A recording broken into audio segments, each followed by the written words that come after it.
Hey, my nigga Glock made this shit. Real Mod Squad shit. Whole lot of Mod Squad shit. Shout out Trenches News, nigga. Shout out NC. Shout out Made Media. Shout out Spark. Shout out Queen. Shout out B. Shout out Nene. I see, hit my phone like Black make us a song. I hit YouTube, found a beat, 9 song. And see, you can go to her for the latest news. Like who told on who and who gay, who the blues. Can't forget Queen Lotus, that's 126. Charlie smart as hell on how you thinking about shit. Now let's get on the BZ on the down south shit. Shorty real as hell, she gon' tell you about your shit. And she dropping videos, go subscribe to her shit. Sparks got the visuals of 99%. Made media out west, he in film mode, nigga. Get that nigga around your chick, I bet she feelin' on that nigga. And shout out Savage Black, we gon' party on them niggas. Can't forget Nene, she catch bodies in the chat. It's that page finger real shit, shorty gon' check. She gon' come back to the chat, wipe his nosy out the chat. Can't forget Uncle Swipe, Mr. Miyagi to you niggas. You can call him Swipe or Jordan or whatever, say you nigga. And to the ones that left, we ain't worried about shit. But make sure you like the video before you dip. Real Mod Squad shit, yeah. Real Mod Squad shit, yeah. Real Mod Squad shit, yeah. Make sure you like the video before you dip. Real Mod Squad shit, yeah. Real Mod Squad shit, yeah. Real Mod Squad shit, yeah. Make sure you like the video before you dip.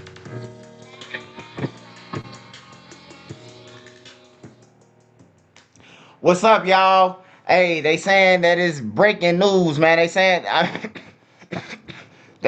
that Lil Baby has been grabbed by the feds. I know yesterday that they said that the shooting was because of Lil Baby and that it was an ongoing war with Lil Baby. So we finna check that out real quick. Shout out to the Mod Squad. Hey, follow my riches. Sparks, what's up, Sparks? Sparks, pray for Sparks. Keep praying for Sparks, y'all. Woman who survives being shot. All right, hold on. Let me see. They said the feds has grabbed Lil Baby. 1,000 people inbox me, but I'm finna see right now. Hey Nene, pay probably Pacer or BOP. If he in the feds, then it's gonna pop right up. Cause I only see one little thing, but I'm finna pull this video up. All the other shit look like clickbait.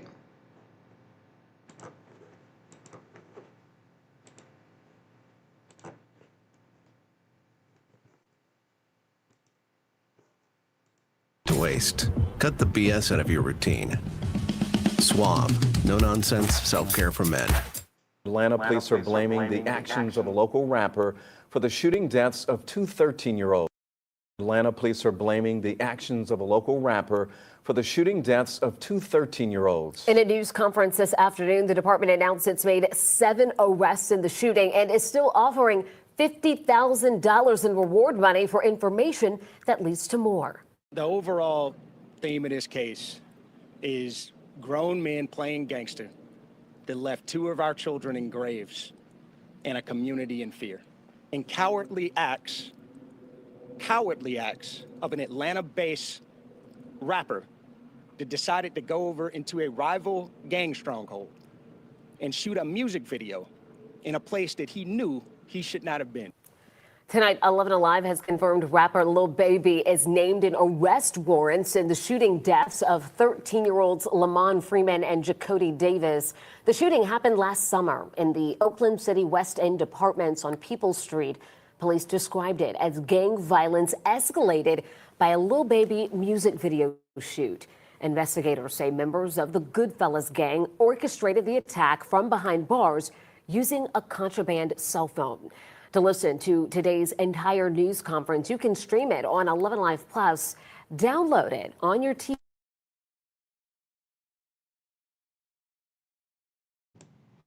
All right,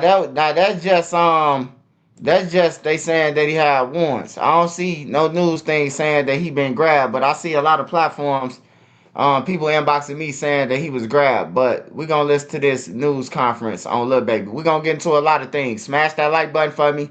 And we're gonna get into a lot of things. It's a lot of shit been happening over the last 2 days. Thank you, Director Spikes. Good afternoon, everyone. Appreciate you all coming out here today, as you always do as a strong partner, making sure we have a safe Atlanta, Georgia. I'm joined today by our actually very brand new special agent in charge of the Atlanta field office, Paul Brown. Welcome, sir. I believe this is your first week here in Atlanta. Yes, sir. Glad to have you with us, already hitting the ground running, and the long-standing support the Atlanta Police Department has had from the Federal Bureau of Investigation. Also joined today by Major Pete Malecki, who is the commander of our Major Crime Section, as well as Major Ralph Woolfolk, who oversees our Violent Crime Interdiction Section. The last time we gathered here as a police department with the media, we were asking for help from the community to be able to bring to custody the murders of two 13-year-olds in our city. I met just a moment ago with the mother of one of those young men, Michelle Freeman, and we were talking about the journey she's been on. The morning that she lost her son, 13-year-old friend of his, and an 11-year-old that was injured that day. Now all celebrating a birthday party when gang violence and gun violence found its way to Spark Street. And Ms. Freeman knows that she has the condolence and the support of the Atlanta Police Department. It was there on July the 2nd. It continues today. And we made a commitment when we stood before you last time on Spark Street that we were going to identify the murders in that case.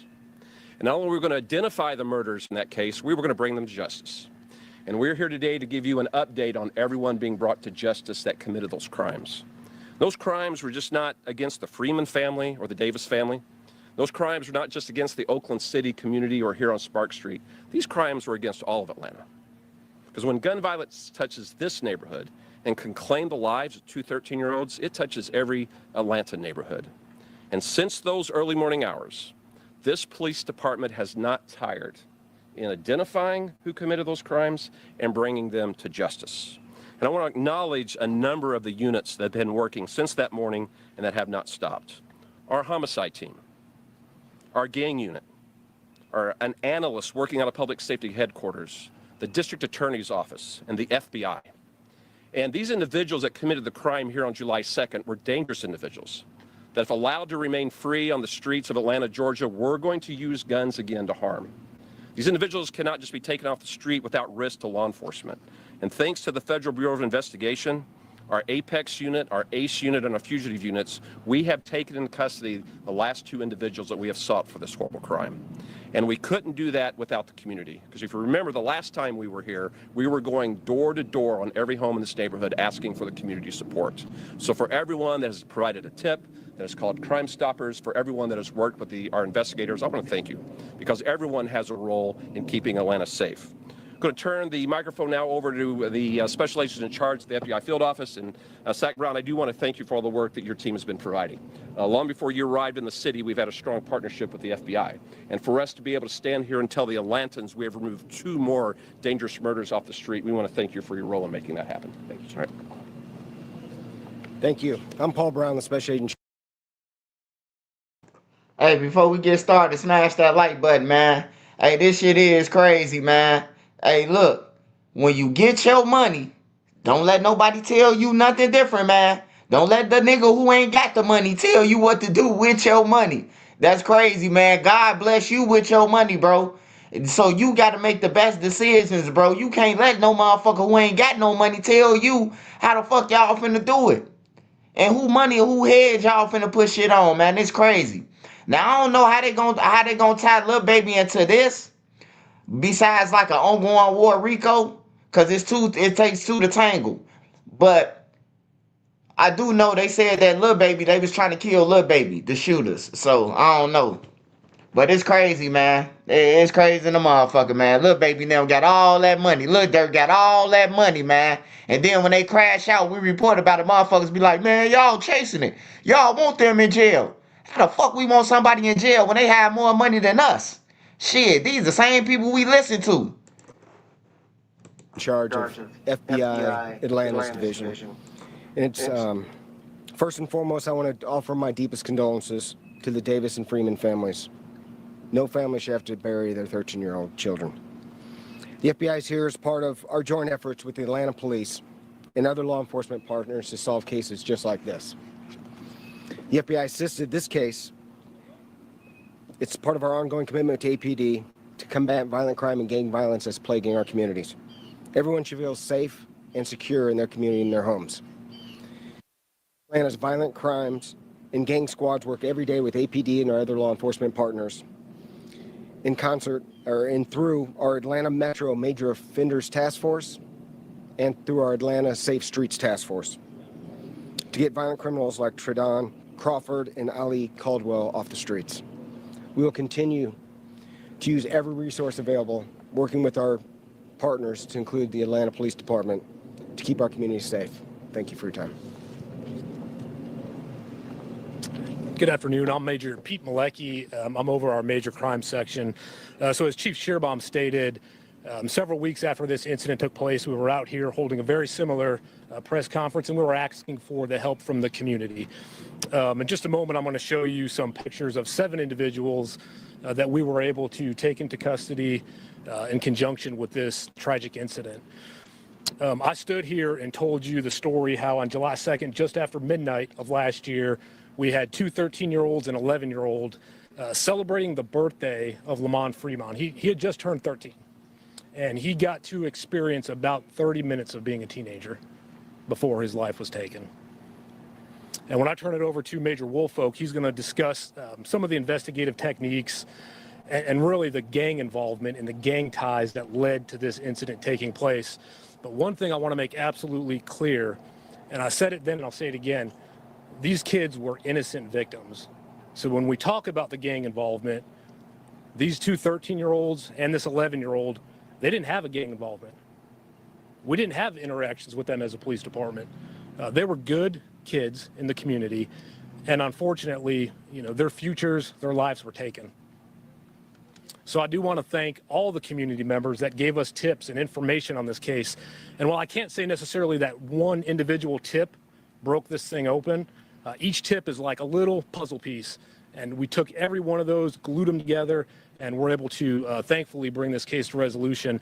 And I will say that even though we have made 7 arrests, we never stop working cases. So if anyone has more information, we would ask that you do bring that forward, provide that to us, and we will certainly investigate every detail of those tips.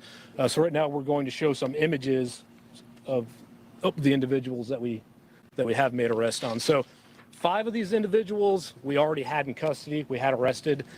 Some of them were in jail on previous charges not related to this. So once we established probable cause, we're able to serve the jails in which they're housed with these arrest warrants. So the first one there is Mr. Sanders. Let's flip in. Richard Hollis. Reginald Thomas. Marcus Crawford. Mr. Mobley. Tredon Crawford. And Tredon is one of the individuals that we took into custody yesterday. And then the final 7th individual is Mr. Ali Caldwell. If you notice with these individuals, 2 of them share the same last name. It's because they are brothers. So it seems like there was some type of family history of gang activity, gang involvement. And unfortunately, on the night of July 2nd, that escalated to 2 13-year-old children losing their lives. So I'm going to turn it over to Major Ralph Woolfolk, and he will discuss a little bit of the gang conflict and some of the investigative techniques and procedures that we used to get us here today. So thank you. Thanks, Major. My name is Major Ralph Woolfolk of the Violent Crime Interdiction Section. And I first want to say the overall theme of this case is grown men playing gangster that left 2 of our children in graves and a community in fear. And we know in these communities that strength is about building community, not destroying it. And in this case, leaving 2 young people in their grave. I want to thank the community that was here with our investigation team from the inception of this incident. Out on the night of the incident, we not only received investigative assistance from this community, but we also saw a community that was full of compassion and love. Video evidence depicted several people in this community pouring out of their apartments, attempting to triage wounds, attempting to transport persons to the hospital, and making several 911 calls from this community that were used throughout our investigation that led ultimately, with their assistance, to some of the apprehensions in this case. I want to also thank the FBI, who has not only been an incredible partner to us throughout this investigation, but has also been a consistent partner to us throughout our fight, as Chief Shearbaum always says, against gangs, guns, and drugs. We have had a consistent partnership with the FBI that has aided us in suppressing our violent crime. And for our team members internally in the Atlanta Police Department that spent countless hours, investigative hours, a tandem approach, collaborative approach between homicide, between gangs, between our ACE unit, between our intelligence analysts, and several other internal units throughout the police department that spent countless hours working this case. I remember getting a call from the gang unit over 4th of July weekend asking to go up on a wiretap investigation. And subsequent to that call, the next 48 hours was spent on the phone with our district attorney's office, who was a great support to us throughout this investigation and trying to stand that T3 up. And through that investigation, our gang unit sacrificed vacations. Our gang unit sacrificed time with loved ones, sacrificed relationships throughout the course of this investigation. In 5,424 man hours from July 10th through October 30th, that was spearheaded by the Atlanta Police Gang Unit in a wire room to ultimately assemble key facts and elements leading us to where we are in the investigation. And for the investigation aspect of this, Lamont Freeman was allowed to be a 13-year-old for 27 minutes before gang violence ultimately took his life. Gang violence that was orchestrated by adults in our city. And cowardly acts of an Atlanta-based rapper that decided to go over into a rival gang stronghold and shoot a music video in a place that he knew he should not have been. And in the subsequent days, we saw homicides and shootings, and ultimately the deaths of 2 children as a result of his cowardly actions. And you know who you are. And I tell you that this team will work relentlessly to hold you and the persons that you are affiliated with responsible for those actions. Ultimately, there are components of this investigation that led back to a prison in the state of Georgia where an illegal phone, a contraband phone, was used to orchestrate these acts. There was a hit called by a high-ranking gang member on the opposite side of that opposing rapper's gang. And I'll tell you today, that gang was Goodfellas. Goodfellas Criminal Street Gang being one of the most hyper-violent gangs in the city of Atlanta. And we will pursue you relentlessly in making sure that we keep this city safe and suppressing violence throughout our city. And lastly, I'll say, as Major Malecki indicated, there is still a $50,000 reward that is on the table for additional information in relationship to this case. And our detectives and our officers, through all of the internal units and external units that you see here today, will be knocking on doors and working with this community that has been so resilient to collect additional information to continue to move this investigation forward. Thank you. We'll now open up for questions. We'll start on that side with Tom Regan. Yeah, these 3 juveniles, I mean, was it a crossfire situation? Were they targeted? Was there a gun battle between rival gang elements? No, there was not. We do believe that the 3 juveniles, 2 who were killed, 1 who was injured, they were just outside on the steps celebrating a birthday party. We don't believe that they were the intended targets of that gunfire. But these individuals that we have shown indiscriminately opened fire on that apartment complex, resulting in these 3 children getting injured and killed. And one quick follow-up question. The person who made the call for a hit from prison, that isn't one of the people that were already in jail. This is another individual we're talking about.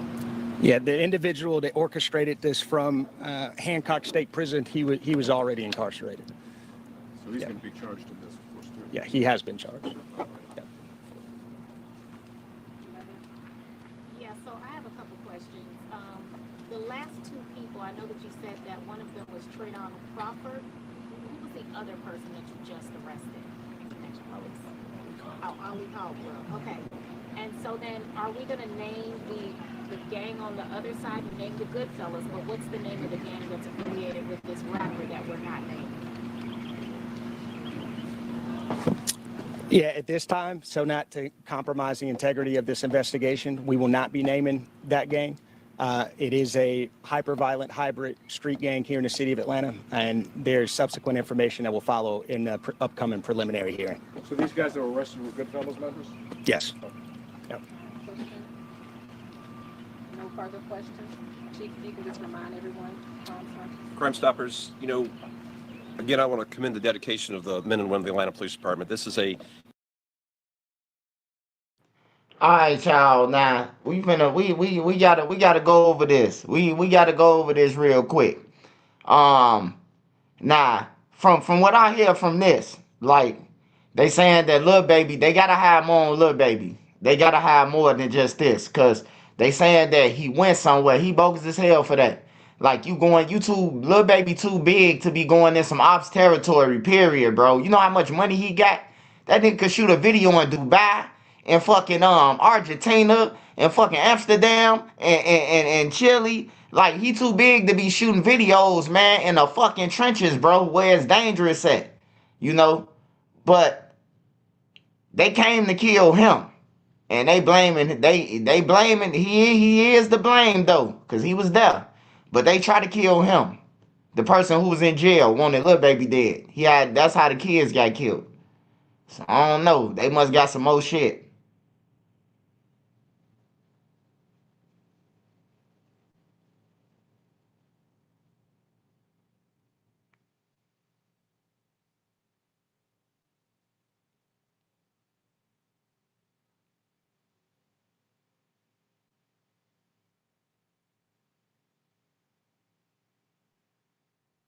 The shooting happened months after he did the video. Man, hold on, bro. Hold on. Y'all said that the shooting happened after the video. Hold on. One more time. because when gun violence touches this neighborhood and can claim the And Ali Caldwell off the streets. Celebrating the birthday of Lamar in conjunction with this tragic incident. I stood here and told you the story how on July 2nd, just after midnight of last year, we had two 13-year-olds and 11-year-old celebrating the birthday of Lamar Fremont. He had just turned 13, and he got to experience about 30 minutes of being a teenager before his life was taken. And when I turn it over to Major Woolfolk, he's going to discuss some of the investigative techniques and really the gang involvement and the gang ties that led. Right. Hey, right. Who's saying that? Like, the police saying that the shooting happened right after that, bro. Like, who's saying that it happened 2 months?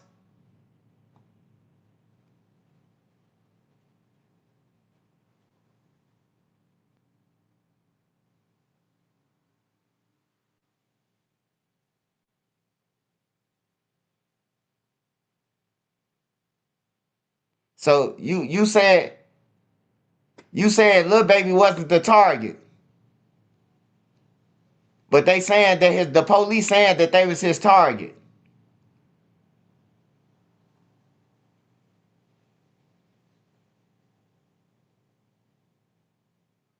I mean, is it possible that everybody was a target? Because if he was out there, you think they ain't want to kill Lil Baby ahead of Jay Shot? I mean, just being from the streets. I mean, that's common sense. If Lil Baby out there, goddamn it, how come he ain't the target? That's just like Lil Durk being out there, but OTF DD. Motherfucker gonna go for Durk just like they gonna go for DD.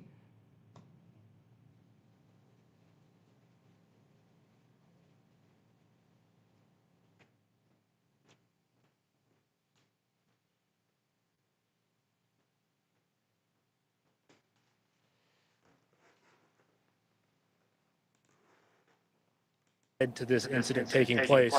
But one thing I want to make absolutely clear, and I said it then and I'll say it again, these kids were innocent victims. So when we talk about the gang involvement, these two 13-year-olds and this 11-year-old, they didn't have a gang involvement. We didn't have interactions with them as a police department. They were good kids in the community, and unfortunately, you know, their futures, their lives were taken.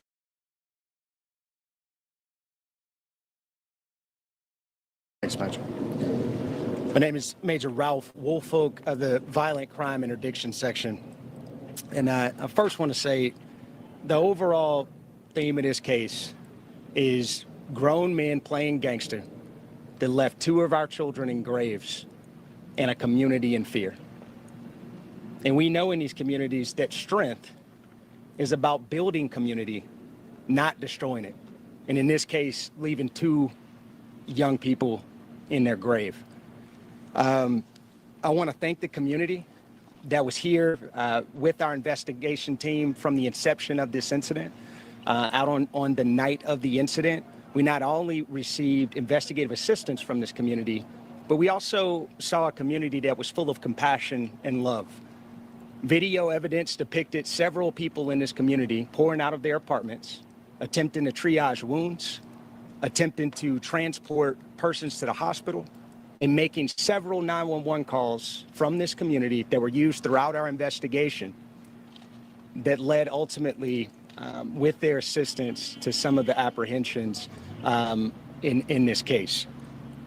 I want to also thank the FBI, who has not only been an incredible partner to us throughout this investigation, but has also been a consistent partner to us throughout our fight, as Chief Shearbaum always says, against gangs, guns, and drugs. We have had a consistent partnership with the FBI that has aided us in suppressing our violent crime.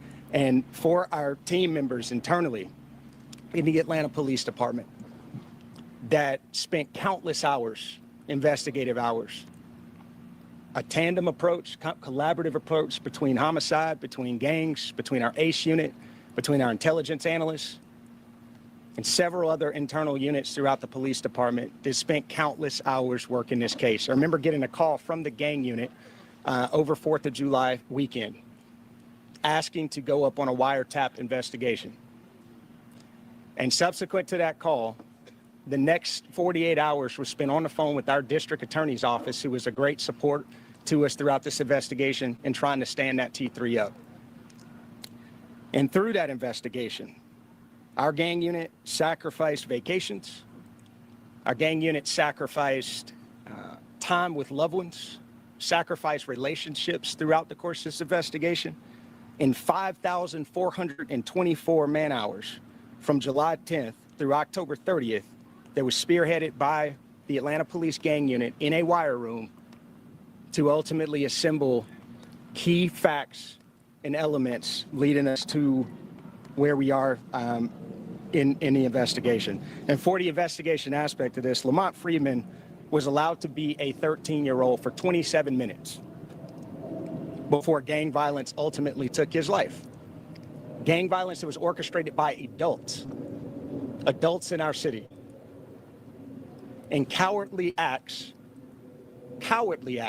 of an Atlanta-based rapper that decided to go over into a rival gang stronghold and shoot a music video in a place that he knew he should not have been. And in the subsequent days, we saw homicides and shootings, and ultimately the deaths of two children as a result of his cowardly actions. And you know who you are. And I tell you that this team will work relentlessly to hold you and the persons that you are affiliated with responsible for those actions. Ultimately, there are components of this investigation that led back to a prison in the state of Georgia where an illegal phone, a contraband phone, was used to orchestrate these acts.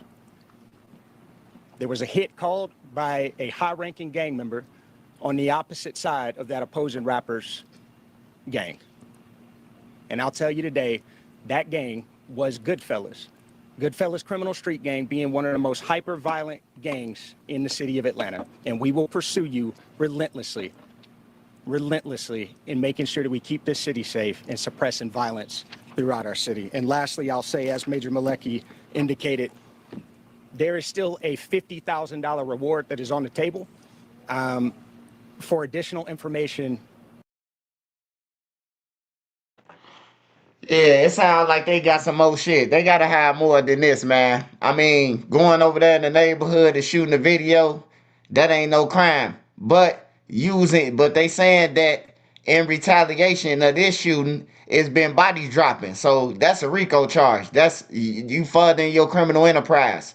So they probably got more shit on Lil Baby than just this. But I don't think they gonna be throwing his name around out there if they ain't coming for him. You know, I just don't see it, man. I don't see no police officer just getting online saying, "Oh, Lil Baby, you're a coward. We're gonna make sure we bring you in."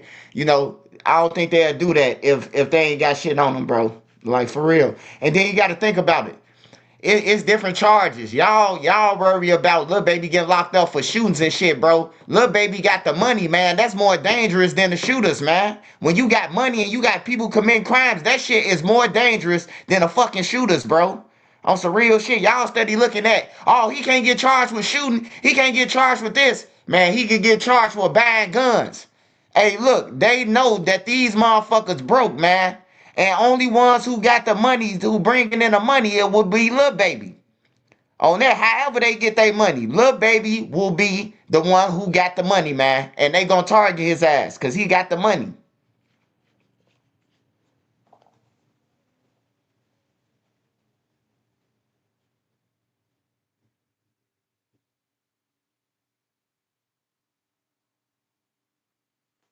Oh yeah. I remember Fanny said that it was gonna be some more gangs going down. I don't know if she named no gangs, but I remember Fanny Willis did say that the gangs was going down. Now I ain't from Atlanta, and I don't know nothing about the Goodfellas. I don't know nothing about no 4PF, 4 pockets full, none of that shit. I would think if you got 4 pockets full of money that you wouldn't be on no bullshit. You know what I'm saying?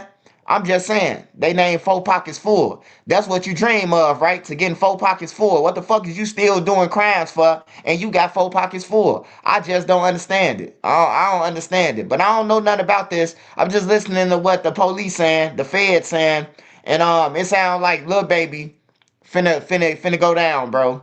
You know, I've been seeing he been doing the same shit Lil Durk was doing. I don't know if y'all been paying attention, but I seen Lil Baby go on a live and say, like, ain't no more 4PF. He was like, ain't none of that, because you catch Ricos when you got names behind names and letters behind shit. You know, he doing the same shit Mustafa was doing. You know what I'm saying? Like they try to clean up their image, bro. Like when them people on your ass. See, we might not know that they on them, but them people might go to them with a target letter and say, "Oh, look, we watch you," you know. And then Lil Baby got caught with a gun. I seen in like Vegas or some shit. Like you don't never know, man. You never know what's going on, but that's crazy though. They got money, bro. They shouldn't be in this shit. You got that much money, bro. That's the goal, bro. To anybody who getting some money and you in the hood, bro. Once you get your bag, bro, do not do nothing illegal. Nothing that's going to get you arrested. Nothing that's going to get you what a motherfucker say. Where you get that gun from? Oh, what's the name brought it? Where you get these drugs from? What's the name brought it? Or you on the line, you a millionaire, but you on the line talking about a motherfucking ounce of coke. Like that don't even add up, bro. That wouldn't even make sense. You a fucking millionaire and you online asking me, hey man, tell dude now hurry up with that pack. But you a millionaire. Like that's crazy. That's crazy. You finna jeopardize all that shit for an ounce of crack. Like that's stupid than a motherfucker, man. Yeah, Lil Baby, man, we'll see what happened. Some people was hitting me up in my inbox like he locked up, but I don't see it. If Lil Baby was locked up, it'll be on CNN right now, MTV, all that shit. So TMZ. So I don't know if he locked up right now, but I see some channels saying it, but I ain't going off there. I'm looking for TMZ. I'm looking for CNN. I'm looking for academics. Shit like that. Say cheese. You know, once they report about it, I know it's real. But yeah, we'll see. Imagine R. Kelly, Dirk, and Lil Baby album. Oh yeah, hey, if all of them keep it up, bro, before you know it, they all gonna be in jail together, bro. They all gonna be in jail together, man. Before you know it, bro. You already got Lil Durk up in there. Then who else? What other rappers? You got PGF Nook finna do about 20 years. You got Bobo from 54th. He about to do about 30 years. Cause he got all them damn home invasions. He robbed motherfuckers in the middle of the night, kicking through people's cribs and shit. He was robbing the Mexicans though, man. But that shit crazy too though. You know what I'm saying? Like he was hitting motherfuckers. He running in people's cribs while they parking and shit. Like Bobo was out there, you know. But it's a lot of niggas in there that's in that jail, bro. And then you got the Moowop. You know, you got Moowop here, big rapper. So Lil Durk, Moowop, PGF Nook. They make a song called Standing on Business. That motherfucker will be a hit. Standing on business. We in the feds cause we standing on business. I sent the hit cause I was standing on business. That'll be crazy, won't it? Standing on business, man.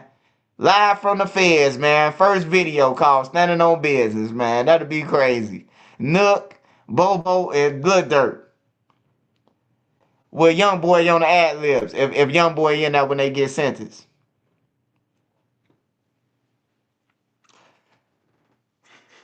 All right, y'all. It's enough for Lil Baby right now. Hey, we gonna switch over real quick, man. We're gonna switch over, bro. We gotta go to Chicago, but we're gonna visit Alabama tonight. We visiting Birmingham, Alabama. We finna go to Chicago, man. Chicago news real quick. And then we're gonna go to Alabama and so on and so on. It's a lot been happening, man. It's a lot been happening. Alright, y'all. So they saying this guy killed 5 people so far. And then I seen on Gail, I mean not Gail King, on channel, it's like channel 10 on the thing. They said that dude might have more than 10, 20, 12 bodies, man. He might have killed 10, 12 people, this guy, in Chicago, man. But he killed all Latinos. He was just walking around like Grand Theft Auto. It's crazy. Texas was waiting and wondering. It helped police to see where the weapon was used at other crime scenes. The first killing was a 31-year-old man in Gage Park. That was back in March of 2020. From there, Reyes went on to kill 2 more people, one in April, a child just 16 in May. On November 8th, he killed a man, and on November 9th, he killed another man. All the victims were male. He's been behind bars since 2021 at the Cook County Jail on a separate murder charge. Since being there, he tried killing his cellmate with a shank and has pending charges for that. One victim was killed when he went to the gas station to buy a pop early one evening. Another victim was sitting in a parked car with a friend on Palm Sunday afternoon when he was shot and killed. Another victim's only crime was taking his family to buy a new puppy one afternoon. He was shot and severely wounded in front of his 3 children, and he succumbed to his injuries months later. None of these people had ever met Antonio Reyes before, and there's no reason to suspect Antonio Reyes had any reason to target them. But that's exactly what he did. Social media posts also. Hey, y'all, it's the evil motherfuckers out here, man. That's what I'm telling y'all, bro. And niggas be saying free people, bro. Like, free them, free them. Like, nah, don't free them, bro. Keep their ass in there, bro. Niggas just walking around just killing people. Bro, like, hell no, bro. Like, nah, man. Nah. We ain't gonna even live like that, bro. Like, motherfuckers gotta start talking up, though, for real, bro. Like, speaking up, bro. Like, for real. If you ain't gonna speak up or speak out, at least check your homie, bro. Like, damn, bro, you just killed the little kid, man. Like, you gotta get the fuck on. You know, you gotta hold it up as a block. If y'all saying y'all gang banging, you gotta hold motherfuckers accountable. If we saying no more shooting and the motherfucker going to shoot, the person who went to go and shoot, hey, break their hands, baseball bat, sludge hammer. Put their hands on the table and break both of them. You told them don't shoot. You know what I'm saying? Like, if y'all don't want the police involved, man, then start handling the shit yourself. Oh, it's a real shit. As a whole block, though. You gotta handle it as a block. You can't handle it as just one individual. You gotta make a motherfucker who protesting, you gotta make him go against everybody. Why is filing your taxes with Free Tax USA different? Well, for starters, our premium federal tax returns are free for everyone, no matter what. With a free offer like this, 21-year-old man already in custody for murder and other charges is now accused in 5 additional murders. Chicago police say all of those happened in the same year. The suspect at the time, just a teenager. WJN's Courtney Spinelli is live at Public Safety Headquarters with new details here. Courtney? Well, Micah and Ray, for close to 5 years, the families of 4 victims killed and countless others impacted have been waiting for justice. They're now learning it's believed the same person is responsible for gunning down their loved ones, all at random. It's like reliving everything all over again from day one. The unimaginable call no mother ever expects is the one Noemi Cosio received back in 2020. Nearly 5 years later, her family is among 4 others, now learning an alleged serial gunman is believed to have pulled the trigger. There is no reason, absolutely none, why my son is not here with us today. And why the rest of the victims are not with their mothers, with their families, with their loved ones. Antonio Reyes, now 21, was just 16 and 17 at the time he allegedly killed 6 people, including Noemi's 21-year-old son, Claudio Cosio. Investigators say the murder spree happened over a 9-month period from March 2020 to November 2020. Reyes has been in custody since the end of that year, but until now was only charged in 1 of the 6 killings. He faces 5 new murder charges and 4 attempted murder charges related to surviving victims at those same scenes. It's difficult to comprehend how anyone could easily take someone's life, and especially so many, in 1 year. He should have been here. Cosio was a father, a UPS worker, and a man whose family says had no enemies. He was gunned down as he waited in his car to pick up a friend to play basketball in the 4100 block of South Sacramento on April 5th, 2020. His story, one of at least 6, where the victims were doing nothing but living their lives when they were violently ripped away. Another victim's only crime was taking his family to buy a new puppy one afternoon. He was shot and severely wounded in front of his 3 children, and he succumbed to his injuries months later. Investigators say they used ballistics to help connect a recovered .40 caliber handgun to some of the crimes. They also pieced together Reyes's alleged involvement using his social media, cooperation from witnesses, digital and other evidence. The motive for his shooting spree, still a mystery. None of these people had ever met Antonio Reyes before, and there's no reason to suspect Antonio Reyes had any reason to target them. But that's exactly what he did. As the process of justice is just now beginning for families whose grief will never go away, Noemi says she's relieved to know the person allegedly responsible is off the streets. Seeing so many mothers in pain, it's heartbreaking. It's heartbreaking. And it's a wound that will never heal. I will never stop crying for my son. Now, Reyes is no stranger to the criminal justice system. He's also accused of trying to kill his cellmate with a shank that was made from a construction nail. And he's also accused in another shooting where a victim was left seriously wounded on Thanksgiving in 2020, just shortly before his initial arrest in that first murder charge. He'll be back in court on March 18th. For now, live outside of police headquarters, Courtney Spinelli, WGN News. More boxes.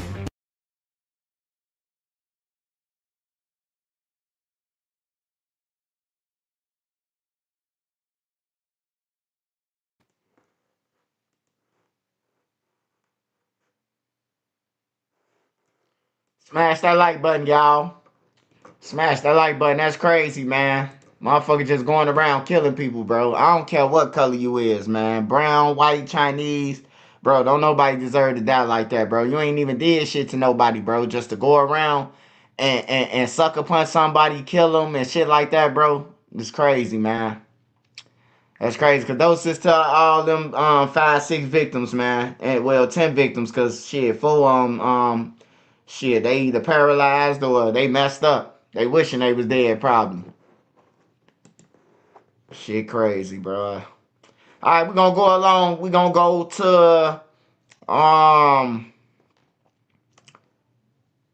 this guy Damien. We're gonna go to Damien, man. We're going to Damien. Continuing coverage tonight, it's been 19 months since two Birmingham firefighters were shot at Fire Station 9 in Norwood. Interim Birmingham Police Chief Michael Pickett announced today the arrest of 22-year-old Damian McDaniel in that shooting. McDaniel's been charged with capital murder and the death of Jordan Melton, and attempted murder in the shooting of Jamal Jones. McDaniel has already been charged in 2 mass shootings, and now police say he's charged in additional homicides. The death of Mia Nixon in January of 2024 and the murder for hire death of a UPS worker, Anthony Love Jr., on April 9th. Now, new tonight, we are learning more about the legal road ahead for Damian McDaniel. CBS 42 Scott Minshaw joins us now live. You spoke with both defense and the prosecution in McDaniel's case today. Scott, what's next for this case?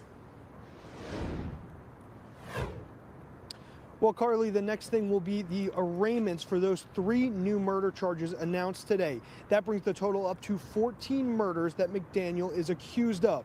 His attorney tells me that he plans to plead not guilty to all of them. John Robbins is lead counsel for accused mass shooter Damian McDaniel. Everybody is entitled to a fair trial and a vigorous defense. McDaniel is accused of murdering 14 people and committing 2 mass shootings in Birmingham, which is why District Attorney Danny Carr is pursuing the death penalty. Are you seeking the death penalty in this case? Yes. During Tuesday's City Council meeting, Birmingham City Councilor Hunter Williams commented on the new charges. To me, you're a terrorist, and I hope that wherever court this goes, that they seek the death penalty. Robbins says there has been no evidence presented to support the charges against his client, but Carr says that evidence is coming. We technically hadn't had a trial yet, so we'll see when the trial comes. We will do our own independent investigation, but we will review and see what the state believes they have, and we will build our defense that way. Carr says the timeline of when these cases could go to trial is still unclear. Most of these cases will probably be tried separate, but at the end of the day, a lot of that will go to the strategy of what the rules of evidence will allow, what the rules of criminal procedure will allow as it relates to which case get tried first. Are they tried together? Are they all relevant? Are they not relevant? Those are matters that we'll decide in court at some point later on. Well, the community, the people of Birmingham, the people of this state, the people of our country, okay, needs to take a step back and let the judicial system handle this in court. Yeah, Carly, Sherry, like I said earlier, the next step here is for McDaniel to appear in court for the arraignments for those 3 new murder charges that were announced today. Reporting in Birmingham, Scott Minshaw, CBS 42 News. Scott, thank you. McDaniel has charges dating back to 2019. You can find a full timeline of the cases and further information right now on our website.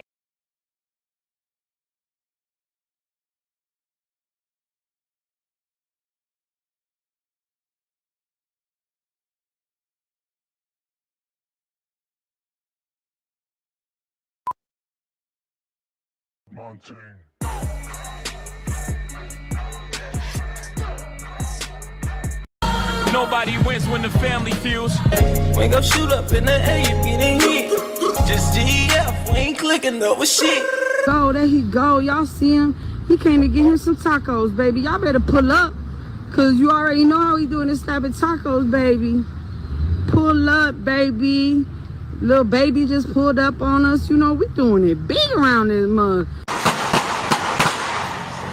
What the fuck? Where you at?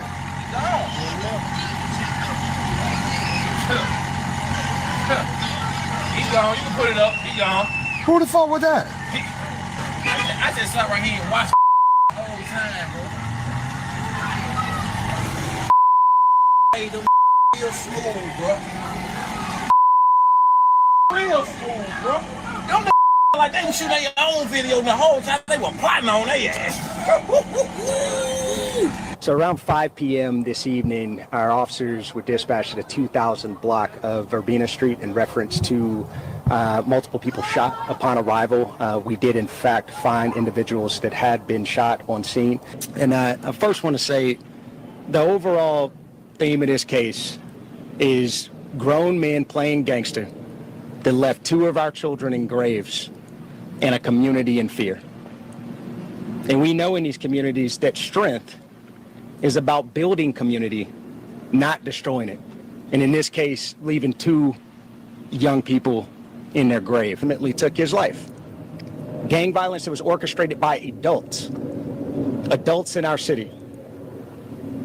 And cowardly acts of an Atlanta-based rapper that decided to go over into a rival gang stronghold and shoot a music video in a place that he knew he should not have been. Can you believe that already? At the time I'm making this video, we less than a week away from 3 months in 2025. Yet and still, the Atlanta Police Department is still playing the blame game for criminal activity. Are they right? Are they wrong? Well, I leave that to you guys and I'll just present the facts. Now, the Atlanta Police Department recently came out and said another rapper based out of Atlanta is responsible for another man's actions. And based on history with the DA, that's never a good thing coming out of Atlanta. Less than 24 hours of me making this video, Atlanta police had a news conference, quoting that this rapper actions caused a chain of events that led to a retaliation shooting in this rapper neighborhood that left 2 teenagers dead. And of course, we'll later go over their stories and pay our respects. We'll also later identify the rapper, his alleged enemies according to authorities, and how this was orchestrated. But there's some key facts that authorities seem to be brushing across their shoulder. Like them coming out saying the retaliation came from a man in jail. That's a part of a jail-formed game, which we'll later discuss, that was made in 2005. So in 2025, we still have men in the free world taking orders from men incarcerated to basically get them in there with them. But APD is coming out blaming a rapper. Also, nobody is mentioning that this was payback. But why they not shooting a target? It's 2025, yet and still again, and people still playing Mickey Mouse games shooting up apartments with kids in it. But because the rapper is from this neighborhood, and he allegedly shot a music video where a dude incarcerated was from days before? Huh? Fam, that's where we at here today. And if you thought I sound remedial trying to explain that, but that's because that's really what's being presented to the public. Today we're gonna run down on this story. As mentioned, go over the facts that we just talked about. But before we go over this one, I want you guys to remember, I don't give you no angle. I just give you the story. So with that being said, make sure you like, comment, and subscribe. We'll jump right to it. In the beginning of the year, Lil Baby had managed to fight the criticism by dropping a #1 album on Billboard's chart. Released January 3rd, 2025, Wham, which means Who Hard Is Me, selling 145,000 units the first week. And with the success of his new album, he decided to go on tour, an upcoming tour with Big X the Plug, NLE Chopper, and Lil Shimmy. Hopping off a plane to a Mac, 100-time platinum for the plaque, bulletproof the tires run flat. Now with all the success coming Lil Baby way, he still managed to have his name and some bad lights that I'm sure he don't even approve of. Recently, people was even pointing out him wearing different colors of bandanas, saying he allegedly rep different gangs. That could be a throw-off to them people, and maybe this one of those reasons. But see, on the second week of May in 2024, Lil Baby decided to shoot a music video on the west side of Atlanta, in the Dixie Hills neighborhood. And those might remember that a young lady who worked at a local taco venue inside the shopping center mall had recorded Lil Baby pulling up before the shots had went out. And people was blaming her at first for allegedly giving out the location. Might be true, might not, but check out the clip. Go, y'all see him? He came to get him some tacos, baby. Y'all better pull up, cause you already know how he doing this type of tacos, baby. Pull up, baby. Lil Baby just pulled up on us. You know, we doing it big around this mug. Minutes later, according to a video obtained by TMZ, some men who act like they was recording their own music video only to scope out the scene had shot the music video before fleeing away and managed to be caught on camera, but it was blurry. 3 people were shot who later survived. What the fuck? Where you at?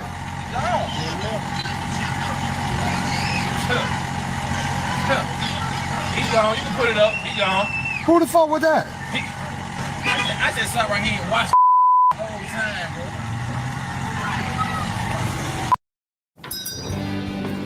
I'm here for the auction. It's a bit late for that, son. I'd like to buy some time. Hey, them real smooth, bro. Real smooth, bro. Them like they can shoot their own video the whole time they were plotting on their ass. So around 5 p.m. this evening, our officers were dispatched at a 2000 block of Verbena Street in reference to multiple people shot upon arrival. We did, in fact, find individuals that had been shot on scene. One of the individuals that was shot, he self-transported himself to the hospital where he was at Grady not too long after the incident, but the other two individuals were transported by EMS. A subsequent investigation has revealed there was a music video that was being shot at the location at the time in which the shots were fired. We do know that there were several people on scene as well as several vehicles, and we had multiple individuals flee the scene subsequent to the shooting. So we're still in the early phases of the investigation, but we do have some of the best detectives in the business that are working to try to get to the bottom of this. Who is the star of the rap video? At this time, that's still under investigation. We are receiving some preliminary information, but we want to make sure that that information is vetted and that we look at it carefully to make sure that the information that we're receiving from witnesses is in fact correct. The incident happened right in the shopping complex in which you saw the multiple shell casings right adjacent to the music video set there.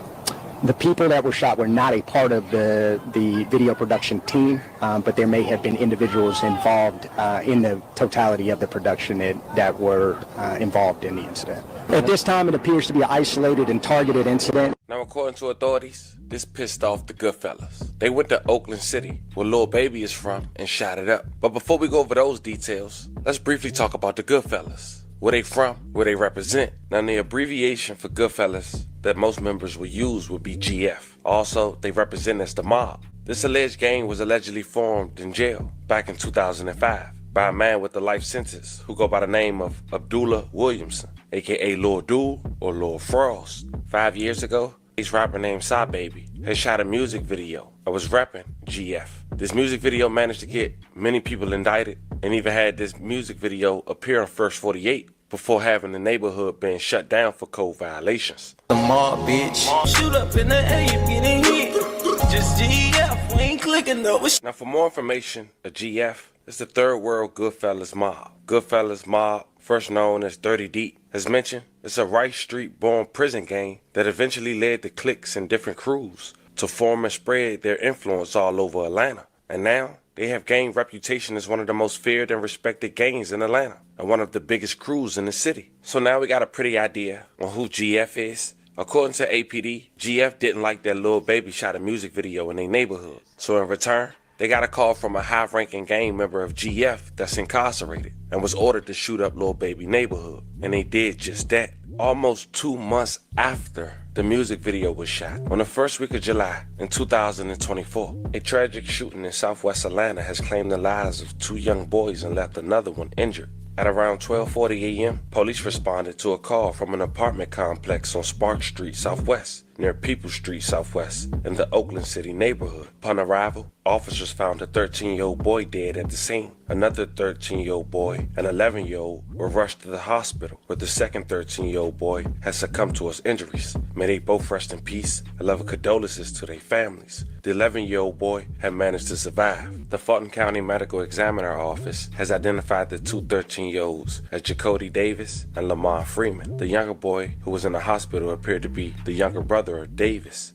And the sad part is, Davis lost his life on his birthday. Once again, may they both rest in peace. Atlanta neighborhood. They are fed up with crime. 2 13-year-olds are dead, another hurt after an overnight shooting. This all happened at a complex in the Oakland City neighborhood. And Atlanta News First reporter Brittany Ford is live at Grady Hospital this afternoon, where the surviving teen was taken. So, Brittany, how is that child doing? Well, the good news is that this 12-year-old that was injured in the shooting is in stable condition, expected to make a full recovery. But today we were out talking with neighbors who say this has happened over and over again. Tragedies just like this, they're calling for the city to step in. An apartment building on Spark Street in Southwest Atlanta riddled in bullet holes. I had a bullet come through my grandbaby window. I done had a bullet come through my door. These was some innocent bystanders. We are not getting no help, no justice. Authorities say two teens who have been identified as 13-year-old Jacody Davis and 13-year-old Lamont Freeman were shot and killed while hanging out on these stairs just before 1 a.m. Tuesday morning. Family members of Freeman say the teen was killed on what would have been his 14th birthday. Today is his birthday. Literally, today is his birthday, and that's not good at all. It's not. He's supposed to be here with us celebrating, doing what we do. Deborah Daniels says the apartment complex has been plagued with crime. We need help. I want the mayor and everybody else to come out here and please help us. City Council member Julian Bond says the city will be responding. The police department's going to do a newly tuned focus on this particular property and the area in general. Bond stressed they also need the community's help. We want people to be involved, to tell us where they need the service, where we can apply our resources to better help and to serve them. You know, we don't want to just respond when there's a tragedy. Grieving the loss of two young men, Daniel says the violence has gone unaddressed far too long. It is sad. How many more we gonna get killed? It is sad.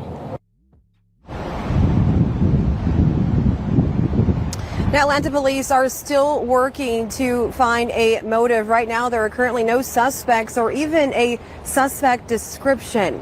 Reporting live at Grady Memorial Hospital, Brittany Ford, Atlanta News. I felt every word that grandmother was speaking. Sickening. Now, Atlanta PD held up their promise in making an arrest. It would come 7 months later, and 12 members of the Goodfellas happened to be arrested. And if authorities know the hit came from inside the jail, I'm sure someone incarcerated had already started talking. And because of that, they side had deemed Lil Baby shooting that music video was the motive. And in return, Lil Baby was mentioned and the warrant. How ironic. Check it out. For this incident took place, we were out here holding a very similar press conference, and we were asking for the help from the community.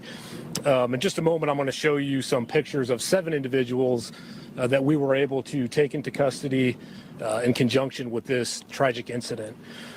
I stood here and told you the story how on July 2nd, just after midnight of last year, we had 2 13-year-olds and 11-year-old celebrating the birthday of Lamont Freeman. He had just turned 13.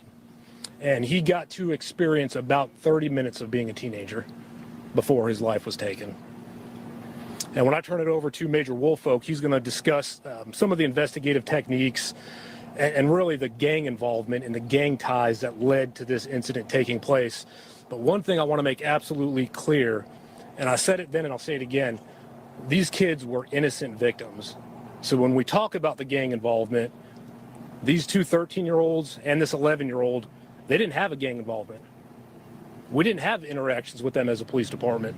They were good kids in the community, and unfortunately, their futures, their lives were taken. So I do want to thank all the community members that gave us tips and information on this case. And while I can't say necessarily that one individual tip broke this thing open, each tip is like a little puzzle piece. And we took every one of those, glued them together, and we're able to thankfully bring this case to resolution. And I will say that even though we have made 7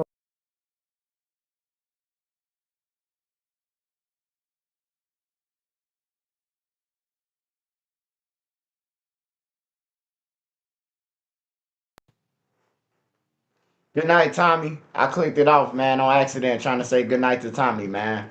Shout out to Tommy, man. Sherman, man. Always support me, man. I appreciate it, man. If you still up, you can't sleep, jump back on, my ninja. Or pal. Jump back on, pal.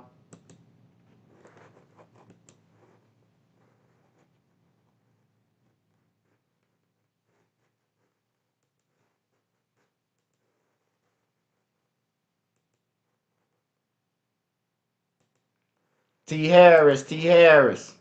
Bring that forward, provide that to us, and we will certainly investigate every detail of those tips.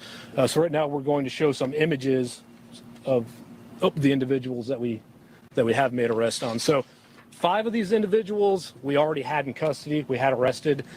Some of them were in jail on previous charges not related to this. So once we established probable cause, we're able to serve the jails in which they're housed with these arrest warrants. So the first one there is Mr. Sanders. I'm going to flip them. Richard Hollis. Reginald Thomas.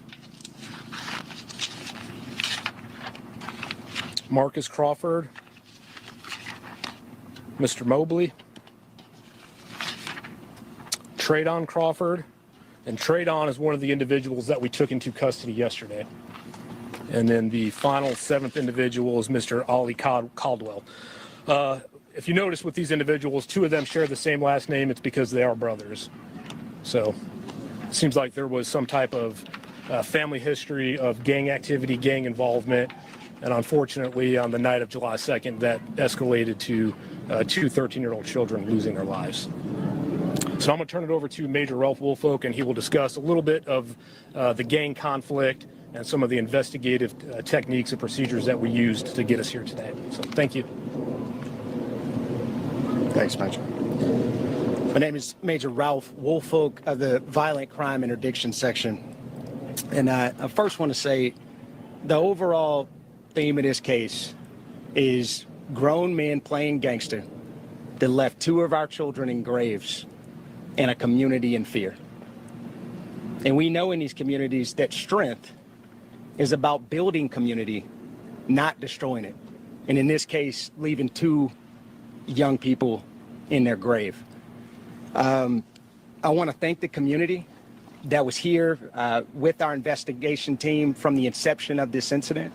Out on the night of the incident, we not only received investigative assistance from this community, but we also saw a community that was full of compassion and love. Video evidence depicted several people in this community pouring out of their apartments, attempting to triage wounds, attempting to transport persons to the hospital, and making several 911 calls from this community that were used throughout our investigation that led ultimately, with their assistance, to some of the apprehensions in this case. I want to also thank the FBI, who has not only been an incredible partner to us throughout this investigation, but has also been a consistent partner to us throughout our fight, as Chief Shearbaum always says, against gangs, guns, and drugs. We have had a consistent partnership with the FBI that has aided us in suppressing our violent crime. And for our team members internally in the Atlanta Police Department that spent countless hours, investigative hours, a tandem approach, collaborative approach between homicide, between gangs, between our ACE unit, between our intelligence analysts, and several other internal units throughout the police department that spent countless hours working this case. I remember getting a call from the gang unit over 4th of July weekend asking to go up on a wiretapped investigation. And subsequent to that call, the next 48 hours was spent on the phone with our district attorney's office, who was a great support to us throughout this investigation and trying to stand that T3 up. And through that investigation, our gang unit sacrificed vacations. Our gang unit sacrificed time with loved ones, sacrificed relationships throughout the course of this investigation.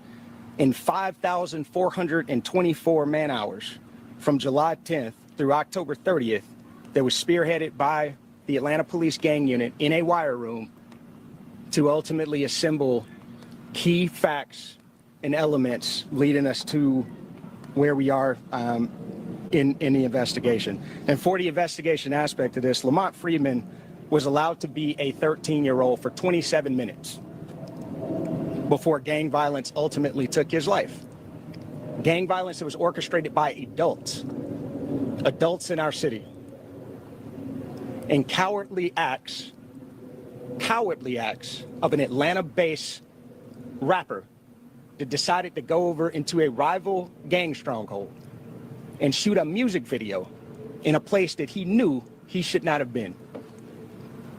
And in the subsequent days, we saw homicides and shootings, and ultimately the deaths of 2 children as a result of his cowardly actions, and you know who you are. And I tell you that this team will work relentlessly to hold you and the persons that you are affiliated with responsible for those actions. Ultimately, there are components of this investigation that led back to a prison in the state of Georgia where an illegal phone, a contraband phone, was used to orchestrate these acts. There was a hit called by a high-ranking gang member on the opposite side of that opposing rapper's gang. And I'll tell you today, that gang was Goodfellas. Goodfellas Criminal Street Gang being one of the most hyper-violent gangs in the city of Atlanta. And we will pursue you relentlessly in making sure that we keep this city safe and suppressing violence throughout our city. And lastly, I'll say, as Major Malecki indicated, there is still a $50,000 reward that is on the table for additional information in relationship to this case. And our detectives and our officers, through all of the internal units and external units that you see here today, will be knocking on doors and working with this community that has been so resilient to collect additional information to continue to move this investigation forward. Thank you. We'll now open up for questions. We'll start on that side with Tom Regan. Yeah, these three juveniles. Yeah, I ain't gonna lie. Hey, I ain't gonna lie. It seems like they want Lil Baby more than anybody, man. More than the Goodfellas. Hey, the reason why, though, they want Lil Baby, because Lil Baby got the money, bro. Money is more a threat than the killers, man. Because with that money, you could pay anybody anything to do something. Do your dirty work. So they'll try to kill the money first, which is Lil Baby. You gotta, you know what I'm saying? But from what they saying now, right now, him shooting a video and then then they shooting up a block and they saying that he going to jail for it, like, that's crazy. But Lil Baby them, Dirk them, all these big ass rappers, bro, want to get millions of dollars. They get $200,000, $300,000 for a show, bro. And they commit crimes, bro, with people who don't care about their life, bro. Like, motherfuckers always say, man, you gonna leave your homies, man, woo, woo, woo. Hey, bro, if I'm a millionaire and my homies now want to commit crimes and get on the internet talking about that shit, hey, look, I ain't got nothing to do with them, bro. Hey, life is so short, bro. And people be looking at it like life is a long time, bro. Like, life short than a motherfucker. So, I mean, why not want to ball out and take advantage of it? Motherfuckers spending half their life in jail, half their life on drugs, like, and you only got a little life, you know? I mean, was it a crossfire situation? Were they targeted? Was there a gun battle between rival gang elements? No, there was not. We do believe that the three juveniles, two who were killed, one who was injured, they were just outside on the steps celebrating a birthday party. We don't believe that they were the intended targets of that gunfire. But these individuals that we have shown indiscriminately opened fire on that apartment complex, resulting in these three children getting injured and killed. And one quick follow-up question. The person who made the call for a hit from prison, that isn't one of the people who are already in jail. This is another individual we're talking about. Yeah, the individual that orchestrated this from Hancock State Prison, he was already incarcerated. So he's going to be charged in this, of course, too. Yeah, he has been charged. Yeah, so I have a couple questions. The last two people, I know that you said that one of them was Trayvon Crawford. Who was the other person that you just arrested in connection with Ali Caldwell? Okay. And so then, are we going to name the gang on the other side? We named the Goodfellas, but what's the name of the gang that's affiliated with this rapper that we're not naming? Yeah, at this time, so not to compromise the integrity of this investigation, we will not be naming that gang. It is a hyper-violent hybrid street gang here in the city of Atlanta, and there's subsequent information that will follow in the upcoming preliminary hearing. So these guys that were arrested were Goodfellas members? Yes. Yep. No further? I don't know, fam. For some reason, I just feel like it's a bad time to be a rapper. I thought to break the stereotype that this place belongs to this person or this person can't go there, going there would break that narrative. But in fact, it don't. My music video led to men shooting up an apartment where kids were outside playing Mickey Mouse games. And they blaming the rapper who shot a music video almost 2 months prior. Fam, I want to know how you guys feel about this one in the comments. It's important we all take accountability, but it's also important to present the facts to the public and let us make that decision, not what authorities is pushing after one informant is giving that narrative. Talk to me in the comments. Don't forget to like and subscribe. And today, I'll catch you guys on the next one. Taxes was way. Smash that like button, y'all.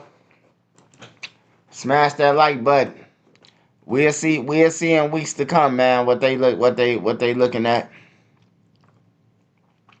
It's crazy though, man, that these niggas got all that money, bro, and they still stand around the little hole in the wall projects, man. Like, that's crazy. Like, like, if you gotta go through that shit, then you gotta go through that shit. But it's crazy, bro, that even in O Block, them niggas be wearing the Mary jeans and everything, bro. Soon you sit down in one of them apartments, bro, the Joe's apartment in your clothes now. The bed bugs in your clothes. So if you don't live in there and you going somewhere else, you finna bring some roaches home. Guaranteed. Guaranteed. I don't care how much they clean O Block Park hallways, how much they clean. Hey, look, them roaches in there. That building is infested. Them buildings, roaches all in the walls, man. You sitting in the hallway, bro, I'm telling you, the roaches gonna run up on you. They gonna run up on you. You could be sitting in the hallway. You can't even sit on the stairs too long. So, to have on some of Mary jeans, bro, spend $2,000, $3,000 for jeans and a shirt and all that, bro, and you hanging around bed bugs, bro. Get the money and get out the hood, man. There's more shit out the hood than in the hood, bro. Like, everybody want to be hood, Joe. Like, man. Wish I was born with that motherfucking silver spoon. Shit like Richie Rich.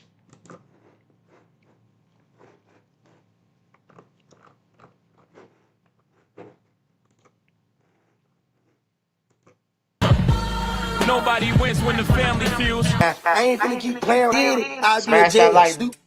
Nobody never said they was in no A, no none of that shit. I was just on live down here. If I did it, them phones gon' ping. I got 3 phones tell my direct location, where I was, what. Y'all know how the police play it. If I somebody, they'll want these phones on all. Niggas were really sitting on me, fool. Niggas had me in their palms like this. Niggas had me in their palm like this on my baby. Nigga could have rised got me. You hear me? Niggas not on that on my baby. If I see your ass, I'm gonna sit on your ass for 12 hours if I have to, nigga, on my children.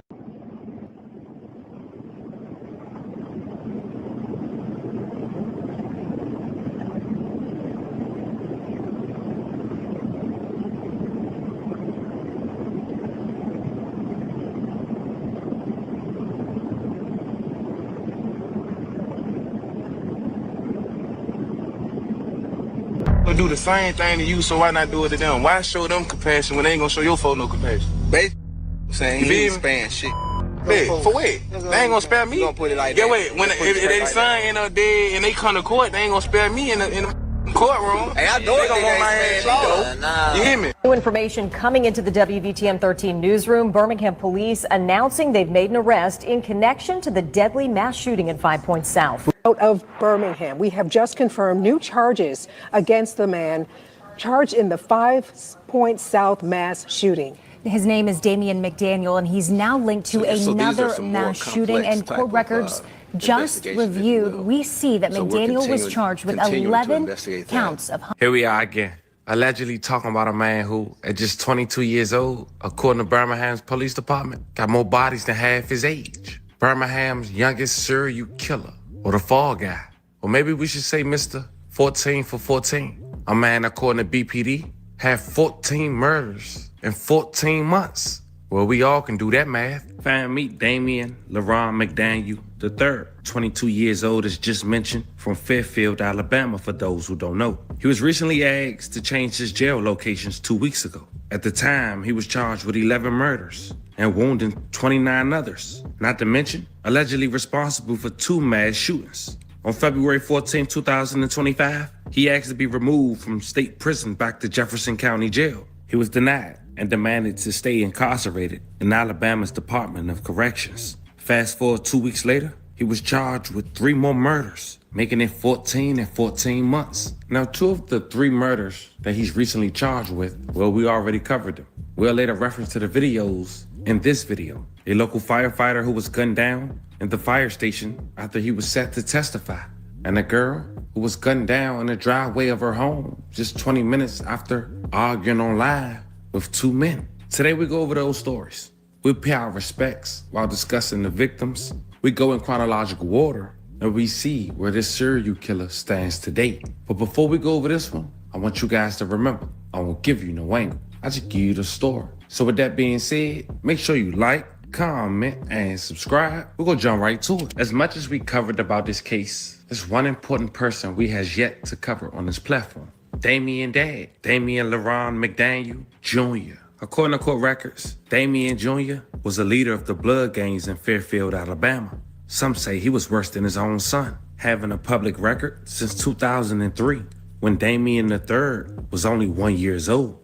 In 2003, Damien Jr. was convicted of receiving stolen property. The following year, in 2004, he was charged with trafficking seed, but pled guilty to possession and was sentenced to 10 years. He only did 2 years and 2 days and was released in 2006. In 2007, Damien Jr. was charged in the shooting death of 23-year-old Cedric Birch in Fairfield, Alabama. Birch had just parked his car to get gas at a Mobile gas station on Richard Parkway and was walking towards the store when another vehicle pulled into the lot and opened fire on Birch. Birch was shot 5 times. May he rest in peace. A level of condolences to his family. But check this out, fam. Court records say 2 months prior to Birch losing his life, Damien Jr. and other alleged blood gang members had poured gasoline on Birch and set him on fire. As mentioned, 2 months prior to Damien Jr. killing him at the gas station. But the crazy thing is this, with no witness, that case was thrown out and Damien Jr. never went to trial. So he was out again. But check this out, fam. At the time of Cedric Birch's shooting, Damien Jr. was out on bond for shooting Cedric's brother. In 2010, he pled guilty to first-degree assault and received a 15-year suspended sentence.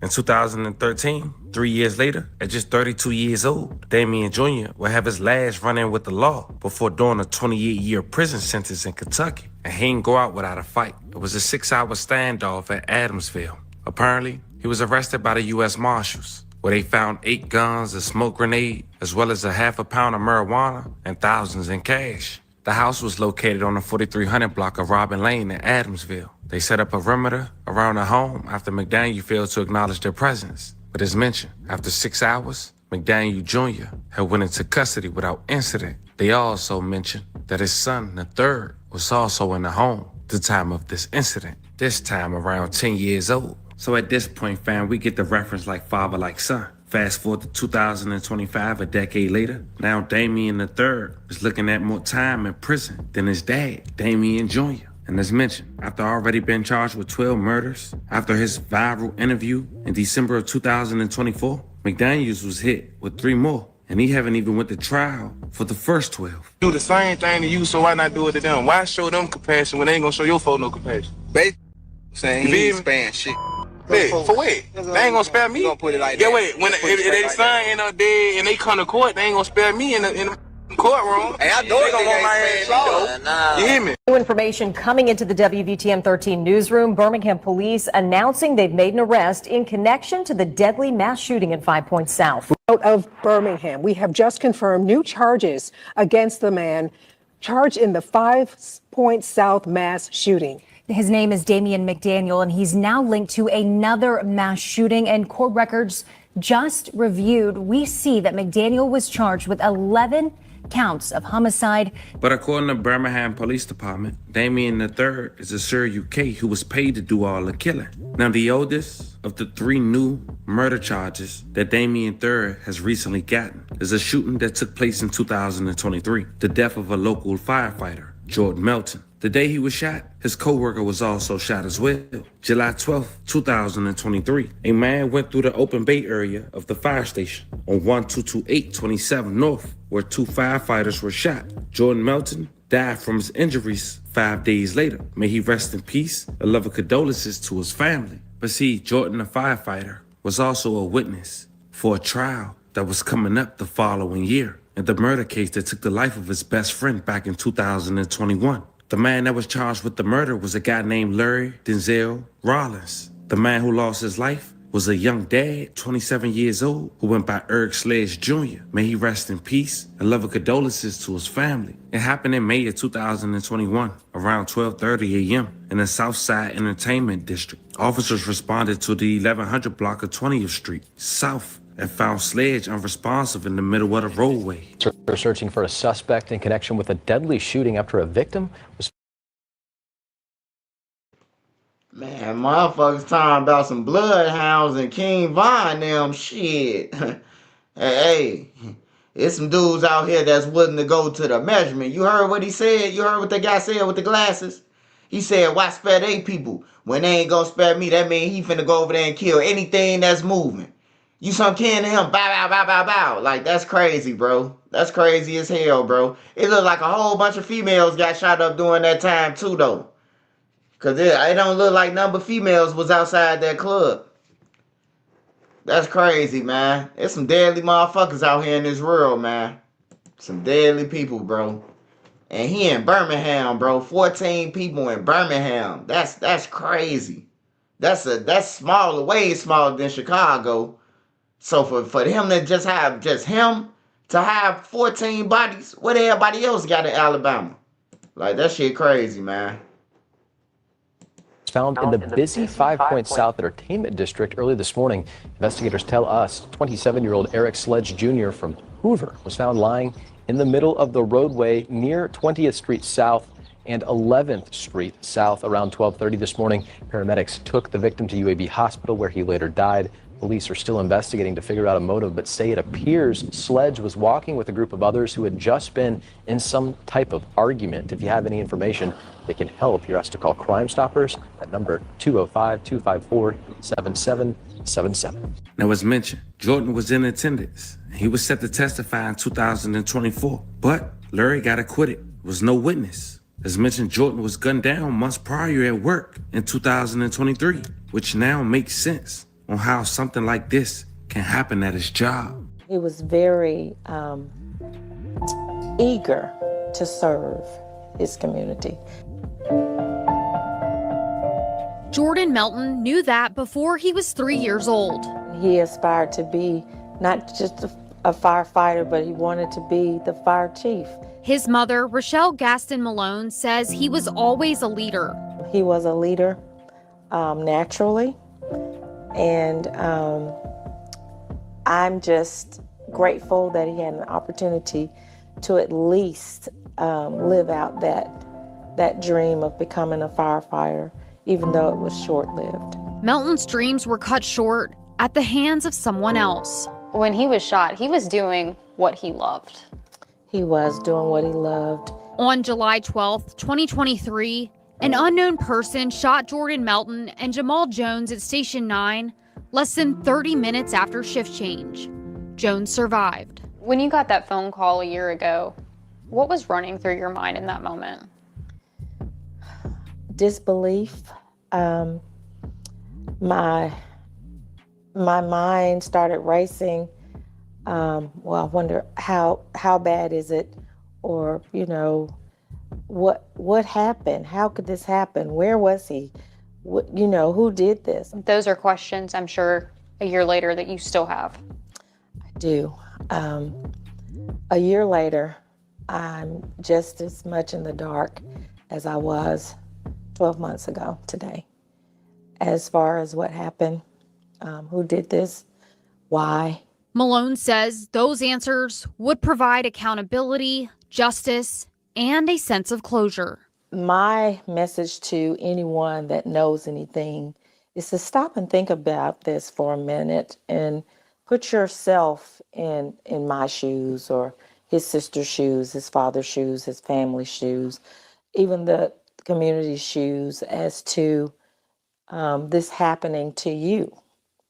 You would want to know, you would want justice served, you would want someone to come forward. That tip could be what police need to solve her son's case, and it can be done anonymously through Crime Stoppers. If you want to see change, you have to be the change. That's one reason why she's devoted her time to raising awareness about gun violence and conflict resolution. I've done my best to try to bring some purpose out of the pain. Though the pain is still there, Melton's memory lives on. He had a way with just being an inspiration, motivator for everybody around him. He was always full of laughs, full of jokes. That was his way of being himself. In Birmingham, Valerie Bell, ABC 3340 News. It's crazy to know that Larry is one of the guys that was arrested with Damien III months later in a shooting that turned deadly after a robbery gone wrong, which was on camera. But due to YouTube guidelines, I can't play in its entirety.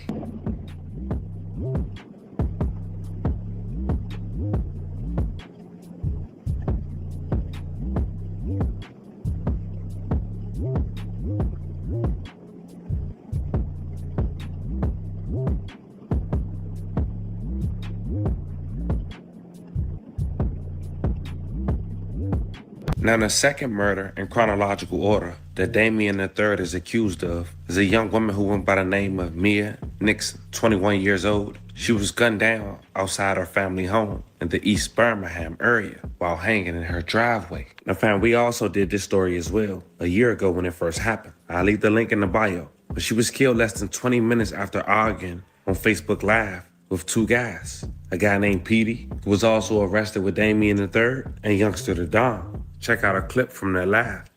Nobody never said they was in no A, no none of that. I was just on live down here. If I did it, them phones gon' ping. I got 3 phones tell my direct location, where I was, what. Y'all know how the police play it. If I somebody, they'll want these phones on all that. Stop playing me, I ain't no Ricky to these. Oh, did, boy.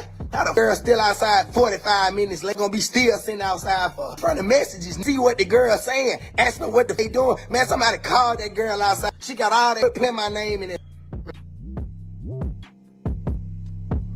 Doing all that stupid, talking about a bando in about a project. Boy, you know how far I was? You know where I stayed at last night? Every time I go to sleep, y'all playing. I'm trying to get you, feel me? Just chill, man. Stop bringing me up on live internet. If I did something, the police will have me in handcuffs. Came and got me for that mug shot y'all seen. For the receiver stole the price. They came straight to my house, the gate, see the all that looking for. Them folks know if I did that, just like they know if anybody else did. Phones gonna ping all that. You think I'd be on live and if I, what, how the feel me? I'd be signing some shit. Oh God. Police come get you for anything else. Why they came and got me? Stop playing with me, man. About that petty, boy. Keep on talking about youngster. Keep saying my name. If I did it, the police would have came and got me. Don't they come get you for everything else? Can't they tell where you was any other time? Y'all know if somebody did this. I would have deactivated all that. Somebody trying to put it on somebody else. I ain't trying to put it on you. Need to stop trying to put it on me. I don't even got that type of time on my hand, girl. Stay, we ain't about this girl. It's on live talk. Oh God, we just on live talking. If you seen the live, you know that that's serious. Somebody, you got some messages. Lil Jay called me after on new. When the, bro, before they even hit the internet, Lil Jay called me on my mama. Lil Jay called me. Talking about the girl shot it. So you feel me? We like, you see we in the house, you feel me? Don't go to leave from all the way out there and go all the way to the east side. You feel me? That fast. That fast. Till a person come back in 30 minutes. It be just normal. In 30 minutes. That's what the I keep playing with. Ain't nothing on that whole true yet. Talking about the 8. Never said we was in Atlanta. They in the 8 for now all of a sudden. like That fast. That fast. And the police come get you for robberies and everything else. Don't y'all think they would have came and got me? Don't y'all think they would have got these phones and seen my location and seen where I was? Them folks just surrounded the projects and got my home. They ain't showing my picture. Saying where he at. Police just surrounded us. Time out. Stop playing me On God, on that lane store, you see the girl had all type of on, and I ain't even finna talk about her on Newcomb, ain't. I ain't finna say nothing else about her, but it's other going on with that little situation. Stop playing with me like that. Ain't no way this girl still in the car. 45 minutes out the line, 30 minutes out the line. So you think this girl just sitting outside? You think she just sitting outside in the car? You saying she finna be outside her car waiting on us to pull up? That's what I'm saying. This girl got shot outside her. Outside the car. And it went that many shots a night. That's what's up close, little person. Hey, see, this what I'm saying, bro. This is exactly what I'm saying, right? They didn't do it, but they know they homies and them did the shit. But they online arguing with a motherfucker trying to prove that they ain't had nothing to do with it. That's crazy, bro. Like, the man we didn't heard the man talk for 10 minutes trying to prove that he ain't had no shit to do with it, but whole time your homie charged with this shit. You know, that's bringing heat to your homie, bro. Like, it's crazy, man. They'll never understand it, though, bro. They think they doing justice by getting online. I killed what's the name, and da-da-da. And they ain't snitching or none of that shit. You get your man locked up, bro. You ain't do it, but your homie did it. So now they looking at all y'all ass.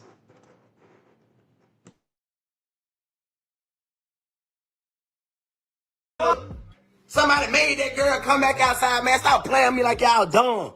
I don't know. That girl had a champion. Stop playing on me. Do nothing to that girl. I don't even know what this girl saying. Stupid talking on that hoe. He just making up. Everything he said, he just making up. I don't know. That boy said, hey, twin. That boy said a bando by Gay City. What? He said what? We was in the bando by Gay City when we was online this morning. Well, you know what we was? Man. You know what we was? Man, stop playing on me, man. Bring the towers out. That's what I'm saying. Tie with the phone. Tie with the phone, man. Tie with the phone. Tie with the phones, man. Bro, I never said once I was in Atlanta. What am I talking about? When I said I was in Atlanta? Who else heard me say I was in the A? Who else heard me say I was in the A? Don't no fake page comment on blood. Somebody that was on the line, who heard me say I was in? Well, I never once said I was in no. And the third murder happened on April 9th, 2024. Anthony Love, 44 years old. He was a dad, a UPS worker for over 20 years. He was also connected to the guy who we covered just 2 days ago, who unfortunately lost his life while inside the mall. Roughly a dozen shots rang out in the parking lot at the Customer Care Center and Distribution Warehouse on Ingle Nook Lane shortly after 6 p.m. And the sad part is 2 of the 3 murders we just discussed was at their jobs.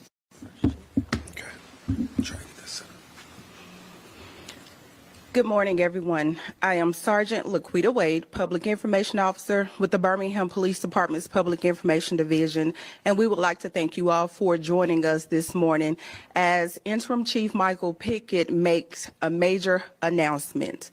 First, you will hear from Chief Pickett, and then you will also hear from Mayor Randall Woodfin. When Mayor Woodfin is done, we will have just a few questions and answers. Please limit your questions to the topics that we will discuss this morning. Thank you. Chief Pickett. Well, good morning, everyone. I'm Michael Pickett. I serve as the Interim Chief of Police for the Birmingham Police Department. When I was appointed to this role, one of my top priorities was to get our homicide detectives equipped with every tool that they needed to be able to investigate all murders, especially egregious murders like the ones we're going to discuss today. Wanted those to be able to be solved so that the victims' families, can have that one step closer toward closure. That being said, the Birmingham Police Department has obtained warrants in a major homicide case that has caused the victims' families tremendous pain and suffering and sorrow to the city of Birmingham. On Wednesday, July 12th, 2023, an unknown suspect entered the open bay of Fire Station 9 in Norwood. He was armed with a weapon he shot 2 Birmingham firefighters, firefighter Jordan Milton and Sergeant Jamal Jones. They were both critically injured during this horrific crime. Both firefighters were transported to UAB for treatment, where they received life-saving measures. Tragically, 5 days later, Jordan Milton succumbed to his injuries. 22-year-old Damian McDaniel of Fairfield, Alabama, has been charged with capital murder of a first responder and attempted murder of a second firefighter. It has been 19 months since the tragic incident occurred, and we empathize with the families that have been affected. The Birmingham Police Department is unwavering in our commitment to solving all homicide cases. While some of these investigations may require more time, rest assured that we are tirelessly working every day towards bringing perpetrators to justice with efficiency and meticulous work carried out by our homicide detectives and the Jefferson County District Attorney's Office. I cannot express how appreciative we are, in particular with the Jefferson County District Attorney's Office, as they have worked over the last, I don't know how many months, with our detectives on each of these cases to ensure that these folks were brought to justice. We are appreciative to the Milton and Malone family, as well as our Birmingham Fire Chief, Chief Corey Moon, and all of our brothers and sisters with the Birmingham Fire and Rescue Service for their patience and their diligence, and as we diligently work toward solving this case and bringing this person to justice. BPD extends gratitude to our esteemed partners that include, as I stated earlier, the Jefferson County District Attorney's Office, the ATF, the FBI, United States Secret Service, Jefferson County Sheriff's Office, and Crime Stoppers for their invaluable collaboration throughout this investigation. Additionally, Damian McDaniel is charged with intentional murder in the death of Mia Nixon. She was shot and killed on January the 10th, 2024, outside of her home in the 800 block of Crest Green. McDaniel is also charged with capital murder, which was a murder for hire, in the death of the UPS worker, Anthony Love, Jr. He was shot and killed on April the 9th, 2024, on Inglenook Lane in the parking lot of the UPS facility. His co-defendant, Charles Nance, is charged with capital murder, again, murder for hire. McDaniel is currently incarcerated in the Alabama Department of Corrections on a probation revocation out of Bessemer. McDaniel currently has 4 murder cases, 1 intentional murder case pending in Jefferson County, as well as 17 assault first-degree cases, also 3 attempted murder cases, and a certain person's forbidden to possess a pistol and possession of marijuana first degree. McDaniel has no bond. Nance is currently being held in the Jefferson County Jail with no bond for capital murder that occurred on August the 13th, 2024. His co-defendant in that was, again, Damian McDaniel. I hope the formal charges that you see today, along with a large number of continuous arrests that you all have seen over the last several weeks, is sending a very clear message that BPD will not let up. BPD is locked in. We'll take a few questions. First, we will hear from Mayor Woodfin.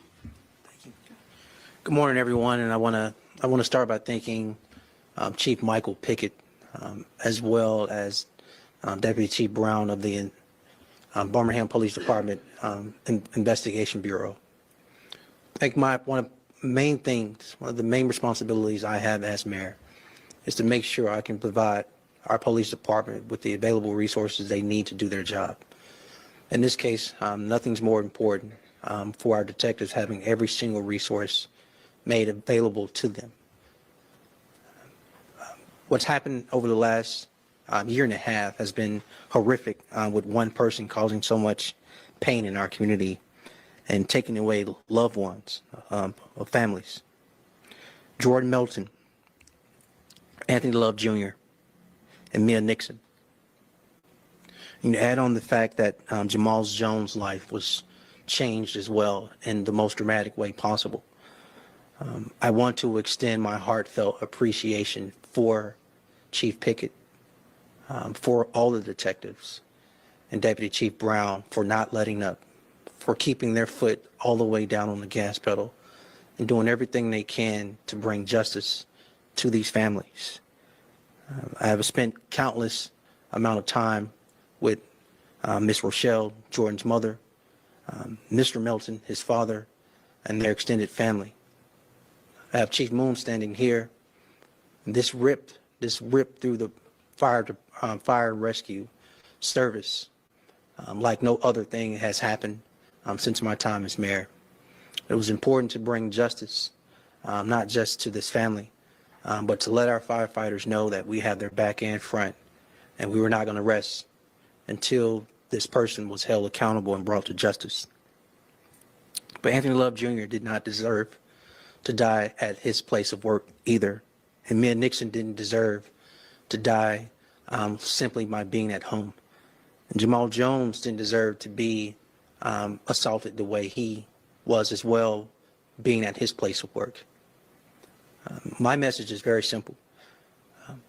To all of these victims, families, we are still in lockstep with you, not just through our prayers and thoughts, but through bringing justice. But my message is also to all those other families out there who have lost a loved one. Our detectives continue to be locked in, literally looking under every rock to bring justice and bring formal charges for those who have taken other loved ones as well in this city. As Chief Pickett said, I want to thank all the partners who made this day happen. And as mayor, we'll continue to do everything we can to make the city safer. Thank you. Do we have any questions? Here with ABC 3340. I heard Interim Chief Pickett mention that this was a murder for hire in these cases. If someone hired McDaniel and I believe Nance, what charges, or if any, are being brought against the person who was involved in this murder for hire? So these are some more complex type of investigations, if you will. So we're continuing to investigate that, but you could look at the possibility of conspiracy to commit murder. They can also be charged with murder as well, in some form of conspiracy. So we are pursuing that. It's still an ongoing investigation. If nobody else has a question, I do have Okay, another yes question. ma'am, one more. I wanted to ask, is Damian McDaniel responsible for any other cases that are open at the Birmingham Police Department at the moment? I'll say that we are continuing to investigate several murders. There's a possibility. We don't have any certain facts on that at this time, but we are continuing to investigate. So, we're walking down every lead. Of course, things take time. We have to develop every piece of evidence and make sure that we walk down essentially every aspect of it to make sure that, because what we aim for is a conviction. We just don't want to have a person charged. We want to make sure that when they go to court, that there's a conviction. This person remains behind bars. So we do very detailed investigations. At times, we have to be slow and methodical because they're more complex. And with these murder for hire situations, criminals are, they're trying to be more savvy these days. But the thing is, there's no perfect crime. And our jobs in local, state, and federal law enforcement is to figure out where they slipped up. That's our job. So at times it takes a little bit more time to get that done, but we never stop working. We never stop working on that. And today we're very happy to say that we now have formal charges for these murders, several murders. I highly doubt that this what Lil Wayne had meant when he made the song Stunt Like My Daddy. Been around for the DC Sniper with Muhammad, and his stepson. If everything BPD is accusing Damien, as well as his dad history, is true, they might outtop them. And just put that in perspective. 14 bodies in 14 months. Let's just wait to see how this play out. Everybody we talked about and affected due to this story, we send 11 prayers you guys way. Fam, it's time for you guys to let me know how you guys feel about this one in the comments. You're talking about a man who went on a spree like this. Not to mention they say he wounded over 30 after the demise of his good friend, White Boy Spin, who was allegedly set up. We also did that story. I'll leave the link in the bio. But talk to me in the comments. Don't forget to like and subscribe. Until then, fam, I'll catch you guys on the next one. Nobody.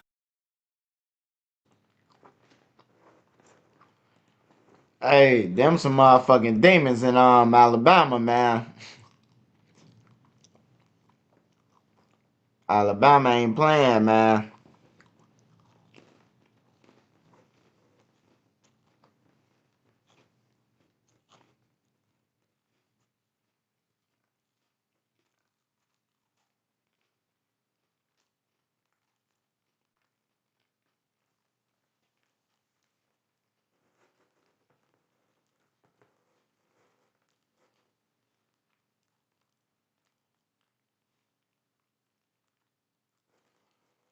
Yeah, that's crazy.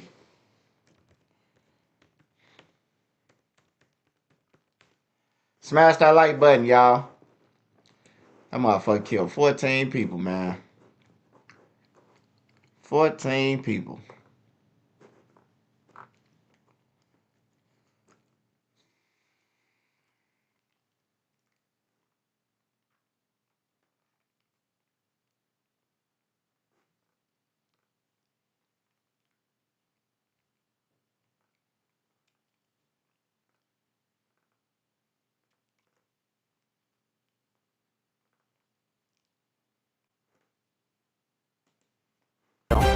Now we turn to breaking news in Roseland, where Chicago police say a 77-year-old man was shot and killed. Let's go right to our Marissa Perlman. She is live at that scene right now with what we know at this hour. This is so sad, Marissa.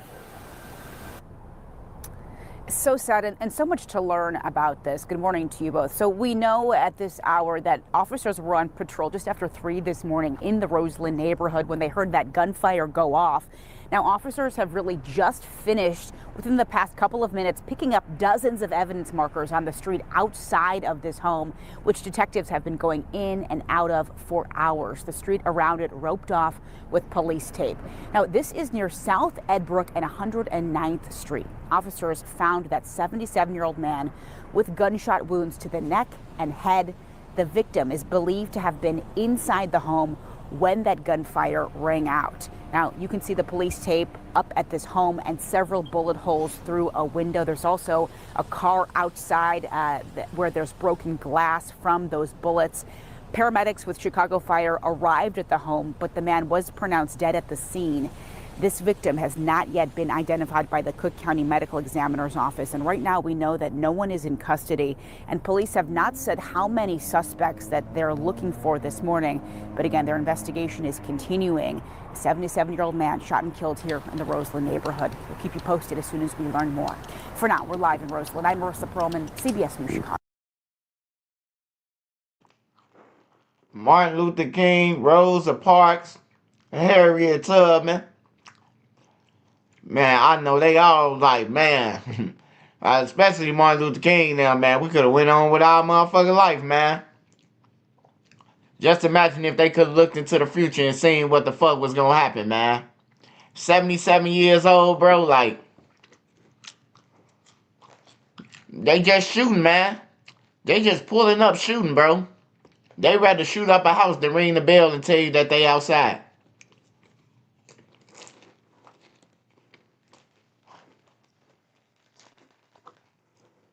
Shit crazy, man.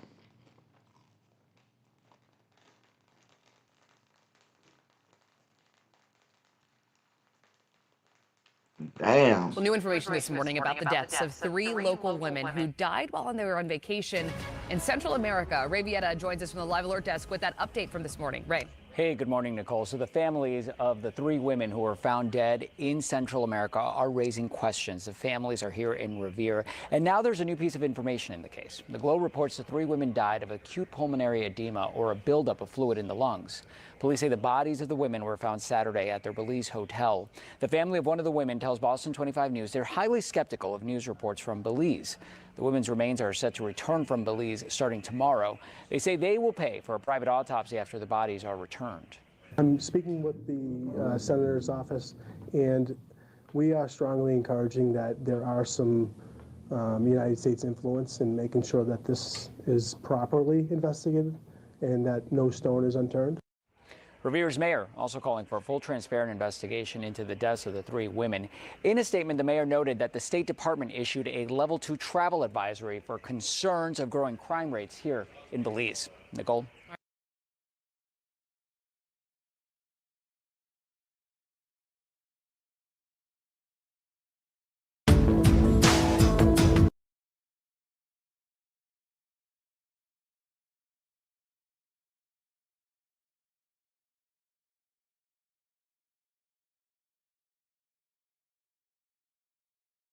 A family's quest for answers now in the disappearance of their loved one. Taritha Morrison disappeared 4 years ago today. She was 5 months pregnant at the time. Suzanne Lemonnier joins us from the newsroom with the family's ongoing mission for answers. Suzanne. Erica, Joe, they feel somebody knows something about what happened to Morrison and want anyone with information to come forward to help police solve this missing persons case. February 26, 2021. Aretha Miller says on that day, her 36-year-old sister, Sharitha Morrison, was supposed to pick up her daughter at school on the south side. Morrison never showed up. 3 days later, I get a call from her friends who told me they found my sister's car on Winchester and Birchwood. And I thought that was strange. Strange, because Miller says her sister lived on the south side of Chicago. This is video of Morrison's Porsche Cayenne the day it was found in Rogers Park on the north side. It had a parking ticket on it. Miller would later learn from police her sister had received parking tickets in the past at that same location, leading them to believe Morrison was visiting someone she knew. The car was in the tow zone, and people park their car in tow zones when they making quick stops, or, oh, I'm gonna run out the car real quick and hop back in. It just, she didn't hop back in her car. Every year since her disappearance, Morrison's loved ones have been sharing her story with the hope of finding her. Morrison was 5 months pregnant. It's just hard to keep hope due to the circumstances. You know, she was pregnant. It's kind of hard to, like, be missing and just out the wind and nobody see a child. Morrison's son, Jermaine, was 20, and her daughter, Glorious, was just 5 when her mother didn't show up 4 years ago to get her after school. It's been very hard for both of them, my nephew and my niece. It's been hard for our whole entire family to be here 4 years later with no closure. And Miller says in those 4 years, her hope has faded that her sister will be found alive. I feel like maybe my sister is no longer with us. Chicago police say the Special Victims Detective Unit is continuing to investigate Morrison's disappearance. In the newsroom, Suzanne Lemonnier, CBS News, Chicago. Thank you.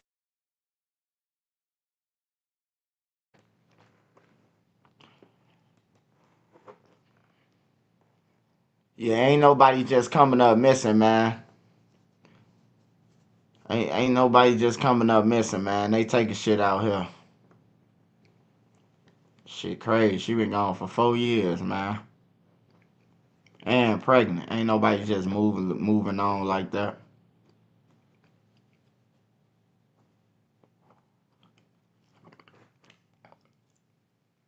Hey, what somebody say? I seen something.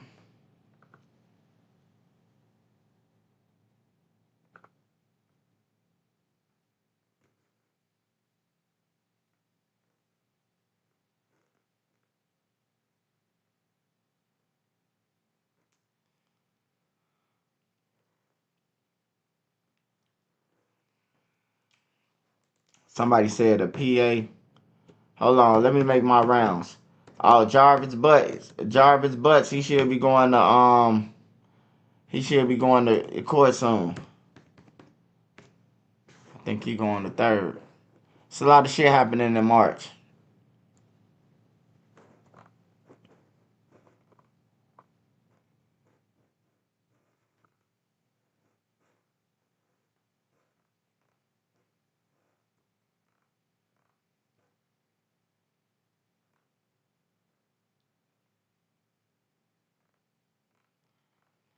Oh man, they gave old girl an apartment, y'all.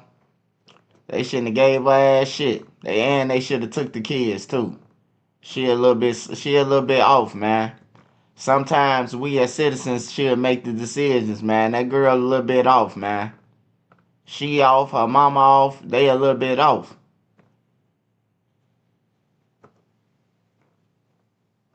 Cause if we that damn cold, we going to the police station. We sitting in stores, you call the police, nigga. It's cold in my house. I ain't going nowhere. Alright, that's Detroit. Let's go to Philly. Smash that like button, y'all.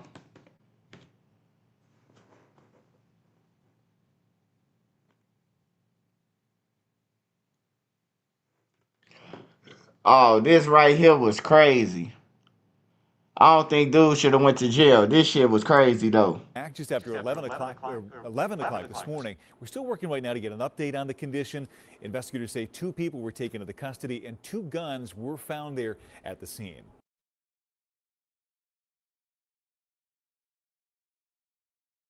Well, police say a 16-year-old is hospitalized and 2 people are in custody after a shooting in West Philadelphia this afternoon. This happened at about 11 o'clock or so around 52nd Street and Market and Chestnut. This is a very, very busy shopping corridor. CBS News Philadelphia's Dan Snyder brings us the latest on the investigation. Yeah, good evening. That shooting happened in broad daylight in a busy area that store owners tell us is even busier right now as people get ready for Ramadan. That shooting happened just outside the Ajwa Islamic fashion store on 52nd Street. One of the bullets actually shattered a window in the store with glass still littering the city sidewalk. Police have not said what led up to that shooting, but people in the area say they believe it started with some sort of argument. Just down the street at Al Amana Islamic Place, Abdul Hakim says he heard a loud gunshot and one of his customers actually ran back into the store. He tells us there have been shootings in the area in the past, but this one was very close to his front door. Obviously, it's scary. We're talking about gunshots, so this is not like kids play. This is a gun. It's actually killing people, so this is very, very scary because some of the customers are actually afraid to come. One customer told that she's not going to come here until next month because she's scared to come out. So this is very, very scary. And it's Right now, a search is underway for a man who assaulted an 82-year-old woman inside her home. Police say the man climbed through the window of an apartment building last night on 82nd and Ashland. Sabrina Franza has more on the search from police headquarters. Right now, it's not clear if this 82-year-old victim knew her assailant. Police say she's going to physically recover, but they're still looking to figure out who did this. Just before 7 last night, on the corner of 82nd and Ashland in the Auburn Gresham neighborhood, police say a man entered through the window of an 82-year-old woman's home. We're told he hit the 82-year-old victim in the face, and she fell to the ground before he sexually assaulted her. Home invasion CSA. We checked for surveillance cameras that may have caught what happened, but could not find any pointing at the building. A detective did arrive on scene at one point and tried to talk to someone in the building, but it appeared that she was not successful. The victim was taken to Little Company of Mary Hospital for observation, while the suspect fled the scene.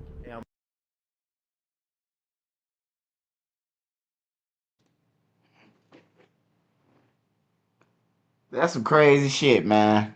This some crazy shit. This is where the gang members supposed to step up, bro. Now, this is what I'm expecting the gang members to fucking step up, bro. Like, you know how y'all be hollering out y'all ops time about check it out? Won't y'all do that to motherfuckers who just walking around the neighborhood who y'all don't know? Or the people who y'all know that's ex-offenders that's PDFs. Y'all know they is, cause some of them y'all homies or y'all homies and them daddies and shit, uncles and shit. You know what I'm talking about? Put his ass on a tight leash. Anything come touched around our neighborhood, you getting handled. You know what I'm saying? Like, man, we gotta step up, bro. 82-year-old woman, man. Somebody climbed through her window, bro. That somebody gotta be somebody who in the neighborhood, who from around there, who know the old lady live by herself and know that she keep her window open. Or they probably was in the old lady's house and opened her window and left it open. There's some sick motherfuckers out here, man. Shit weird, man. 82 years old. You live all the way to 82 to get assaulted, bro. All these females out here, bro. You could pull up on a motherfucker and honk your horn like Grand Theft Auto out here, man. And a motherfucker walk up to your car and say, honey, you wanna ride? You hear me? Like, you ain't got to take nothing these days, bro. You don't have to take nothing. Just honk your horn, man. Just honk your horn like Grand Theft Auto, like GTA 5. You could be at the stoplight and honk your horn. A motherfucker jump in your car. A female, what we going? We finna smoke?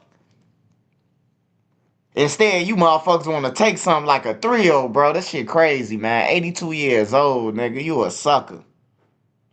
I hope they catch your mark ass, man. I'm praying for that senior, and anything that happens to our seniors is something that we have to be totally concerned about. But right now, the police is doing their investigation, and they just want to do their due diligence to make sure that there's no threat to the community, and especially our seniors. We asked police if they had any updates on this case, if they were looking for a specific person, a specific vehicle. They would only tell us that their investigation is still ongoing. Outside Chicago Police Headquarters, Sabrina Franza, CBS News, Chicago.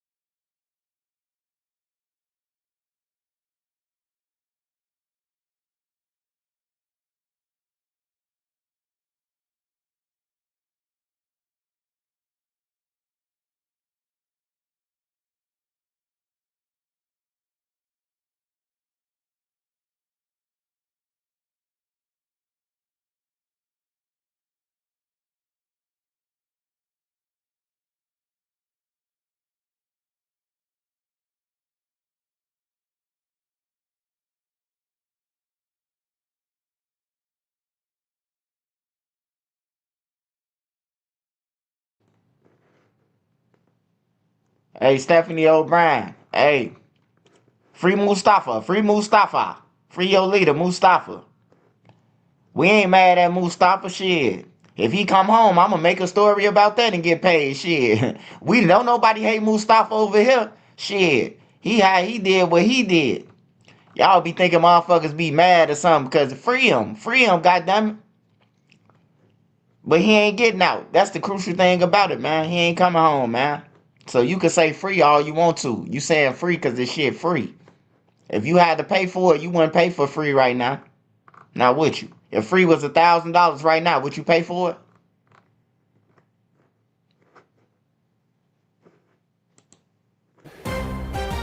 We have breaking news now in McKinley Park. Chris Habermel is above in Skywatch over a police chase. What are you seeing, Chris?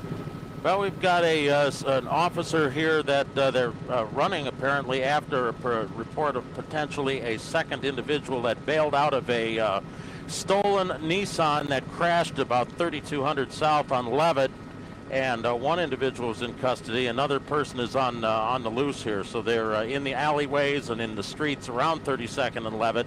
So we're watching the officers here kind of filtering into the neighborhood. The backstory on this is that Nissan that's heavily damaged there. Cleveland's #1 news at noon starts now with a breaking news alert. Breaking news now at noon, a DEA raid in the suburbs. Thanks for joining us this noon. I'm Nicole Versansky. Agents out in full force, some dressed in hazmat suits, collecting evidence at a building in Fairview Park. Katie Tursik joining us live from the scene with an update on what happened. I would think neighbors, people nearby, Katie, had to be so concerned as to what was going on. Well, yeah, absolutely. Take a look behind me. You're going to see a parking lot with tents. Underneath those tents, it's all evidence that came right out of this building right here on Lorraine Avenue. I live behind wherever they're going into. This morning, Mike Lufkin woke up to Drug Enforcement Administration agents next to his Fairview Park apartment. Some dressed in hazmat suits, carting out drug paraphernalia. A lot of banging, a lot of moving around, but it only happened at night from midnight to about 4 in the morning. That's funny. You never would think of it as a supposed drug operation. DEA officials say this morning they discovered a suspected drug processing operation at the ESI building. 2 people were arrested. They were supposedly selling cosmetics. That's what I knew. And I said, all right, they used it as a storage area. Lufkin says he never saw anyone go in or out of the Lorraine Avenue store during the day. They introduced me as a wife and a husband. They were very nice people. I mean, they met me once or twice. The wife, they gave me their number right off the bat if I needed anything. I could never say anything bad about them.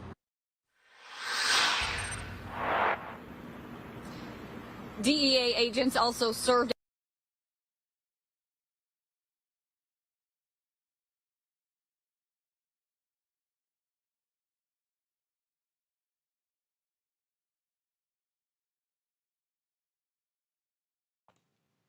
Smash that like button, y'all.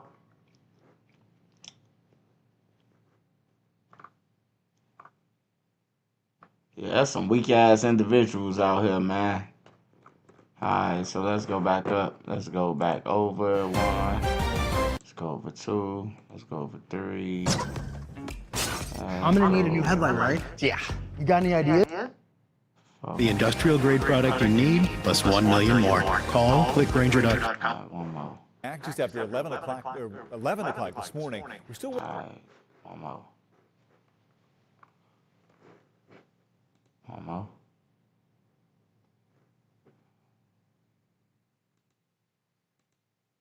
A family's quest for answers now.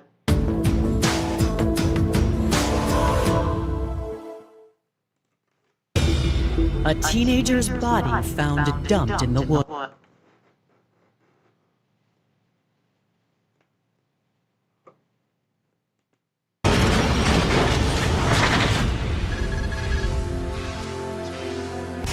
This was before 2020?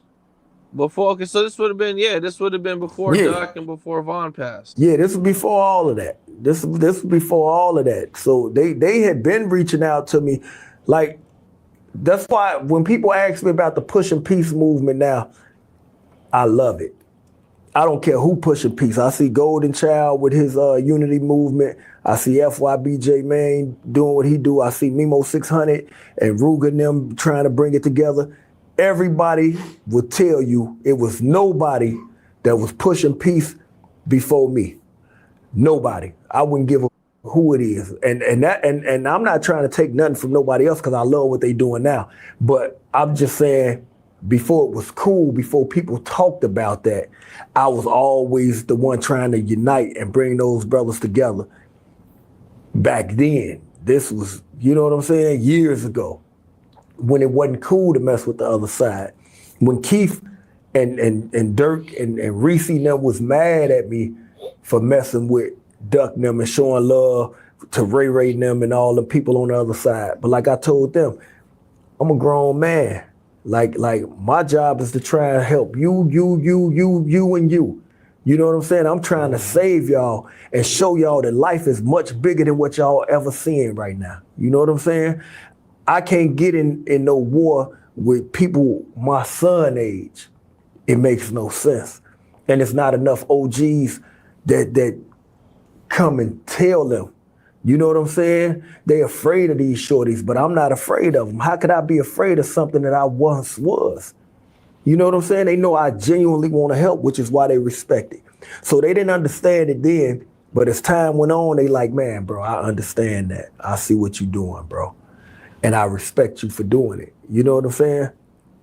It ain't nobody. I wouldn't give who it is that did more for the people coming up in the community in our city than me. Nobody. I wouldn't give who you get or who you talking about. I've been doing it. I had a song called I'm a Op because they were saying, oh, he a Op because he with them. And I said, well, if me with him, and him make me an Op, then Op me up. I'm a Op then. And this song was years ago.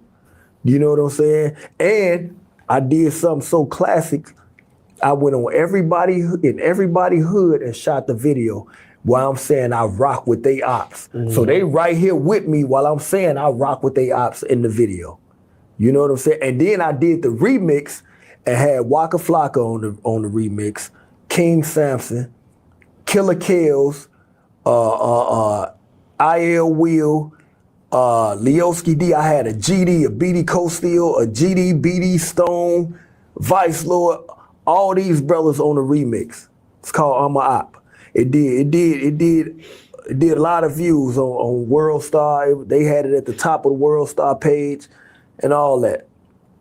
And I was in everybody hood, let them know I rock with your Op. And they right there with me, P. Rico and Lil Mister in this video, all them drill guys over there. So when I'm on the BD hood, on their side, they dropping the rakes. When I'm on the GD side, they cracking the trays, like, and all in the same video. Like I did shit that people ain't did and wasn't able to do and was too scared to do. I'm not scared of these shorties because I was once them. When I say I really was out there sliding and putting in work and really ran my organization in my hood, I really did that. So it ain't all the killers and all the hitters. I controlled them. You know what I'm saying? So it's like I know their mind frame. I know how they think. I was a part of that. So so now that ain't nothing for me to be proud of. So that's why I go so hard to try and change that narrative, try and right them wrongs, try and rebuild up some of the same blocks that we helped to tear down. I owe that to the community. I owe that to my people, my hood, my community. Damn. Oh, you mentioned knowing a lot of rappers. Did you know Little JoJo? I knew Lil JoJo. I got a song with Lil JoJo. If you go pull up Bo Deal, Gutterville Doe, and Lil JoJo reached out to me on Twitter. This when Twitter was popping. He said, man, bro, I respect you. I still got the message on in my Twitter DM. He said, man, I respect you, bro. He said, man, we Brick Squad and y'all Brick Squad. Do a song with me. I said, you know what? I'm gonna rock with you. I did. Gutterville Doe send me the song. I send the verse back. He got my verse, and the next day or 2 days later, it was a day or two later, he got killed. And we shot the video maybe a month after that, and all his guys, his brother Swag was in the video, Killer Kells, like all they people was in the video for his part when his part came up. He got killed right after that. What'd you think when he dropped the BDK anthem?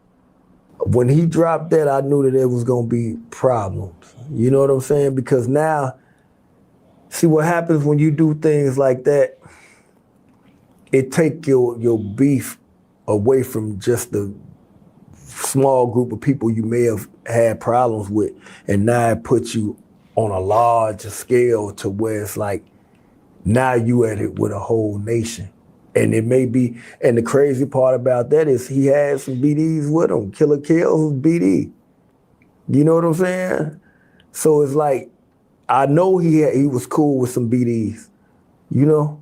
And then I look at, that's just an unfortunate situation too, because those be really good dudes. Like when people be like, oh man, them some hoes or them some hoes, man, everybody be the same type of just on different sides.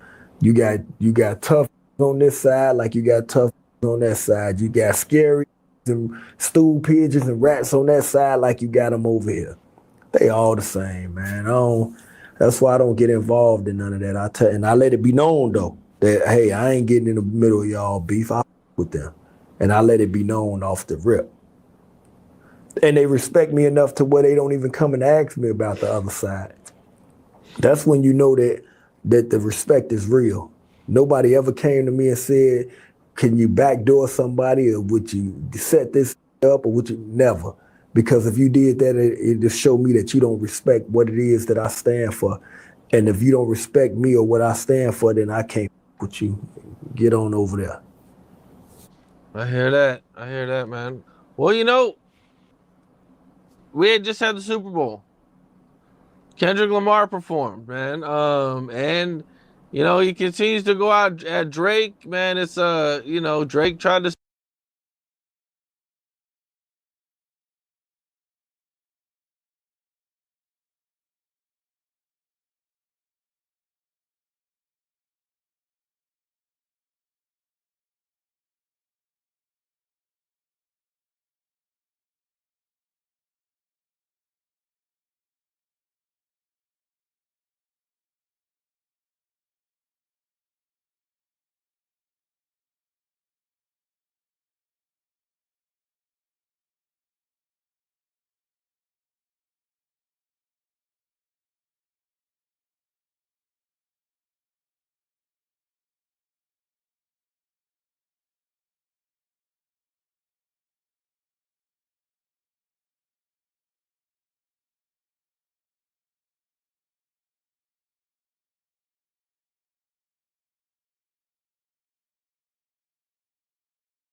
Young Thug ain't beat nothing, man. Beating the case is when you beat the case. Like Von beat this murder, that's beating the case.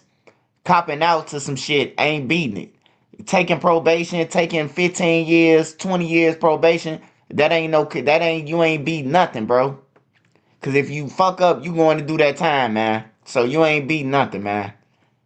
Young Thug ain't beat shit. He's just lucky that he was happy to come home after sitting in that motherfucker for 3 years.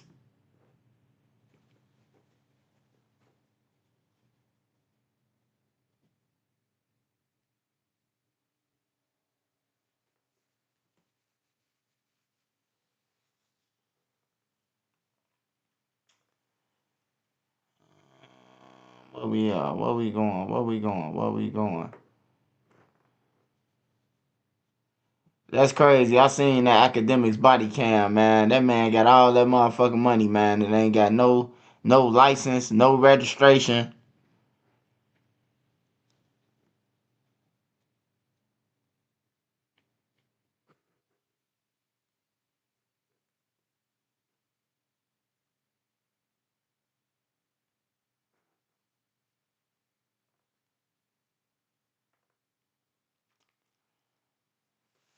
Yeah, Wallow a clown to me. I don't even fuck with him. Fully chopping. Lil DG Scone going live. Oh, they back out. Lil Speedy. Hey, y'all, Lil Speedy out of jail, too, man. Lil Speedy out, man. Lil Speedy is out. Everybody been asking what's up with Lil Speedy. He out of jail. He out of jail, man.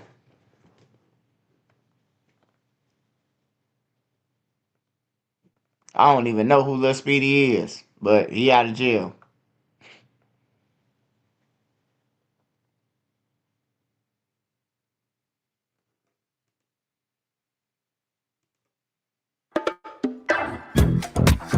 Smash that like button. Oh man, Explosive. Shout out Explosive. Explosive. You need to drop an audiobook version, fam. I just listened to dude at On January 16th, for 2023, an officer was checking a local apartment complex for a wanted man. He came across a man fitting the description, so the officer asked him for his name, and that's when things went sideways.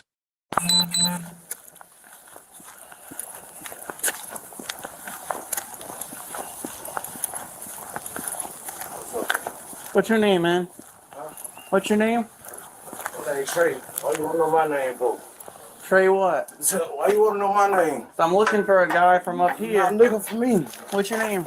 My name's What's Trey. your name? My name's Trey. Trey what? What you mean? Stop. Stop.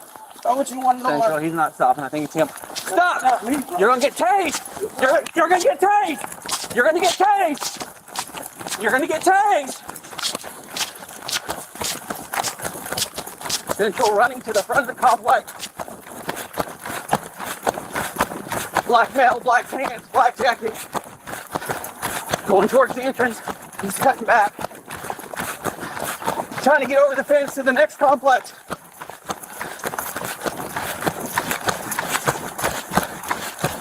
Stop, police!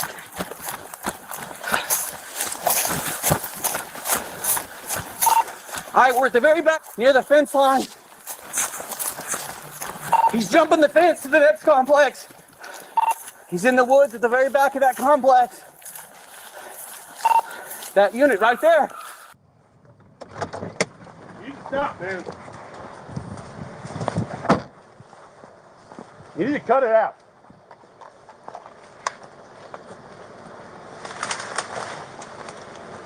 We're back of the Oaks near the leasing office. We're in between the fence. Right there. Yeah. He's trying to make his way back over that when it's starting to get from the second. I would suggest you stop now before you get tased.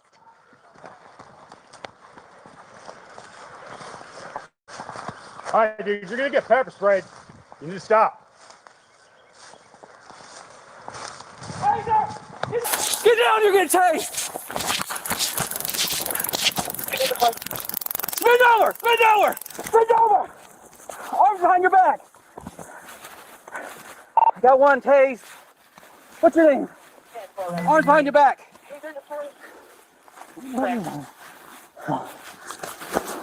Are you demarcated? No, sir. Then why'd you run? What's your name? What? You got warrants?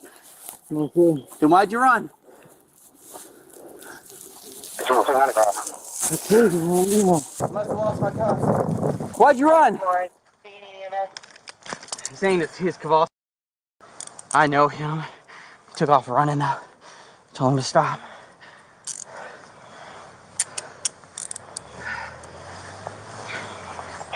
We have EMS headed that way. Are they needed? Any help over there? No. You good? Yeah, I gotta get him up. I don't even know if he's DeMarcus. We're gonna roll you in. For the unit still need the radio. What's your name? Why'd you run? Look at me. I told y'all I didn't do nothing. Look at me. I know Kavasi. Athens, turn left at that first road. Central. He's saying his name is Cavasio. I don't think it's. I'm not quite sure who this guy is. You're gonna let EMS take the probe out? Yeah. Here. Okay. You good? 10-4 Central. We need EMS. You gotta take that one. Stand up, man. 10-4, they en route. Unless he's requesting EMS, we don't need EMS for a medical appointment. 10-4-17's got the probe in his finger. Well, we can take him out as long as it's not in a sensitive area. So. Yeah, well. Where's the other one? In his finger. He'll come out. All right, let's walk him back over. I gotta get a computer and see. Oh, where's my computer? Can we do it? Yeah. He got one in his finger. Okay. Let me go get my car. Okay. Pull the cartridge. Yeah, I'm gonna put some clothes on first. You can pull the cartridge with that. I thought it was this guy that's stealing from everybody because he was coming out of the apartment. Then he just took off running. I'm not sure who he is. You got a removal tool in your glove box, John? Or you got? Huh? You got him? Yeah, he's good. Simple. Other one's in his jacket. Hold you up. Move your finger for us, buddy. There you go. All right. He's gonna take that probe out. Yeah, give it a second. 1, 2, 3. Pull. Go. All right.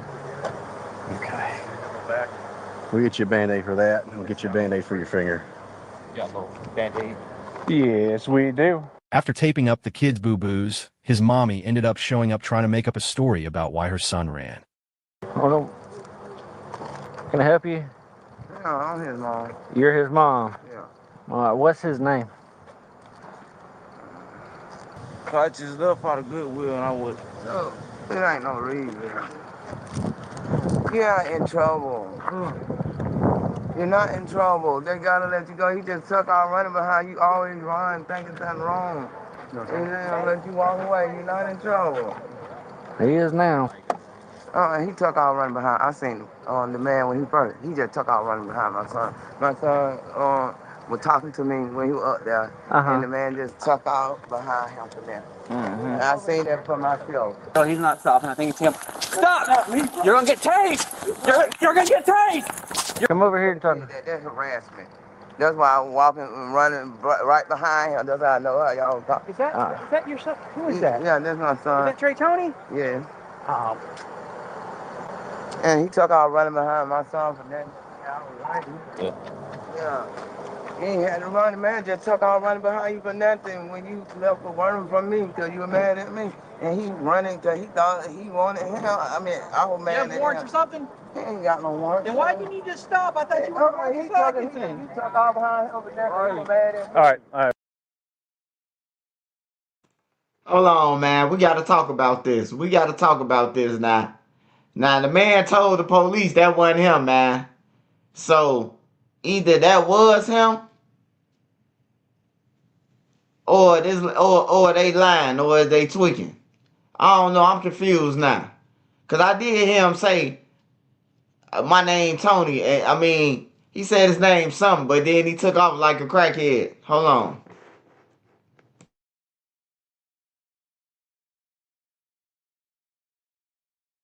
I don't know what she's saying. She sound like dude off King of the Hill, Boomhauer. We're gonna.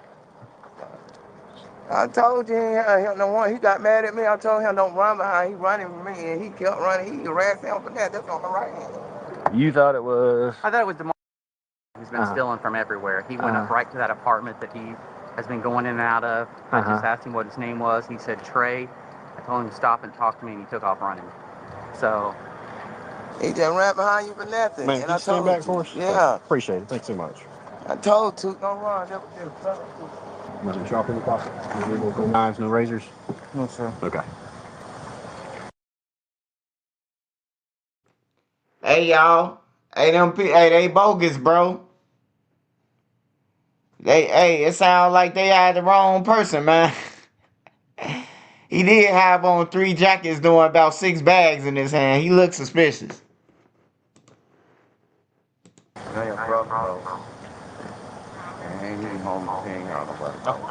Oh, you don't say. You got 2 pairs of pants on or just one? You got 2. Okay.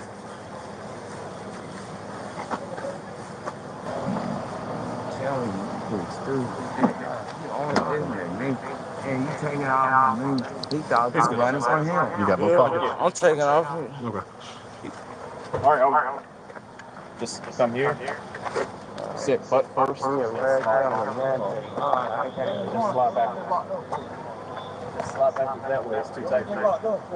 He probably like because you was taking off on me. He got mad at me. As the mother was saying, he was mad at her. So I got curious and did a little digging and found out that he's been arrested dozens of times. For example, he was booked for repeatedly striking someone in the face with his fist, resulting in a closed fracture of the left orbital floor area of the eye socket in 2017. Oh, and he was arrested once for spitting on his mother and taking his brother's phone on the same night. He does. He has warrants. Yes, ma'am. He's got several warrants. Probation violation is one, but there's several of them. So. Like what? So he's got probation violation. Man, that nigga spit on his mama. Send his ass to jail. Send his ass to jail. And several other warrants for his arrest. What the hell? That's from where he got tased. Cause he ran from the police. So he got tased. He don't want to go to the hospital. Huh? He didn't say he wanted to go to the hospital. He didn't request EMS and he didn't request to go to the hospital. He got health problems. I think he needs to go to. Well, he's an adult. He can make. We've asked him. We walked him all the way from back there to up here. He's not asked for EMS? Where's Right. Yeah, no, I know. It's his car. I got your Thank phone. So going with EMS doesn't make it go away if he does go. Going with EMS doesn't make it go away. He's still got warrants out. Yeah, but he still need to go and go to jail. You know, just in case ain't happened to him, and it won't do nothing on y'all phone. Y'all end. It's not on anything on us either way. If he wants to go with EMS, that's... I tell you know that dude, he took our own for nothing. He wasn't even running behind him. And he started running behind him. But it's probable cause when an officer tells you to stop and you don't stop, that person is running for a reason. And he has warrants, and that's the reason. Have you rolled down the window real quick so you can talk to him? Yeah. Okay. You go to the hospital. You go to the hospital. Well, tell him you want to go. I know you out of front. You got health problems. Look at your head.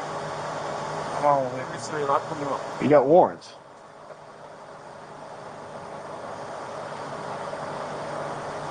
That nigga look like This is a Michael jail Blackson nurse when he checking told out him he too. got a I'll warrant. check out the fingers and stuff where he got probes in him.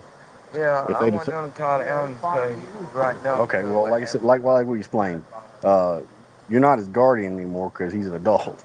So he can make his own choice as far as all He that. just said he wants the ambulance. Huh? You want to go to the hospital? I know you do. Okay.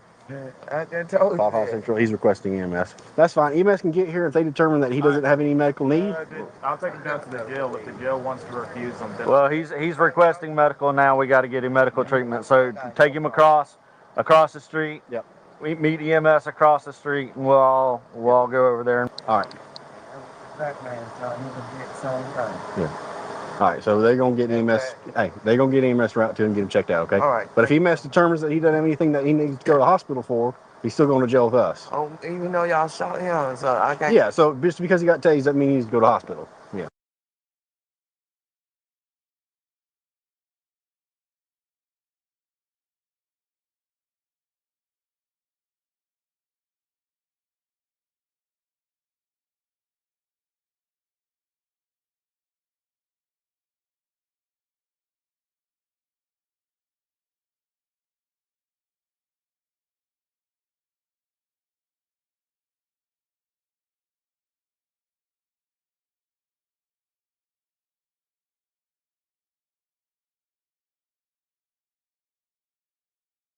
Federal agents investigate a rookie officer after he tries to help a homeless man. Hey, police department, I need you to wake up, buddy.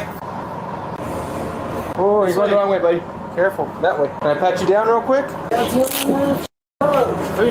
This officer who just offered to search the suspect is a trainee in Phase 3, being monitored by his FTO. What he doesn't know is the suspect will make allegations of abuse from his search, resulting in immediate scrutiny by the feds, since the police department has been under federal oversight for the last 9 years. Come on.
No matter what, you never hit or spit on your mom. Hell nah, you ain't supposed to touch your mom, period.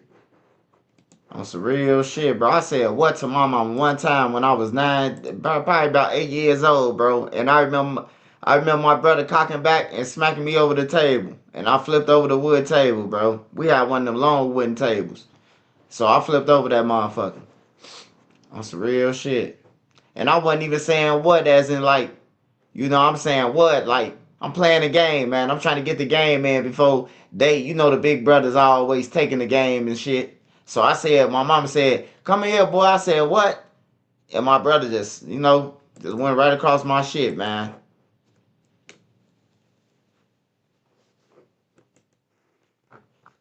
You need medical attention from the taser? Oh, man, you don't need no damn from a taser. You know how many times nigga that got tased and we went straight to jail? That's some extra shit. That's some shit you don't want to go to. You don't want to go to jail, so you try to go to the hospital to think you finna make some phone calls and shit. But then you ain't making nothing. You down there gotta kill yourself, man, to go to a hospital with a good room, a TV. That's what people will be eating shrapnel and metal. Nene.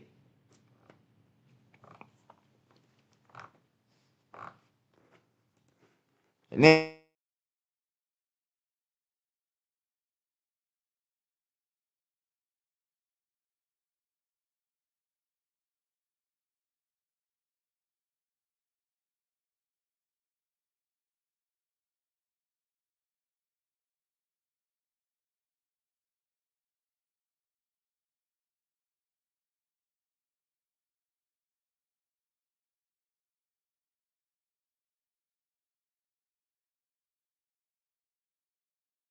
Two suspects are charged with felony battery on law enforcement. First, reality television star and actress Joseline Hernandez is kicked out of a VIP suite at a boxing event. Now you go.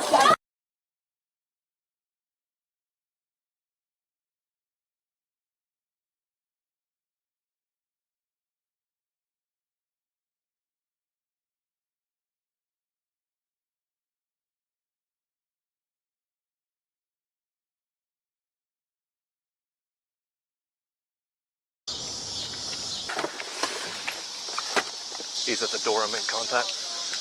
Come out here. Come here. Come here. Yeah. Open the door. Open the door. Open the door. See if the front's unlocked. Come here. She's sending me to jail. Come here. Hey, what is she doing? Put your hands behind your back. What did I do? Why am I being detained? You're arrested for disorderly conduct. What Mom, she's having me arrested for disorderly conduct. Make sure you contact the lawyer, because the officer that's handcuffing me. Let's go over here to the squad. Grab my You got phone, anything please. on you? Anything that's gonna stick or poke us? No, sir. Any drugs? No, there might be marijuana. I ain't worried about a little marijuana. You got a TV remote in your pocket. I was listening to you. I'm telling you this, I'm coming for y'all job. You got it. It's all... I'm coming for your job, dude. So, how is it disorderly conduct? Can you explain my charges? Nope, you're just being charged with disorderly conduct. I'm not gonna get into it over here. No, you have to explain my charges to me. I actually don't have rights, to. So, I am able to know what I am being charged with. And that? Oh, this one. Oh, sorry. I'll get that air going for you. Okay. Appreciate it, guys. What? Disorderly conduct, Class A misdemeanor. That'll be on the case report. You can do a FOIA for it. This suspect will be released from jail in a few hours, where a chaotic night will only just be getting started. Do you have anything on you that's going to harm me, blow me up, anything like that at all? No RPGs? Dang, that'd make my night, man. I mean, all right. Something might come out my ass at some point, but I'm not like my father. But okay. I mean, I'm not gonna tell you. It's all right, bud. I was gonna say, can I walk? Oh yeah, oh yeah. Let's get you in here. Hey, I just changed the locks. You, He's on his way. you changed the locks, so he has no way to get in. Nope. How do you know he's on his way? Did he call you? No, he messaged me. I did not reply. Okay. Now he is messaging my son. He said to take everything, put outside. All I'm doing tonight is close because I have to work at 3 in the morning. So let me get my order of protection. I go at 9 o'clock in the morning. Do you want me to stand by while he's here? It doesn't matter. I changed the locks. We're shutting down. Okay. So if he comes in, he broke the door, and I want him arrested because this is ridiculous. Okay. This is how domestic batteries happen. Yeah. Like when he started threatening people when I wasn't even here, should have been the last call. Like I don't understand why he hasn't been arrested, and I will bring that up. He was arrested, but they allowed him to I know, do a notice to appear. When he was threatening coworkers and stuff like this. He's out of hand. He's drunk. That's a court thing. I did my part. I'm bringing it up in court. I'm going to tell you that if he breaks that door, I cannot arrest him on that alone, because if he's established residency in this house by the state of Illinois, he has to be evicted. So I can't arrest him for breaking But in. he has been harassing me and threatening. Okay. I understand. Do you want me? If I get beat up, everybody. Ridiculous. Just stay outside. Just stay out here. Grown-ass woman gonna let his son act like that. Dylan, don't escalate this. Come speak with me and we can get this resolved. You can come in. I give you a right. He is back there. Do you have any weapons? I don't know.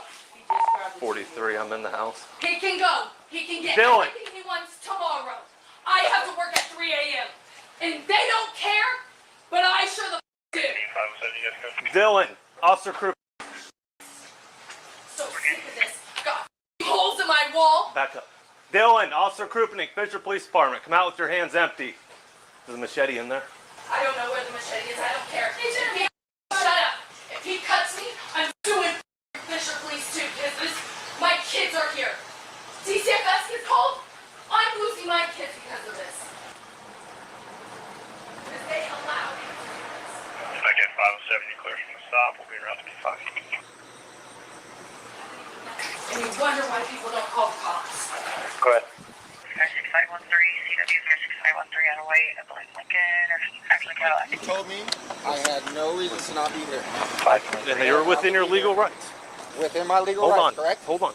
I Metcalf 6, I Victor have 5, 30 I'm days, 61 so I male. claim Listen, I run this show. You're going to listen to me, okay? I'm sick of this crap.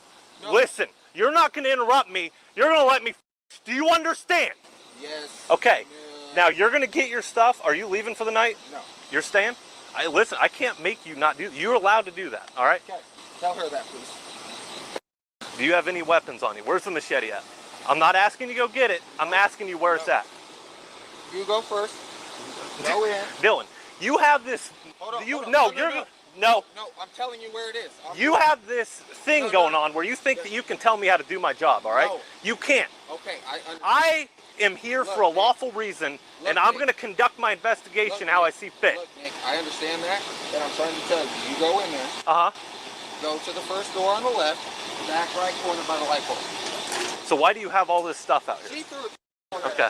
You told me. And You told me in county I have a right to be here. But you don't have a right to come here and cause issues. Okay.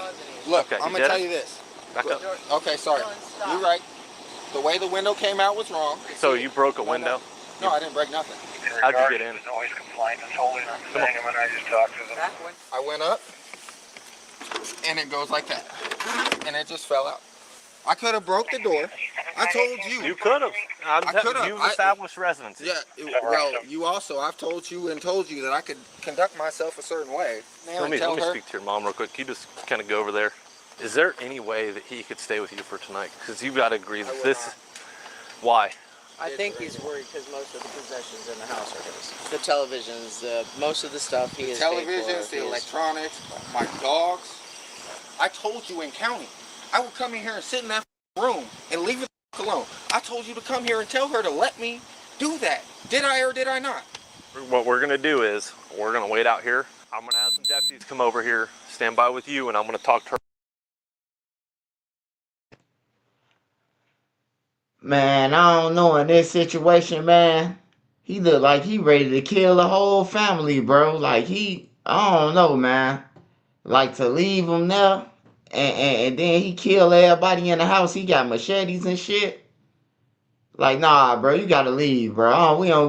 Hey, I don't know where they at in Illinois, bro, but I know they always kick the nigga out the crib. You gotta get out on everything. Even if it's your crib, bro, you gotta get out. They gonna tell your ass you gotta find somewhere to go on everything, cause they ain't finna tell no woman or no kids to get out. So I don't know where they at. They must be in one of them hick towns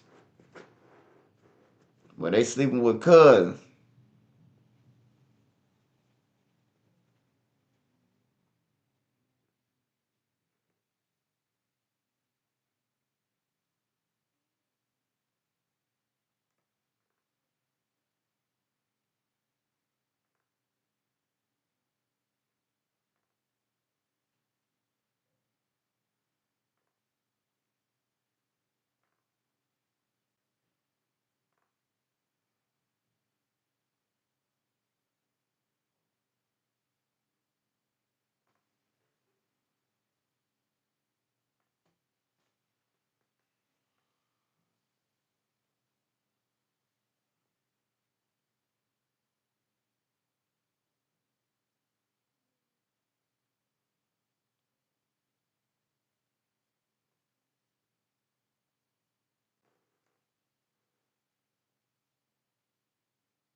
I'm not.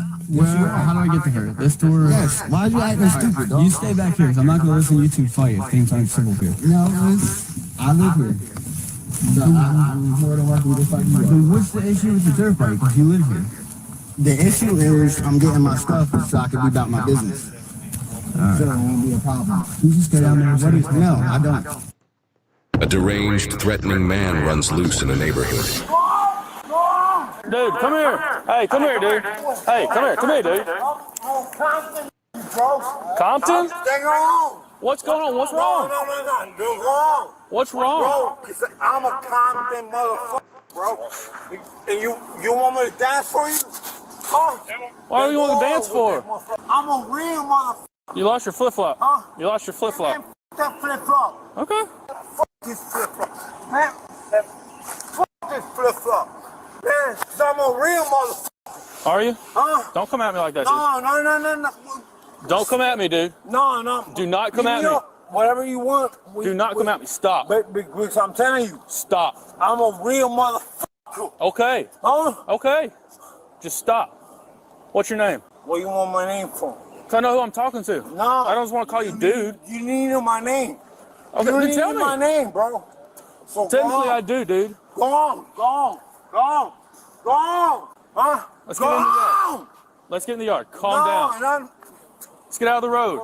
Nobody wants to get hit by a car. In the yard right now. All right, do not come at me. Go on. Do not come at me. Stay out of the road. What is going on? Why? What's wrong? Have you taken anything? Are you drinking? Have you been drinking today? The drunk, the drink, everything. You know? Go on. Do you take medications? That police right there that says on the go on. What's wrong? What's going on today, dude? Go on. You need to calm down. Go on. And you don't calm down. You need to. Go on. I can't just leave you like this, man. No, go on. Go on. We're on this. Man, what the fuck is he off? Big dog J-Ski. They gonna need more backup. Yeah, this man crazy, bro. He playing crazy. He off something, though. He off something, man. They gotta be more than meth.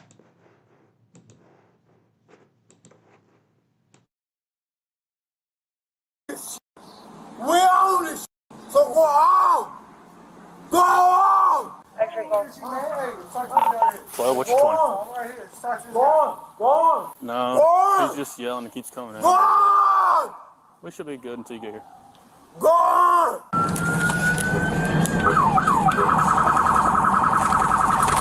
Dude, you need to stop. No, you need to calm down. I have to stop. Hey, J-Ski, I'm gonna call you tomorrow. I'm gonna call you tomorrow. Answer your phone. I will call you when I get off, but it's gonna be too late though. So I'm gonna call you tomorrow. Make sure you answer.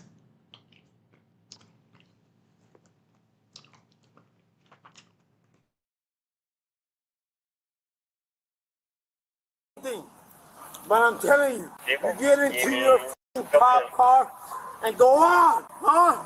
Go on. Why are you in the middle of the road? Go on. Stop coming at me. No.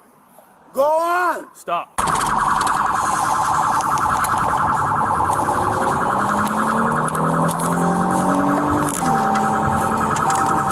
Go on. Stop. No. No. No. Go on. Dude. Go on. Why were you in the middle of the road? No. Go on. Stop coming at Go me. on. Stop coming No, at me. man, I don't give me up. No, I'll beat you up. Go on. You got blood on your chest? Where'd you get blood from? No. Go on. Go on. Because there's nothing that's going to tell you. How much have you had to drink today, bub? Nah, man, fuck that. How much have you Go had to drink? on. Go on. Go on. What's What your you going to do? Huh? What you going to do? What you going to do? Stop coming at me. What you going to do? Stop coming at me. Go on. Get into the fucking police over there and go on. I can't. Yeah. You're intoxicated. You're in the middle of the road when I pulled up. I can't just leave you. You're going to do whatever I tell you and go on. I'm not. Go on. Stop.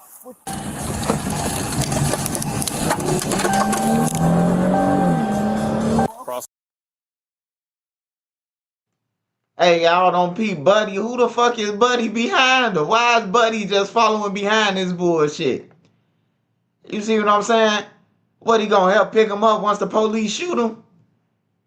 Like, why the fuck is dude behind him? Why is he trailing behind this bullshit that dude on? A motherfucker would have been, hey, in a black community, they would have been like, bro, you tweaking, I'm gone. On everything. Once they see you keep on marching towards the police, they like, I'm gone. Motherfucker finna get out the way. These dudes crazy, man. This generation fucked up, man. No. What's up? What's up, bro? Hey, do not come at him. What's up, bro?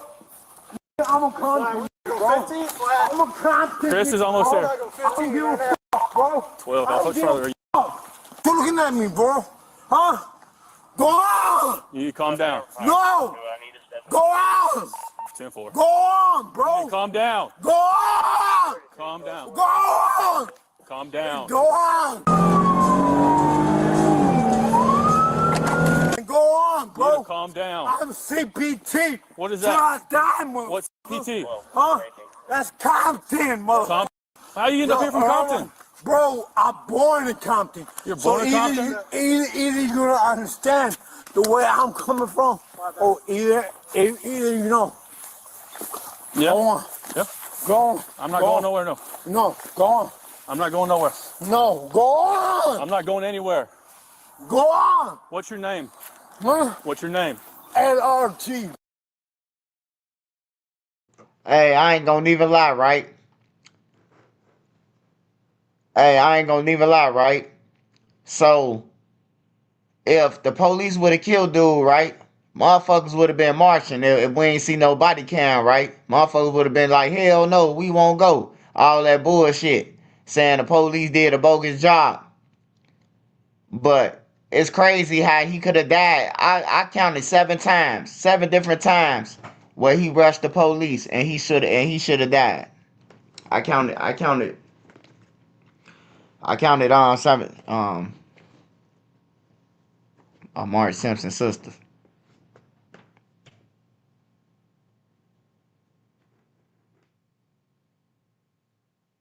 But yeah, man, this shit crazy, bro. He off some drugs though. Hey, but kids, man, we ain't glorifying no drugs and none of that shit, man. Don't do that shit. Look at him. He look like a straight fucking clown, goofy sucker, whatever you want to call that shit. Lollipop, whatever you want to call it, man. He one of them, a clown, a thurn, Buford, whatever you want to call him, man. He that.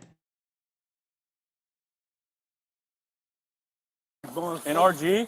LRG. LRG. LRG, motherfucker. And you can He's watch a police that officer. cop car right there. I'm gonna keep going after you. Why? Huh? Why don't you just stop and sit down? You're not restraining. Why don't you just stop and sit down?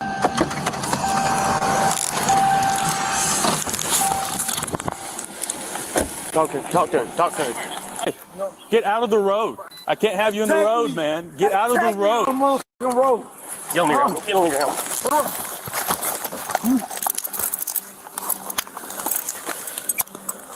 Fuck, he called me. He was walking down the middle of the road. Nah, whatever you want. His truck. His friend's nah, truck. it's not 10, man. Big mistake. Roll over on your butt. Roll over on your butt and sit up. No, roll over on your butt and sit up. No, you know you're wrong. Roll over. Sit up. No. Sit up. You know you're wrong. I'm not wrong, dude. No, you're wrong. I'm not. How much have you had to drink today? I don't give a fuck what the fuck I have wrong. But you wrong. You guys ID? Huh? You want my ID? Huh? Lewis? Yeah. LRG, motherfucker. Huh? But you wrong. We're driving my buddy up the road because he saw him. He's stumbling over the place, we're in the person's yard, he's throwing his belt around. As soon as we start pulling out closer, we check up on him, he starts punching my buddy's truck over there. Do not bite me. Hey, do not bite me. Chill out. You need to calm down. What you gonna do, man? You need to chill out. What you gonna do? Huh? You're in handcuffs. What you You need to gonna sit do? down and you need to shut up. I'm gonna stand up. I don't care. You're gonna sit down. Like we just said, you're gonna sit down on this curb and you're gonna shut up. Stop fucking yelling. You got any bags, Chris? Nah. No. Do not stand. You. Okay. You. Get your hands Do off not stand up. Get your hands off me. Do not stand up. Get your hands off me. Do not stand up. Get your ass off me. No, I'm not letting you stand up. You stay sitting down. Do not stand up. Get your hands off Lewis, me. you're not going to stand up. No. Do not stand up. Just Get stay your there. hands off of me, man. No, what's wrong with you, dude? What's no, happening? No, get your hands off me. No, I cannot let you stand up. I'm not letting you stand up. Have you just had something to drink? No. Have you had drugs? No. You haven't had any drugs? You haven't had drink anything? No. I can smell the alcohol on you. Yeah. How much have you had to drink? I don't give a f. You don't care how much you've had to drink? Okay. At the point. At the point? You all right? No. Do you need EMS to come look at you? Get the f off of me. Do you need EMS to come look at you? Get the f off of me. Do you need EMS to come look at you? No. Are you breathing fine? Anything hurting? No. What's in this pocket? What's this? Go ahead. What's in there?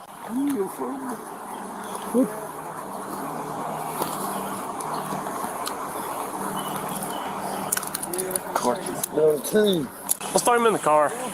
Throw me in the car. Right, Whatever you want. Stand up. Just stop talking. Stand up. No. Man, let me go. Let me go. I'll tell you what. Open the door. No. I don't have nothing. I don't have nothing in my car. Sit down. No. Sit down.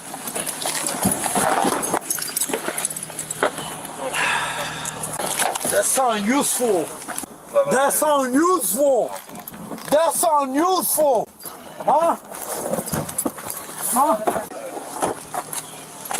Yo. What did he say? There's no damage. Where did the other shoe go? He just kicked it off, didn't it? Or is that not the one that was over there by your friend's truck? I don't know where he threw it at. He threw it over there under that tree. I didn't damage this truck right Nah, he's good.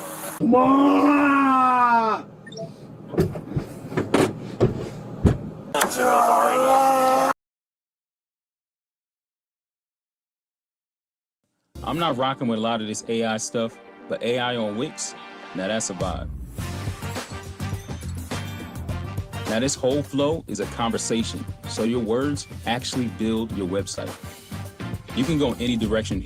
A lieutenant with the Bay County Sheriff's Office was on his way home when he was flagged down.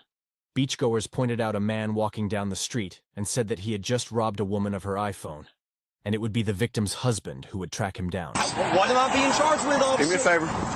Officer, am I being charged with a crime? Yes, or no? you are. What crime? Theft. By whom? By them down there. Who's them down there? That's the wrong term, brother. Don't call me brother again. Yes, sir, I apologize. Please don't, please, officer, please. Do me a favor. I will not approach you. You stop. No, sir. I'm not going to approach you. You stop. Okay, stop. Stop. No, sir. I stop. Good. Stop. Good. When my backup gets here, you're going to be put in handcuffs. That's fine, bro. That's fine. It's lawful. Can we just hold up? Just let it come to that. For 33, can you advise, is it going to be a 24-hour? Sir, I feel for... That's what I'm being told, but I can't get with a victim yet. My life is in danger. Help! Help!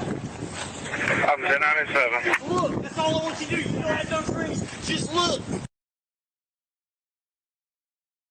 Oh man, hey, how the fuck you just robbed somebody, man, and then talking about your life in danger? Help. That shit crazy, man. These some crackheads, man. What y'all want to watch, man? On the ground.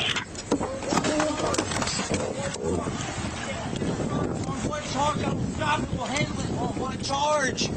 Just tell me what I'm being charged with, officer. That's all. That's all. In boundaries. If I have to put my hands on you, sir, it's please really don't bad. put your hands on me. Please don't touch me. Please, I fear for my life. Do not touch me again without proper charge. Sir, do not touch me again without proper charge. 132, go ahead. Please.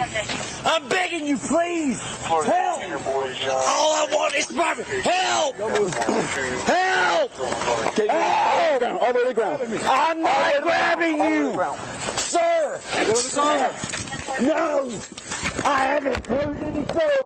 I haven't. Give me your hands. Give me your hands. Sir, I'm sorry. I don't know what's happening.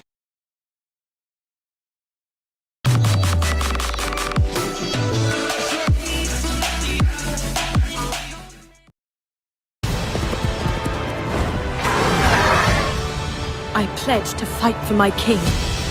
You think I am afraid of you? Where do you live at? Where do you live? What building? I'm not in the. Come on now. I No. just came out here from school. What building do you live in? Officers respond to a call of a fight between about 20 teens. Some of these teens are known to have an extensive criminal history. So I'm gonna tell you. This ain't a. Oh, I'm gonna tell you. You're gonna get. Come on, what you doing that for? Well, because it's called loitering and prowling, and you're obstructing. Come on now, what you doing that for? I just came out here. He ain't got nothing to do with that. He just got school. Who are you? I'm his cousin. You're his cousin? I'm his cousin. I ain't do nothing. I just got over here.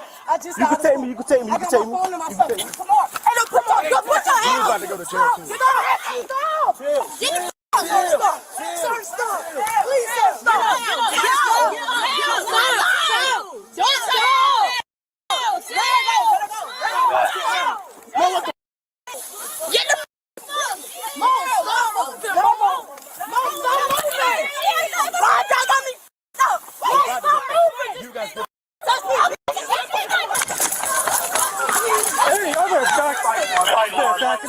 Back it up.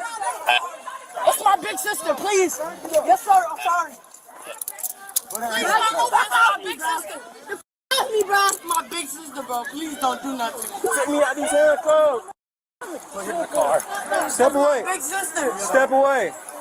For what? I ain't doing shit. Lord, I get prowling. Get the out of me, bro. We got nothing to do. We just game over here. When I get my sister, get my sister the up off that ground. Or every time I mistake the one of y'all officers. Oh, God. Let me go. I ain't got no Wi-Fi, man. Let me go.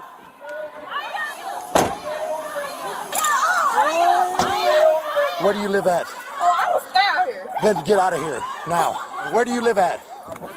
You work here. All right, kick rocks. Where do you live at? All right, kick rocks. That one. Which one? Red shirt? Hey, okay, I get down. Call my mama.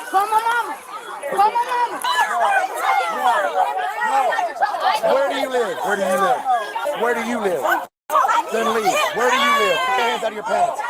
Put your hands out of your pants. Where do you live at? Don't touch me. Where do you live at? Huh? Where do you live at? Why you in my face, cousin? All right, cool. Where are you getting hands from?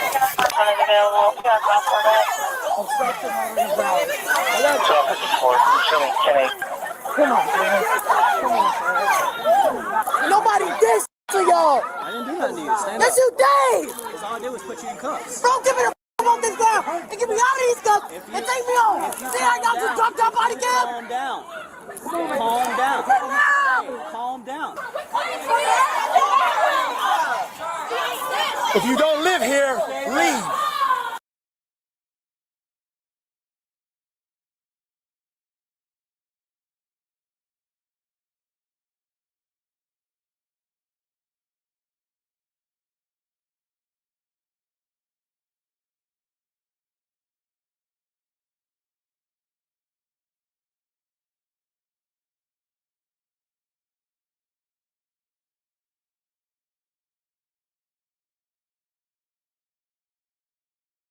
Police are called to a fight involving a gun being drawn on one party. They don't find any evidence of a gun or further physical altercation and make no arrests. But police are then called a second time in reference to fighting happening again, which is the footage you are about to watch. They already left now. Okay. The other two females that got left, they're in apartment 1. They got in a fight out here. There's a lady with the dread somewhere down there with the white shirt. Okay. That was implicated in the fight. Is this from the same as before? Yep. Same case number where the gun was involved. Yeah. But I don't know if she's going to come back now. But she definitely lives in apartment 1. But they left in another car. So the lady right down there in the white and gray shorts? Yeah. Black shoes. Okay. You just told me what's going on. Again? I don't know. I wasn't here the first time. I just told the officers that just left, I said, don't f with me when y'all leave. I was down there, minding my business, having a conversation with some females. All I know is the car just sped in or whatever. They jumped out on me. They were like, what's up? So I'm by myself. So I told them what's up. They jumped out on me. Then you got this little female, you got that female down there, she instigated every damn thing.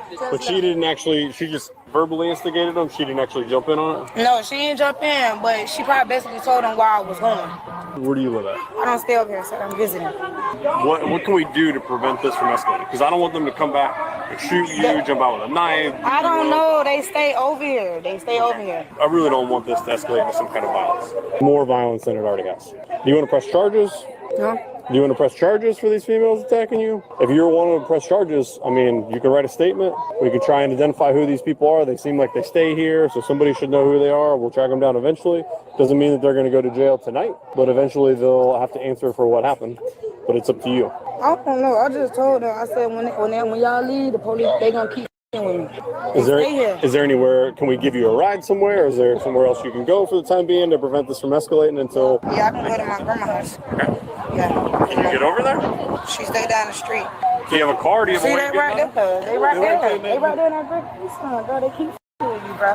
Do you want to leave, or do you want to press charges? What do you want? They need to just stop with me, sir.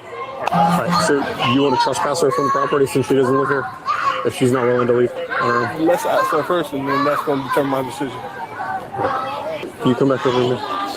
Okay. Can you leave to de-escalate the situation, please? How do I gotta leave? Because you don't live here. Because if you're not going to willingly leave on your own, then he's going to have to trespass you. Because this is going to keep happening. I know you want to be here with your friends. Maybe you can meet up somewhere else or do it on another day or something like that. If you get trespassed, you're not going to be able to come back here for a whole year. And you'll be subject to arrest. Do you have a way to leave here? How far is your grandmother? Like a couple blocks, like down the light on the street. I would just take the ride home, call it a day. All right, let's go do that. Because if we keep coming out here, someone's going to go to jail. Or somebody's going to get hurt before we get here. I don't want somebody to get shot over some... Yeah, I don't need another case on my hand either. Can he just give you a ride to your grandma's house? Since she lives right around the corner? Maybe you can meet up with your friend somewhere else. Okay, do that. So that All right. Thank you, officers. I'm sorry again. No, you're good. All right, listen.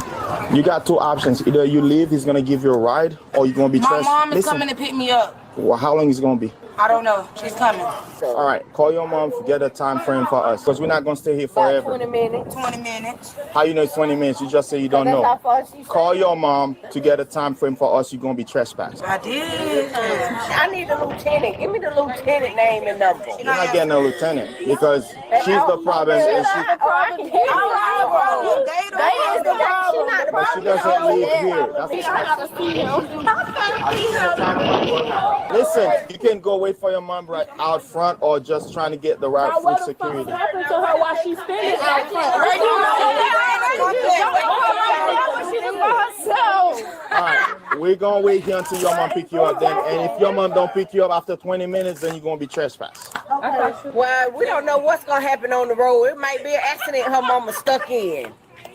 Do you want her trespassed if she refuses to leave? Yeah. Are you willing to press charges? She said she's getting her stuff. Let's wait here until she gets her stuff. Okay. Listen, we're going to fill out the copy of the trespass. If you come back, you'll be subject to arrest, trespass after warning, okay? She don't be gone in 20 minutes, then she got to get a trespass. I just want her to understand that. She don't want a copy of her trespass. So, well, what if she get a trespass? What you say? Turn your camera back on. Turn that video back on so they can hear everything what they saying on that video. You want a copy of your trespass?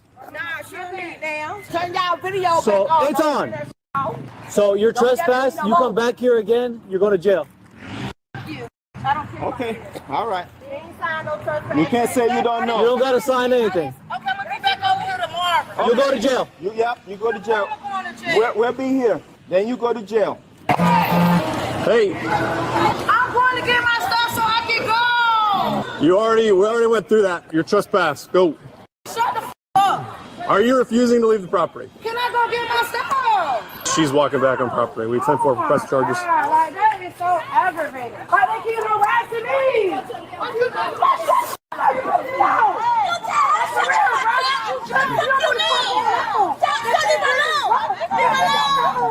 She not being you mad. Ma'am, leave the property. You're on private property. Bro, they keep f***ing with me. Why is y'all keep f***ing with me, bro? Damn. Leave the property. You're going to end up going to jail. It sound more like she homeless than trespassing, bro. Sound like she ain't got nowhere to go for real. She ain't got no type of motion, none of that shit. Alright, so y'all said somebody said some car chases or some shit.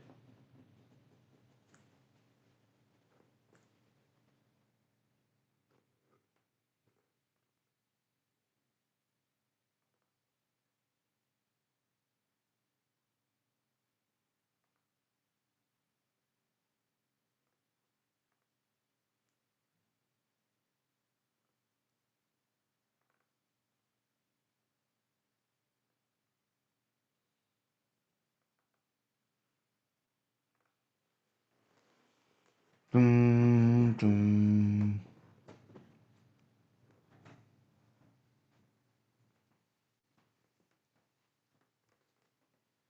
The moment he realized it was first-degree murder. On April 23, 2022, officers from the Milwaukee Police Department in Wisconsin responded to a slew of 911 calls. One caller, Kashawn Rowley, shared that he was at his girlfriend Leah Davis's apartment and she was shot. Are you hearing the gunshots? Over here? Hey, come here! Lamers!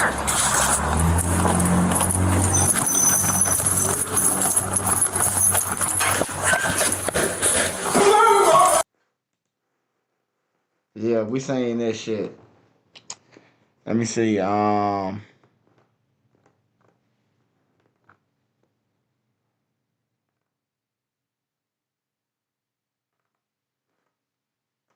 Military executed by husband. Alright, let me see what's going on with Dolph now. I keep on saying.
There's gonna be a lot of trials this year. A lot of bad endings this year. How teams pulled off. Alright.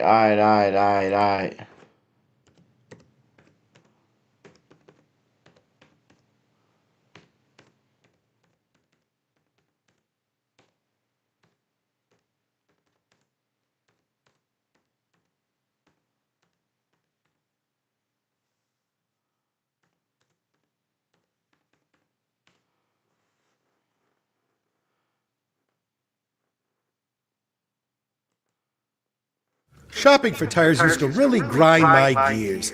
That's before I went to TireRack.com. I got the best deal hands down. Tire Rack even gave me 2 years of free road hazard protection.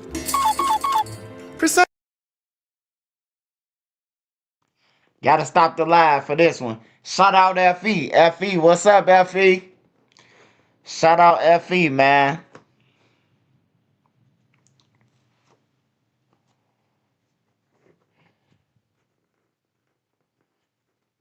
Shout out FE. Nicely.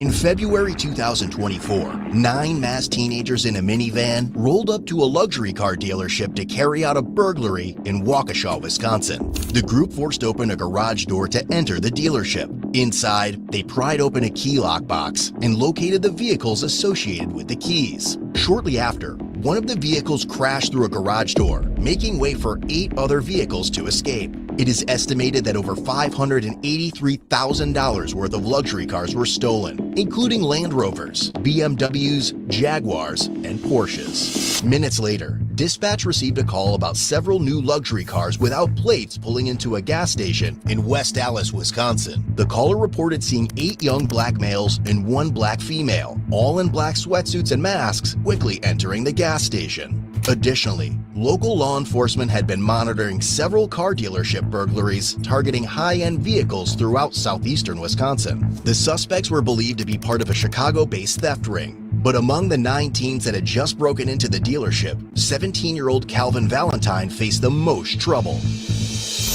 While en route, officers came across a convoy of 5 luxury vehicles traveling in tandem. I'm assuming these are all the cars right here. Yeah, eastbound Greenfield from 108, luxury vehicle convoy. They're moving pretty good. Yeah, this is going to be a chaser. Eventually, all the vehicles merged onto the interstate, spreading across all 3 lanes and quickly reaching speeds of 100 miles per hour in a 55 mile per hour zone. L5 staying with the Range Rover here. They're all getting on the freeway to go south. Doug, I'll call Patcherson Station. We're chasing like 5 luxury vehicles, high-end vehicles, white SUVs, 2 of them. We're getting 894 southbound, coming up on Lincoln. One of them's Adam John Henry 4037. Adam John Henry 4037. I'm sticking with that one. It's a white Range Rover, southbound on the freeway. The last 2 vehicles in the convoy were white Range Rovers, with one driven by Calvin, while the other fleeing vehicles quickly vanished from view. All right, we're in pursuit. Speeds are approximately 100 miles an hour now. We're on the interstate. We picked out 3 white SUVs, passing National right now. West Allis 306, we're in pursuit of several Range Rovers, southbound 894, passing Cleveland right now. Obviously, probably going to be stolen from dealerships. These are 100 miles an hour. Rico has 6 that movement. We're passing Lloyd right now. Black SUV, and we have 2 white SUVs. Doug, I'm staying on this black and white one right now. Coming up on the Beloit exit, still south, speeds at 100.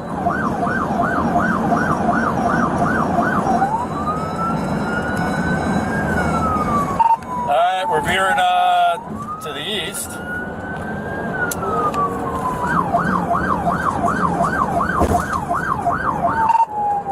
There's at least 4 of them here that we're in pursuit of. Last 2 are white SUVs. First one's black. The one in front of that's a sedan. Passing 92nd Street. Speeds at 105. Coming up on 76th Street exit, 84th Street exit.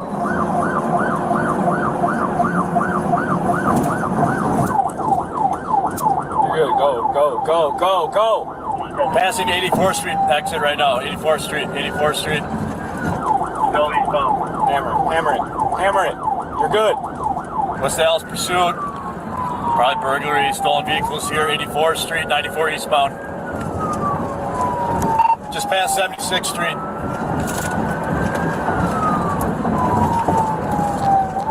Try this Range Rover, Adam John Henry 4307. Adam John Henry 4307.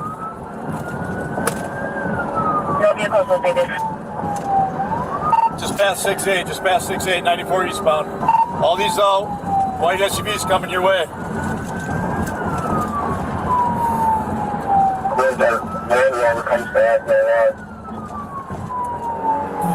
There was a stick deployment. Were you successful? Can you confirm that they hit? Negative, this should fill up the loop. Let's go, catch up. A second set of stop sticks were deployed further ahead and appeared to successfully make contact with Calvin's vehicle. Doug, call it out if you can. I'm on call. I'm still eastbound. 94, passing 27th Street.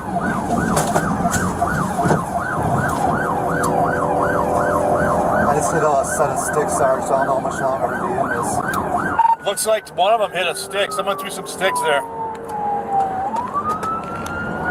Sheriff has sticks. We're continuing eastbound on 94. We're past 27th Street. Sheriff threw out sticks, not sure if they hit any. Sarge, I'm gonna be out. Sarge. Alright, we're coming by the airport exit.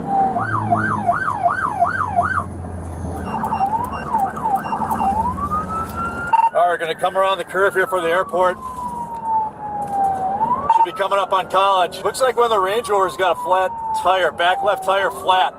I'm gonna stay with that one.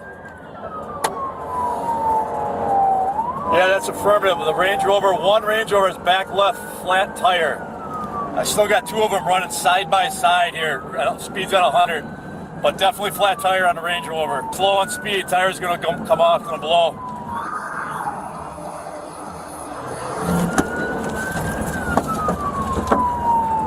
All right, this Range Rover lost all its rubber. This one's slowing down, I'm gonna stick with that one, but the other one is slowing down with it. Need some squads up here. Gonna go for a pit here shortly.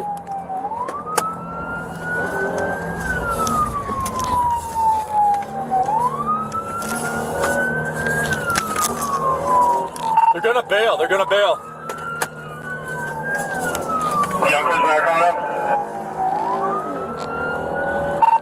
All right, that other sheriff, watch that other one in front of it. There's another Range Rover slowing down to cover for this car. Watch out.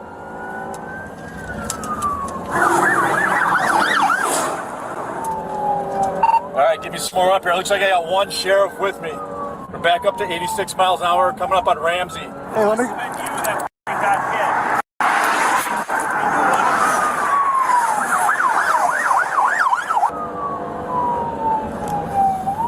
Speeds are back up to 80, so obviously not pitting. I'm staying with the one with the blown tire. The way they were, I'm like, there's no way they're going to get sticks on this. But again, the second one's running cover for it, slowing down again right up in front of me. We're by College right now. What do you need from us? Well, if they football, I'd like to get my dog over here. We got it.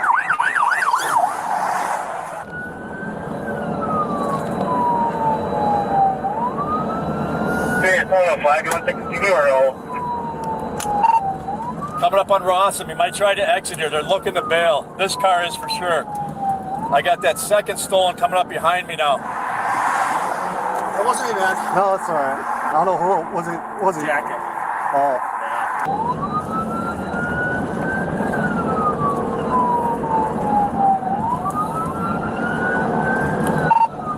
Another unmarked unit. You stay with the one. I'll stay with the one that's got the blown tire. All right, this one's still on rim, but we're at 90 miles an hour. Still southbound. Coming up on Drexel. It's gonna take it looks like. Nope, negative, still southbound. That other agency unit's chasing the other Range Rover white. I'm passing Drexel now, one with the back left tire out. Sarge, you got two with you. Alright, so he's on the rim, but he's still traveling at 100. That other unmarked unit's up ahead on the other car. Sarge, I'm with you. I can call it. Alright, you call up and get up closer. Alright, we're still southbound 94, coming up on Pews.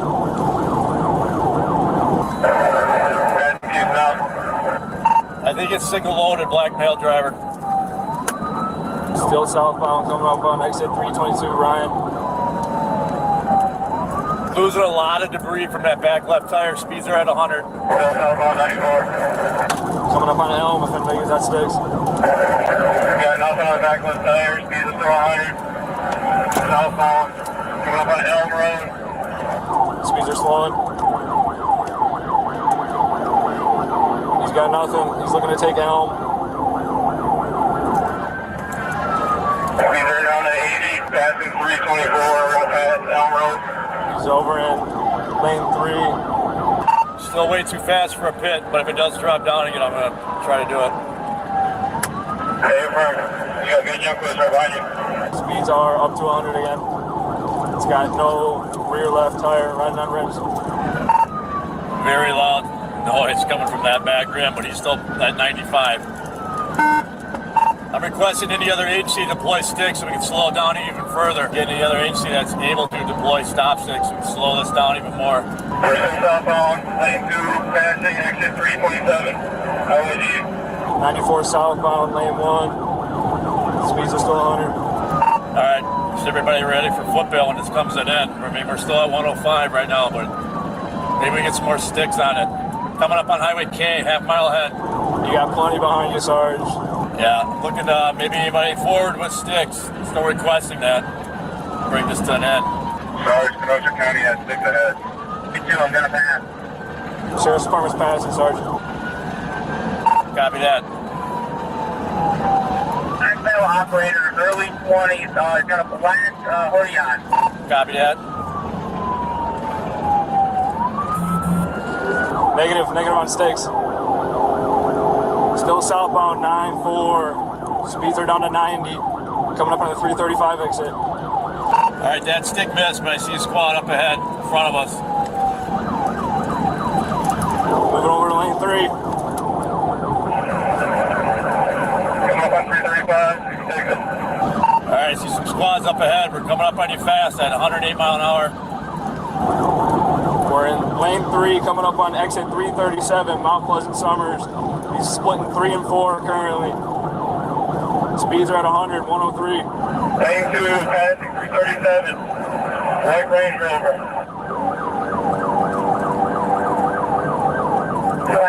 Negative sticks. Negative sticks.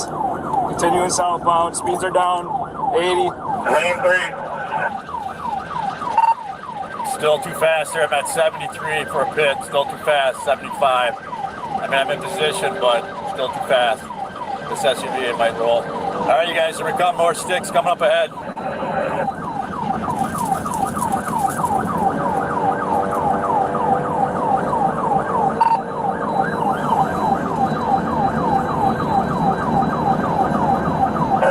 up on the 339 exit, splitting 2 and 3.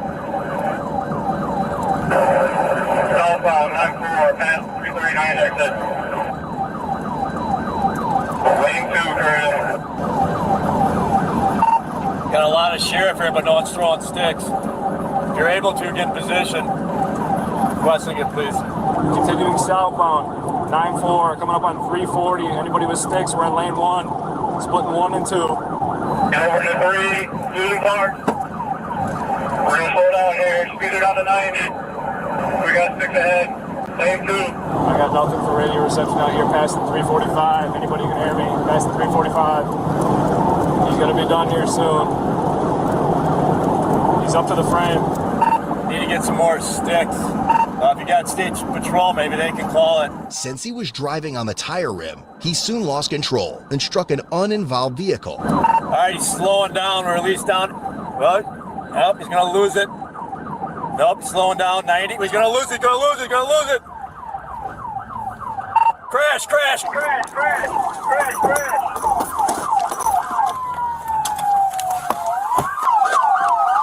Show me your f***ing hands! Hands up! Hands up! Get out of the f***ing car! I will f***ing shoot you! I will f***ing shoot you! Move! Get a window break! Window break! Show me your f***ing hands! Don't you f***ing move! Don't f***ing move! Let me see your f***ing hands! Keep your hands up! Keep your hands up! Cover me! Cover me! Great! Cover me! Cover me! Move! Cover me! Cover me! Let me see your f***ing hands! Get out! Get out!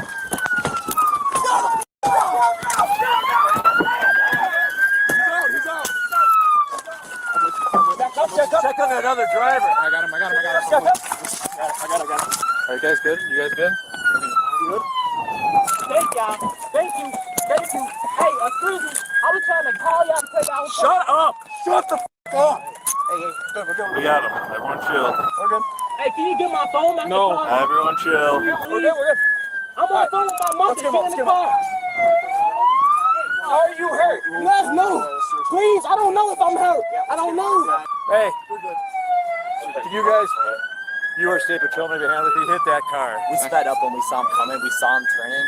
Yeah, next time just stop on again. We pulled over. Okay. And I don't know if you saw, but I pulled over, and then I saw him coming, and I was like, he was spinning. Hey, I don't know. can you please help me? I'm young. I'm a teenager. I'm a teenager. I'm a teenager. I'm a teenager. I'm a teenager. I'm a teenager. My name is Calvin Velatel. Calvin Velatel. You want to write that down, please? Yep, we'll do it in a second, sir.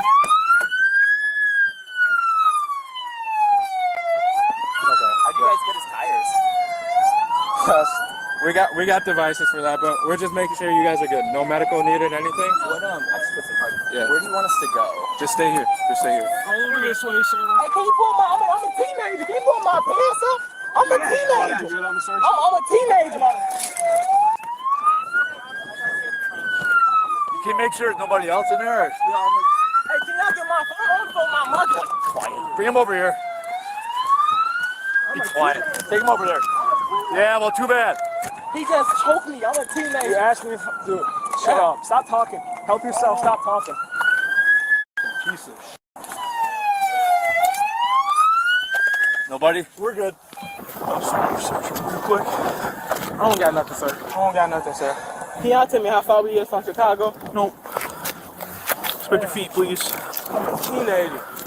All right, sir. I'm a teenager, bro. Okay. You guys still have squads with. There was another one of your guys chasing. Our guys with him. Is he still chasing him? On radio. We don't know. He's by himself? Hey, where is he now? Maybe find out. Call your dispatcher. They were chasing another one.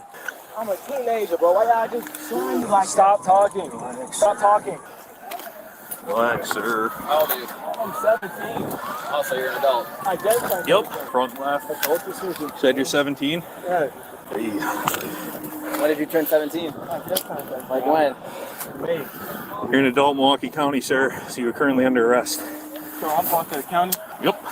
What's coming up behind us? A pursuit coming. Guys, we have a pursuit coming down the highway right at us. Oh, shit. Another pursuit? Kenosha, get the sticks out. Jesus Christ. Where are we putting him? On this side? Jump over, jump over. Watch out. Watch out. Get sticks out. Hey, what's going on? Pursuit behind you. Is this a pursuit?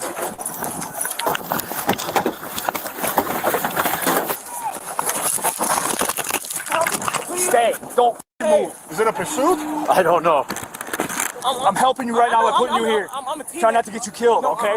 Don't move. I'm telling you I'm not gonna move, sir. Is it coming or what? How do you know this? I don't see it coming. I think it's past us. I promise you I'm not gonna move. You can trust me. I don't even stay out here, sir. I promise you Okay, I'm not gonna move. I'm trying to keep you safe right now by putting you on the other side so you don't get hit by another car. Can I stand Because up, you and though, your buddies are stealing cars. They're gonna kill you. Stand up, though? No, stay seated. How did you hear this? I don't know. Someone was just yelling about it. How do we know this? This cut too tight, sir. Dude, right now that's the least of my worries. Stay seated. Hey, how do you know this? I think it's past us. What? Way past us. They're chasing All right. of those cars. It's already. The other one's already gone. Yeah. Yep. What's he want? I don't know. I threw him over here in case you. My phone in the car, Who sir. gives a f about your phone, dude? Who gives a f? Talk to my mother. Guess what? That's not gonna happen. Pulled over, then you could have called her. I promise you I was trying to call you. Oh, really? That was the one that was in front. We're good. Let's put him in the back. I need help to get him back over. Yeah. You can let me help too. You can let me sit on top of your horse. Put my legs over for you right there. You got an idea on this guy? No. One of your guys was chasing the other one and went by us. I don't know what his status is or anything. I'm a teenager, bro. Why are you throwing No, me you're like not. You're 17. that? I am a teenager, What's bro. your last name? Valentine. The one that was running cover for this, he picked it up and was chasing it. Yeah, once we started losing radios, our supervisor told us to pull off. Did not it? Okay. First name. Calvin, Calvin. Birthday.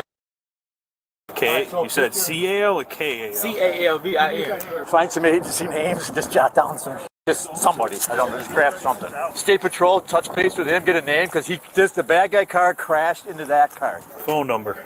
My mother phone number 773. What's that phone in there? My phone number? Yes. That one don't have no number. What is it?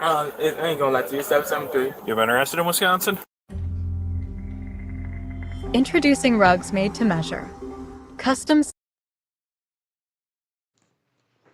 Hey, this the shit I'm talking about. We can't stand behind, man. You doing shit and then you talking about I'm a teenager. I'm a teenager. Crazy than motherfucker, man. And if you don't think of it as no other place or no other way, just think about it if them was your 5 Range Rover that they stole.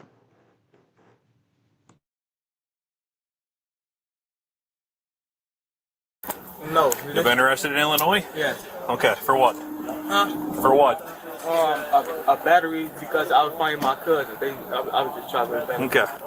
The other one was in front of this. Okay. And the Milwaukee's telling me that they nutted it because they got out of radio range. So I think we're just got one. The rest are gone. We'll get a tow coming. We got pictures taken. We're searching right now. We only have one in custody? We do have one. Okay. You good? Yeah, just adrenaline though. We grabbed his property, y'all. I got 20 miles of gas. I got nothing left. 20 miles I got gas. I'm only 11 miles. We almost made the state line. So once I would have made that, y'all was gonna stop chasing me? No. They're from Wisconsin. Huh? You were in Wisconsin. Yeah, we would have still chased you. Yeah, y'all would have? Yeah, this ain't CPD. We don't f around up here. As the pursuit concluded, Illinois State Police advised they located one of the involved vehicles at a gas station. So this is the only vehicle we have, and we don't have any information on it. Hello, sir. Hello. Do your cameras work? Yeah, camera. Can I see the video? According to the store clerk, 4 vehicles arrived at the gas station to refuel. A younger black male wearing a mask handed over $40, requesting gas for all 4 vehicles. Believing the clerk was taking too long, he asked for his money back. Subsequently, 3 of the 4 vehicles left the gas station. At that time, he came to me and he said, no, give me my money back. Okay. And he was rushing. And they left? And then he left while the nozzle was in his car. That's why this nozzle is beeping, pump number 5. And all other car ran out, and then I saw this one is still. All right, face us. Pull his hood down. Huh? Yeah. Drop your hood down, and then we're gonna do the same thing. Look forward, and to your left. Face wall, and your left again. Face forward. Okay. Look straight at me, please. Look. All right, pop shoes off. We're gonna head back in the cell.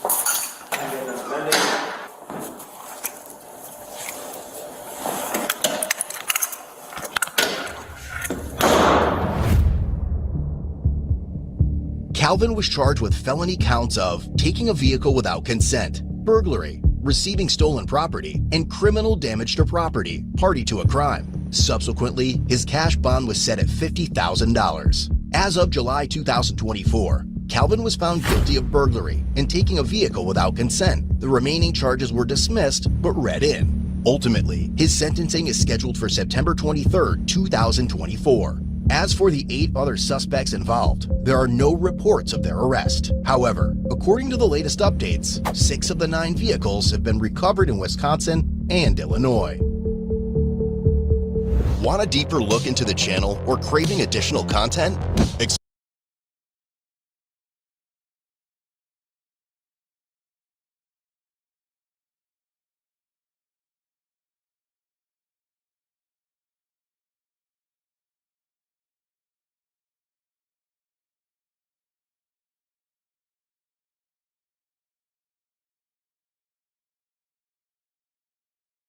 The start of that sunshine double. The BNP Paribas Open. Welcome to the Miami Open. You know that I feel.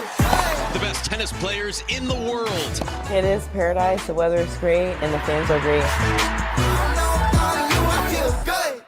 Now to a tragic death in the Inland Empire where a 13-year-old boy lost his life attempting a dangerous social media stunt. Tonight, his heartbroken family is speaking out about their son who loved football and died far too soon. Shelby Nelson live in Murrieta with the story. Shelby? Yeah, far too soon indeed. This is such a tragedy. And it's only been 18 days since this family found 13-year-old Deuce unresponsive in his room. Today, I talked to his parents who tell me that they thought they did everything right. They talked to him about drugs and alcohol and outside influences. And now they are sounding the alarm, telling people to pay attention, telling parents to pay attention to what their kids are exposed to. This was his leather football that he threw with. This is the one he would mud at night. Nnamdi O'Harry Sr.'s son was just 13 years old. His name is also Nnamdi O'Harry, but most called him Deuce. He's got a cute smile. Yeah, this is young Deuce right here. He had a good sense of humor, a great wit.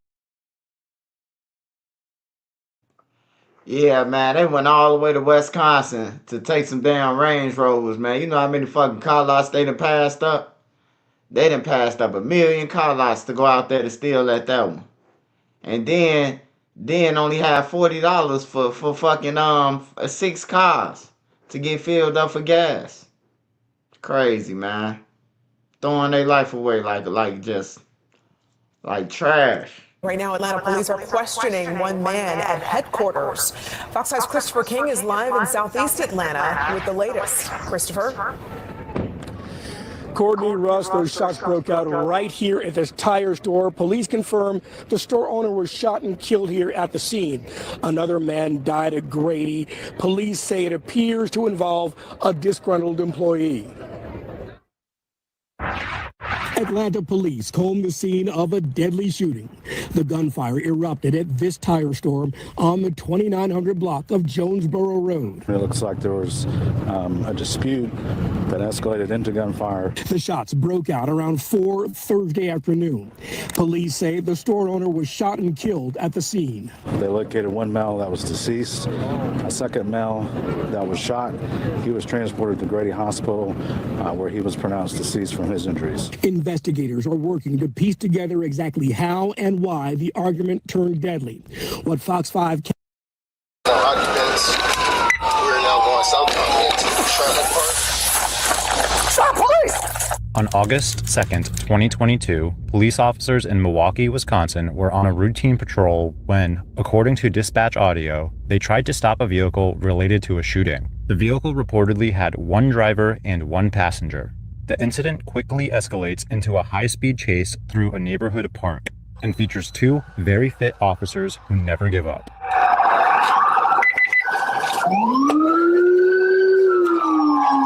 7250 for the air. Westbound on Berlin from 38th Street to the Black Honda Sonata. 14 RES is shooting. Speeds are approximately 64 miles per hour. We're now west on Berlin approaching 41st. Occupants, we're now going southbound into Charlotte Park. It's going to be a Black Honda Sonata for RES shooting.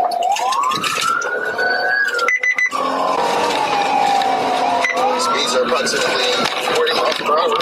Still going in the park. It's now going south on Grant from Sherman. Speeds are approximately 30 miles per hour to the right. Two cars only. Now going west. Grant from Vehicles now going southbound on Sherman Boulevard. Reason is 134. Man, ain't no way in the hell ain't none of them getting away on this shit. I know somebody got away, man. I know somebody got to get away, man. Area shooting speeds are approximately 4 miles per hour. Notified District 3. When out, notified District 3. This car sucks.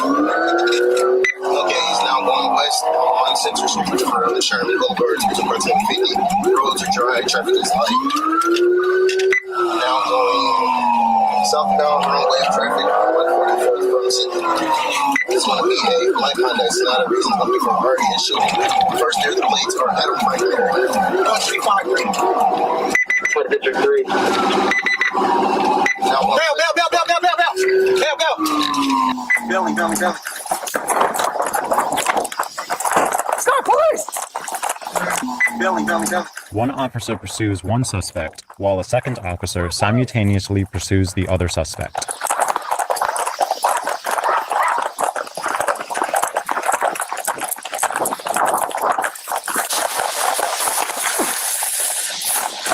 Stop, police!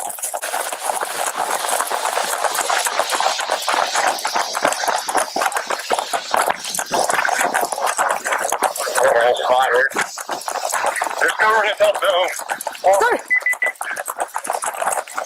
We're no way. Stop, police! He's come back to the yard! Turn around! 1750. We got one. Oh, hey, his ass looked like a ghost when he popped up. Hey, did he look like a ghost in the bushes? Man, he looked like a straight ghost, man. He say, put your hands up. He looked like the Reaper. Cassie, put your ass down.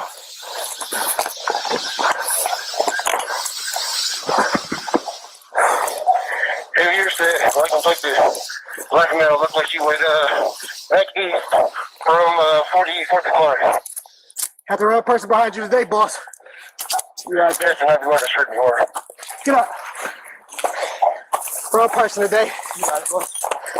Someone from an area. Where are you guys at? There was a black male with a fro, with a white t-shirt and a white beater, who's still ready to ease back to the houses. While the suspected driver of the vehicle is apprehended, the passenger is still on the loose as the second officer continues searching. Hey, you said he's a light skin black male with a white t-shirt? No shirt anymore. He has an afro. Oh, you're a fast one. Yeah, I like that. I know. Trying to go right now. Yeah. I know. UTTG. Yeah. All the way. You got to move like that, did you? I know.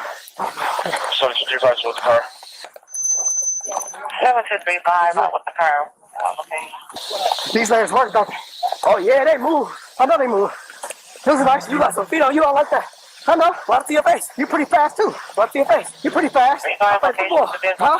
I play football. That's good. I'm fast. 77 North 44th. Yeah, you sure live. I know. Had the wrong one behind you. You right? Wrong one. 6 minutes. You quick. I'll give you that. I'm just a little quicker. I can move my feet a lot more. Yeah, I know. I move my feet some more. You just said it. Hey, give your location for where you got him in custody at. 7152. We have. It's on top. Gonna be somewhere between these yards. Hey, what's that next street? Over. I don't confirm it. Called out. 35 W 45th and Monarchy. Alright, 69 45th and Monarchy. Who's ever right there, south of Park, it's right here. No shirt on.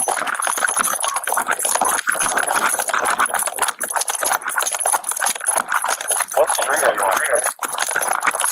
What? Let me clear it out.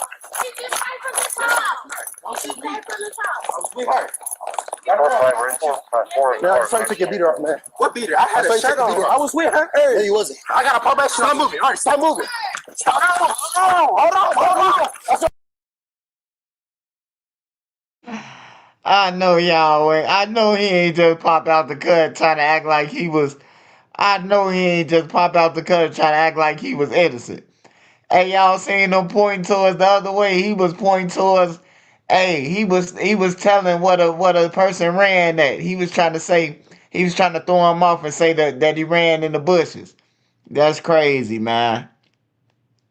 That's crazy. The man is stripped down to his shorts, and then go say he ran that way. Oh man, these kids, bro. That's crazy, man. So you got the wrong place. You got. Yeah, I'm trying to take your beater off, man.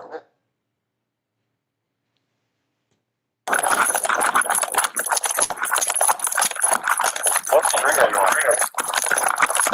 What? Let me clear it out. Sweetheart. Yeah, I'm trying to take your beater off, man. What beater? I had a shirt on. I was with her. Hey. Yeah, you wasn't. I got a pump action. Stop moving. All right, stop moving. Hold on. I saw you got the wrong place. You got the wrong place. You got the wrong place. You got the wrong place. Behind your back. No. You got the wrong place. Put your hands behind your back. No. Let me go. Both your hands. Immediately upon discovery of the second suspect being captured, the first suspect has quite the reaction. 2533 North 44. They got Mario. He fucking run like a bitch with his light skin eyes. 12 minutes affirmative. That nigga run like a bitch. We don't. Guess how I saw you walk through the yard, take the shirt off, dude. It's that's why you have a bracelet on. I saw you. This is look at the shoes. That's not. I was with her. No, you didn't. Come on.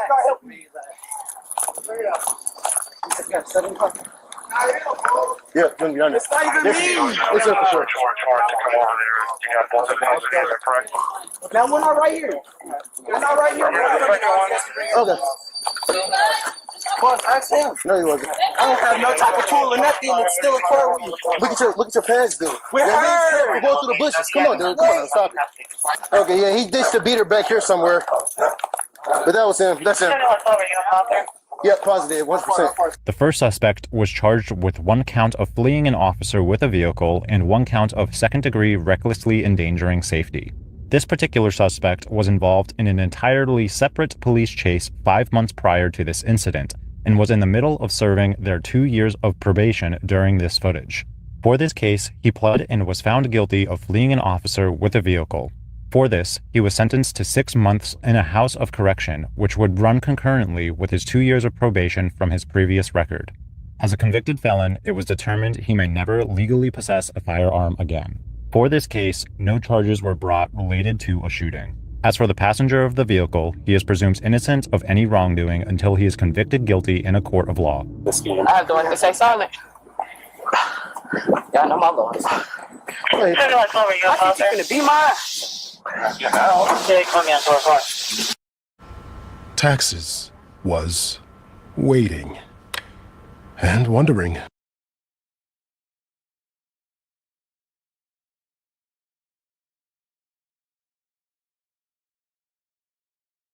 A Chicago police officer is being placed in the backseat of a police car. What you are about to witness is a deadly game of hide and seek. On October 2nd, 2022, the Chicago Police Department was alerted by several people in the Old Town neighborhood of an individual pointing a gun in their direction. Shortly thereafter, officers identified the individual described and began to follow him. As the officers tried to engage with the individual, the suspect began to flee on foot.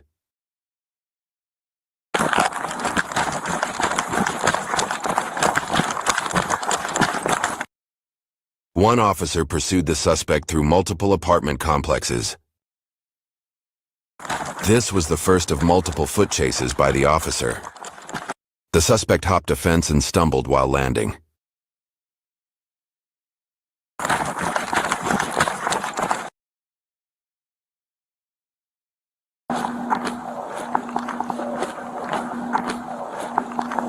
Unknown to the officer, the suspect was hiding nearby, waiting for the opportune moment to flee.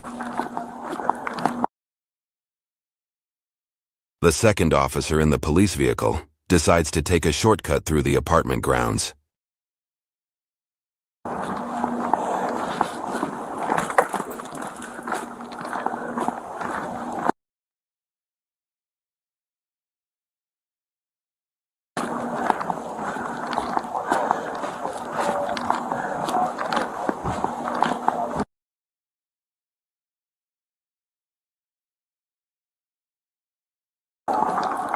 He came right here, he jumped the fence. He jumped the fence and I lost him. I'm gonna hop over. He's still around here somewhere. There you go, right there. Right there. Get that motherfucker.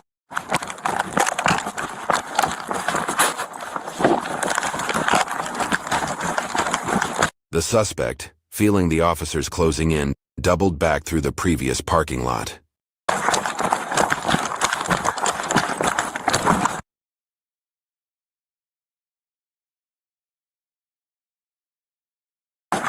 During this second foot chase, the suspect and the officer both show visible signs of fatigue. The suspect jumps a fence into a private parking area, seemingly escaping capture yet again.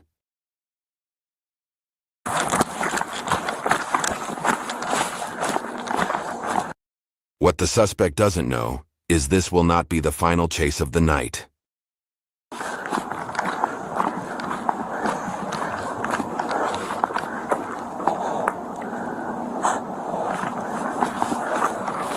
The officer goes back to the police vehicle with his partner to reassess the situation. He jumped this fence right here too. That little motherfucker fat. He gonna probably double back with this shit right here. Oh, I'm doing street style. I'll catch my breath first. Because I get up in. Luckily, the officer locates the suspect a few blocks away and begins to pursue on foot. Drop it. You'll get shot over. Get shot over that gun. Drop it. Drop it. Drop it, I'll let you go.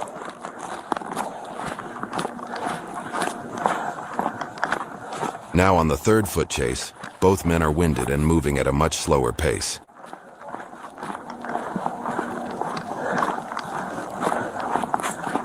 $18.21. Come down Hudson.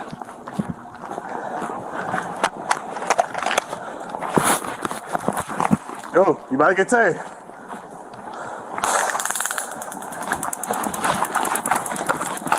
$18.21. Hurts with a gun. Cussing and blackout.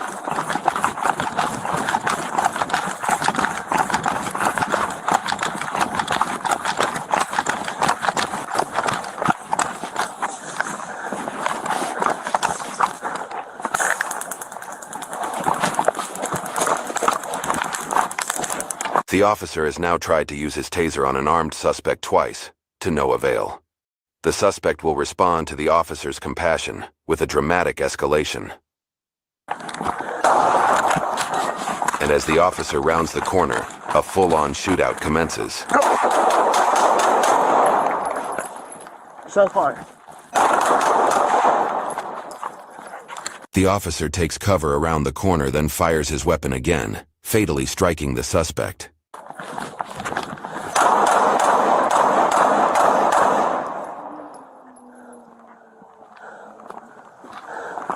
Shots fired. Offender down.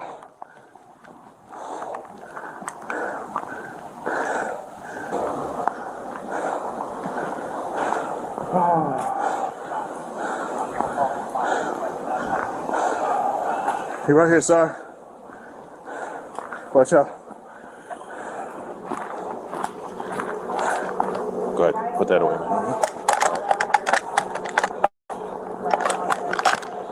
All right, man.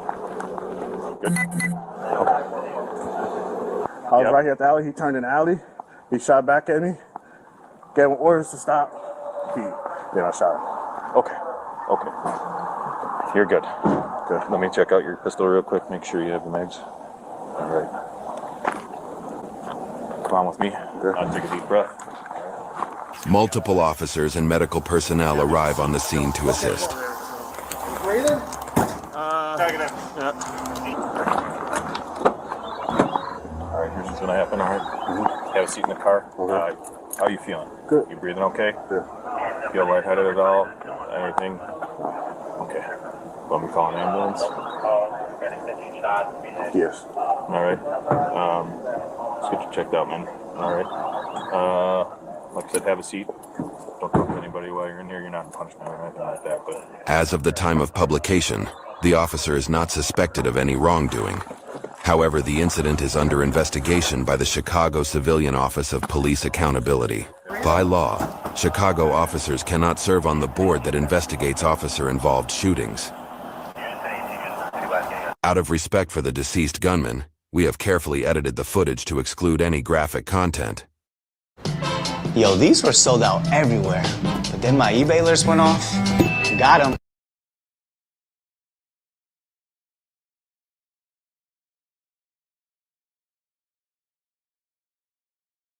On May 31, 2023, at approximately 7:15 p.m., an off-duty Chicago PD officer named Quan Spencer pulled up to a dumpster blocking an alleyway on West Maypole while driving his personal vehicle.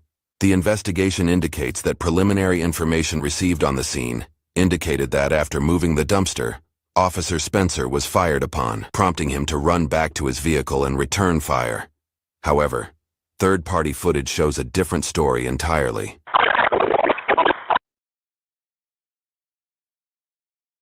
A separate angle, which shows the officer in the top right corner, appears to show the officer discharging his firearm prior to being shot at.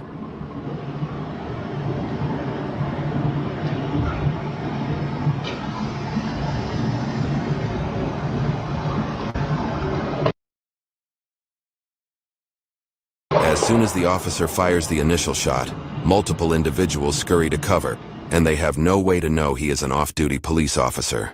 Two individuals begin to return fire in the direction of the officer.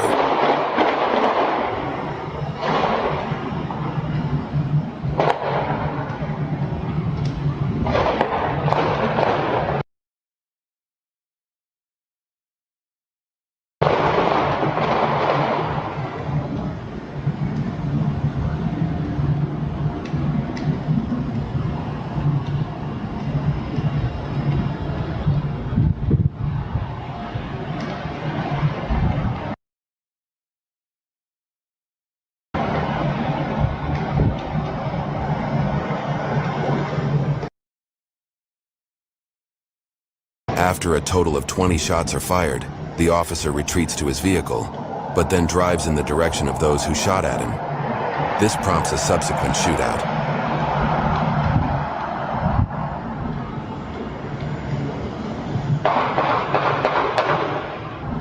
In a press release published a month later,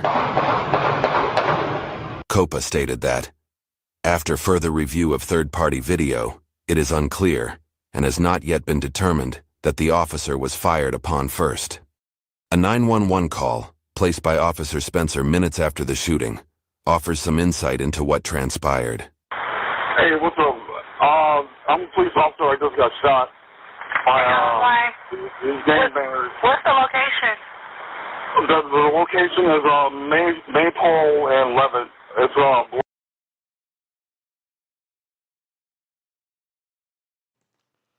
That's crazy as hell, man. Hey, he kicked it off with he battling their ass though, but he called in and played crazy. Said he got attacked by some gang members, man. Whole time he tired of them posting up on his property and shit. He tired of the trespassing. People get tired of that shit, man. Every time they ride past their property, y'all hanging around it with guns and every motherfucking thing. He lucky he ain't die though.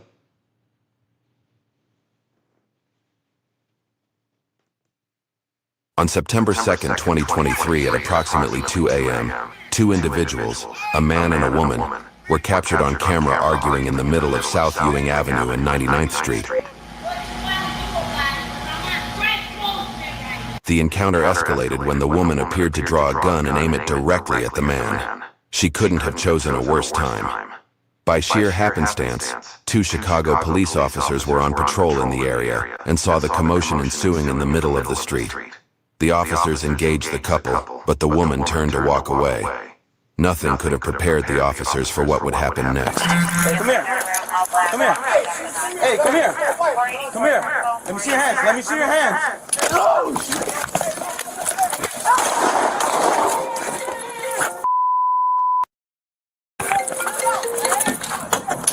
The body camera on the other officer clearly shows the suspect brandish a handgun, pointing it directly at one of the officers.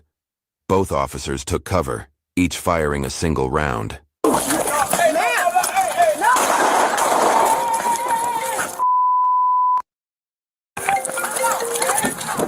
You got your radio? Call 2-1.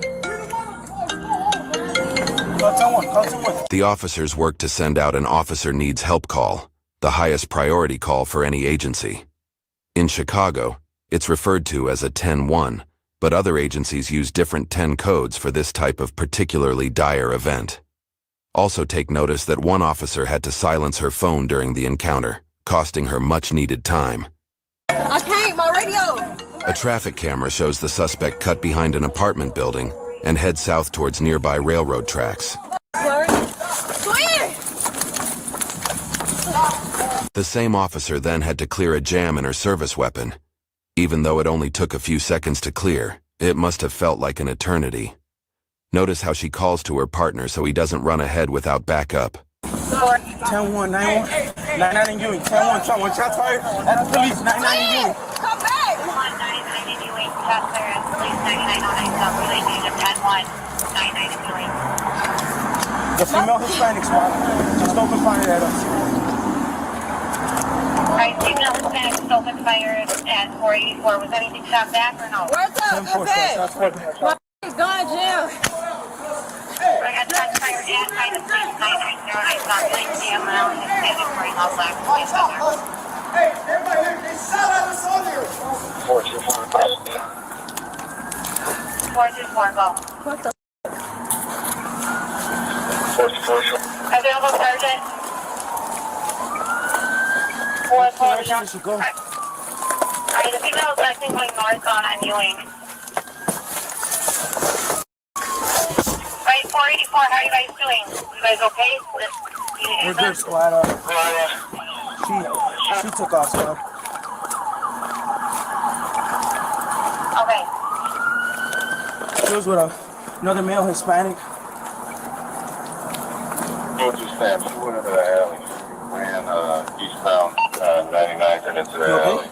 Yeah. She might have done behind the building there. I didn't get hit. My fucking gun jam. Alright, use caution, that female ran into the alley eastbound for 402 stance. She may have ducked behind the building. So you guys use caution over there. She ran into the alley for 402 stance. And she was with the male Hispanic wearing a Yeah, my gun jammed. You didn't shoot back? Yeah, I did. I shot once, but I don't know what. Hey, watch out for the cakes. I'm sorry, Squad. It was westbound behind the I picked up one, but it was mine. It was last. Alright, correction, it's going to be westbound for 402 I think I shot one. behind the brown building on 99. God damn it, I ain't doing overtime no more. Guys, just you know Hispanic wearing all black, use caution.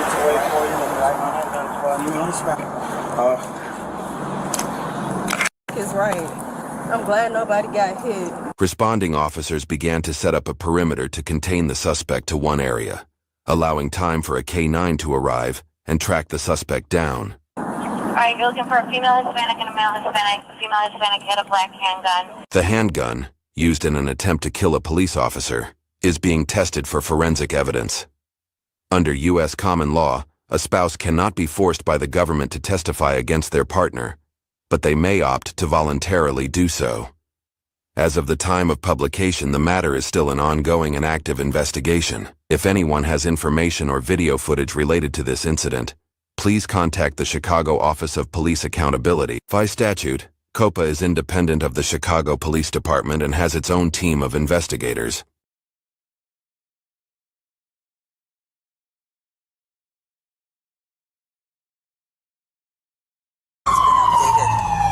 Your incident has been You guys see anyone with a gun? On October 10, 2021, patrons of the 7th Street Truck Park Bar enjoyed a late Saturday night out. This venue is a unique one, with the interior being filled with a variety of food trucks to select from. Unfortunately, this night will turn into a nightmare in a matter of seconds for everyone involved. This officer responds to a shooting that just took place inside the bar. He would find a disastrous environment with over a dozen people injured. 272, we have multiple victims here. I can't breathe, I've been shot. Is that an ankle? I can't breathe. Just an ankle? No, it's in the back of my foot. I'm really sorry, stay put. I have to figure out who else has been shot. The officer works to determine the number of victims, start triage, and secure the scene. Thankfully, other bystanders were present to start the first aid process by applying pressure to the wounds of several victims. Is anyone inside shot? I don't know. Everybody came out. Everybody came out. What I seen.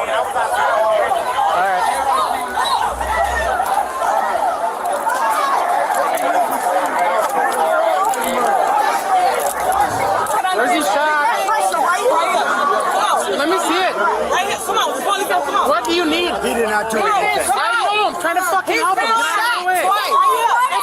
Good Samaritans continued to put pressure on the wound using a clean cloth, and thankfully, it was later determined the injury was not life-threatening. Okay, please. My little sister's inside there. She okay? What? The officer approaches a security crew member from the bar who is standing on a handgun. The officer comes over to take his place. He quickly puts on gloves and examines the gun before proceeding into the bar.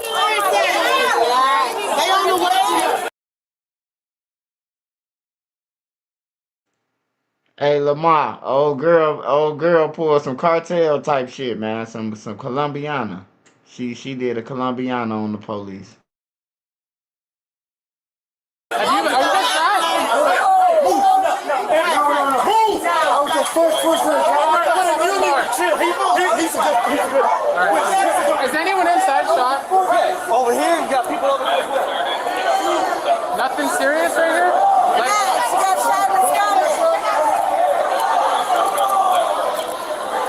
who else is shot in here? Oh my God. If you don't gotta be here, you need to. On March 25, 2023, at approximately 10:40 p.m., 4 officers from the Chicago Police Department were on patrol when they responded to reports of shots fired near the 2200 block of South Sacramento Avenue. During their response, officers arrested 2 juveniles and recovered 2 handguns. However, once the juveniles were placed in handcuffs, backup arrived, but not for the police.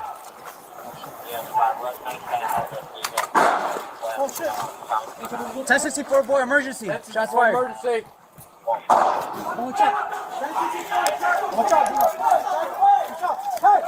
The shooter, visible for only a moment, is seen here dressed in black and running for cover once an officer returns fire. 10-1!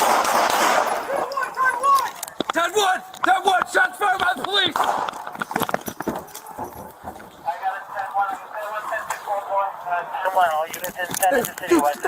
As 2 officers move down the alley in cautious pursuit of the shooter, a 3rd officer secures bystanders, while a 4th continues to secure the arrested juveniles. Get the f*** out of here! Get out of here! Stay the f down. Stay the f down. Can you untie this? No, shut up.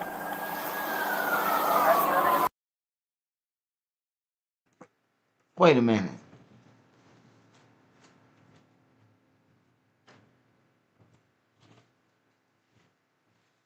You telling me that they just got down on the police, shooting at the police, and these niggas just standing around like they ain't finna go to jail for shooting at the police? That's an attempt to murder on the police.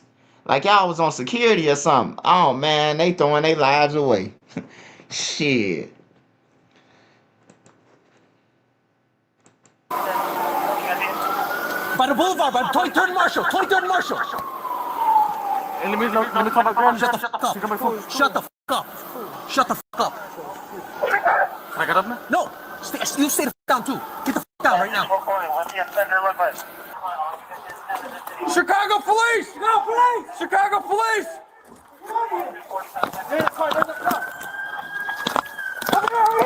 Westbound! Hey! A 3rd-party security camera shows a group of individuals fleeing from the direction of the gunshots.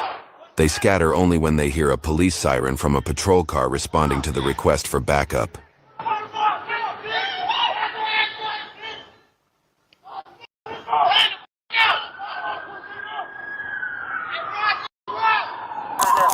Eastbound! White black is we got multiple, we got police! All gray! All gray!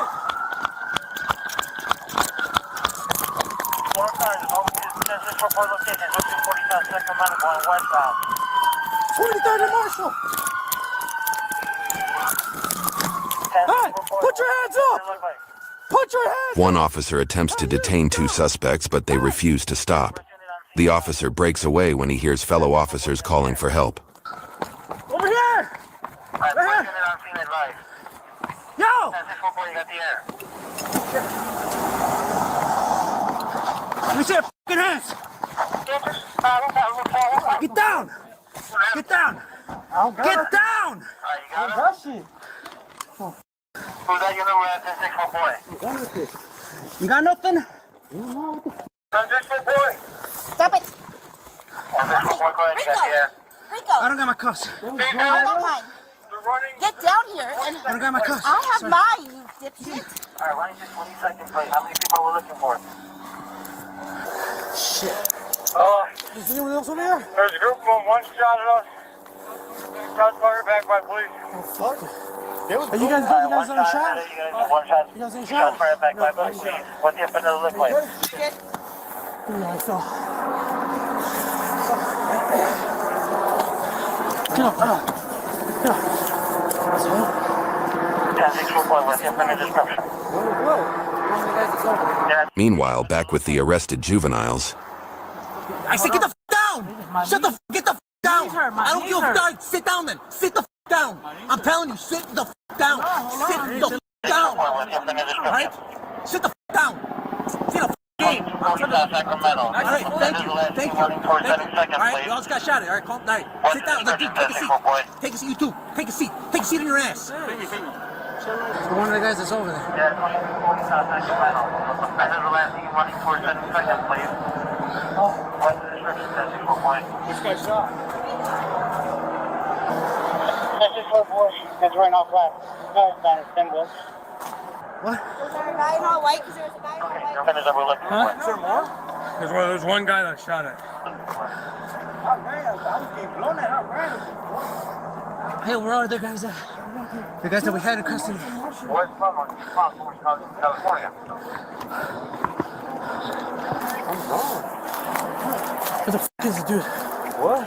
Where the fuck is it? 10-6-4 boy. Where's the gun? Where the fuck is the gun, dude? Check plate 2-2 plays in Cali. I don't got no gun. 2-2 plays in Cali. That's probably where they ran. Alright. One wearing gray. Alright, 7-4 California. Hey, dude, last time I saw 3 wearing black, 1 wearing gray. Yeah, but then I saw you guys calling for help over here. Because I saw these guys running from right over here. I saw him. I ran. No, keep looking. There's like 2 more that went somewhere that way. Wearing all black and gray. You got this on the screen? Hey, look around. There might be a gun somewhere around here. You want him in my car? Yeah. What am I detained for? He's just detained right now. But they shot over there in the alley, and they came running this way. Everyone's good? Yeah. They're coming this way, we're looking around here. Yeah, so they were, oh, right here. Right here.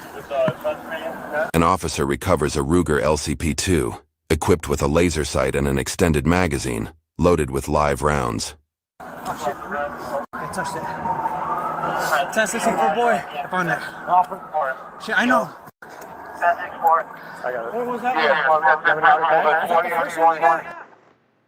He touched the weapon, man. According, that's his weapon now.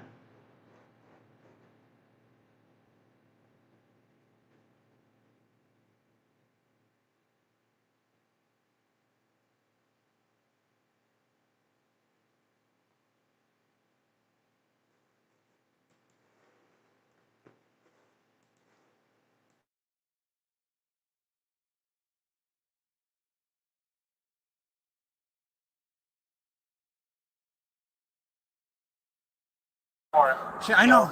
10-6-4. I got it. What was that? Yeah, well, we got 3 possible. Was that the first one we got? Or is that 20 second place. 10-64 boy. What am I doing? Second Dude, place. you're in the team right now. Or what? 10-6-4 boy. We have a firearm recovered at Marshall and 23rd. Do me a favor, sit the f down. Just Alright, Marshall and 23rd for weapon repair. 22:50 on the clock. There's like 2 more. Slow it down. Slow it down. Getting shot at. What the f? What's that? That's it, right? Yeah, that's it. This is a firearm. Yeah. I accidentally touched it. I'm sorry. What's that? That's another one. We're just at the King's Block right now. The 2 juveniles who were originally detained before officers were fired upon were charged with unlawful use of a weapon. The 2 juveniles who were arrested after officers were fired upon were charged with unlawful use of a weapon and multiple counts of aggravated assault of a peace officer. At the time of publishing, little additional information was available about the status of the cases due to Illinois privacy laws. For context, Chicago's homicide rate is similar to that of Louisville, Kentucky, or Cincinnati, Ohio, and significantly below the murder rate of Baltimore, Maryland, St. Louis, Missouri, or New Orleans, Louisiana. On a national scope, areas of high homicide rates per 100,000 residents cluster in broader regions along the lower Mississippi River, the Deep South, and the Sun Belt. High rates of homicide tend to cluster around urban areas rather than rural. However, there is as much diversity between America's safest cities as there is between its deadliest. For instance, both Lincoln, Nebraska, and New York City are some of the safest cities in America, though they represent very different economic, political, and geographic environments.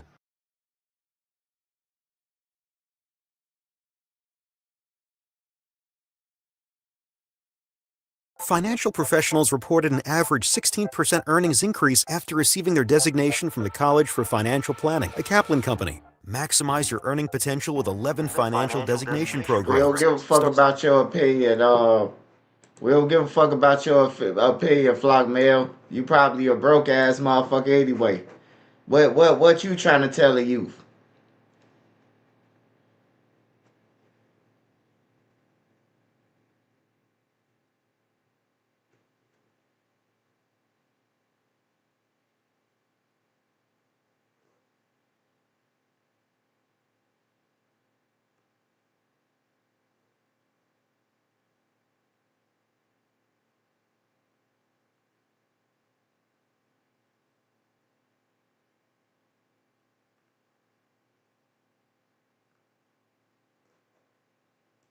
See what Vlad got going though. Fuck all that.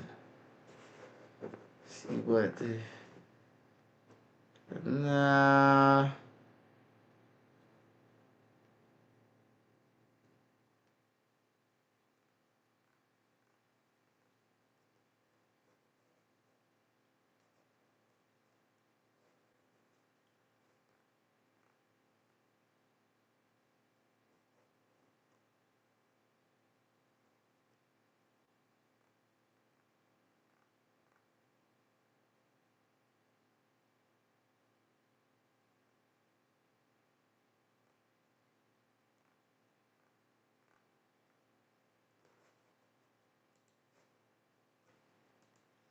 We already see what's the name. Say cheese.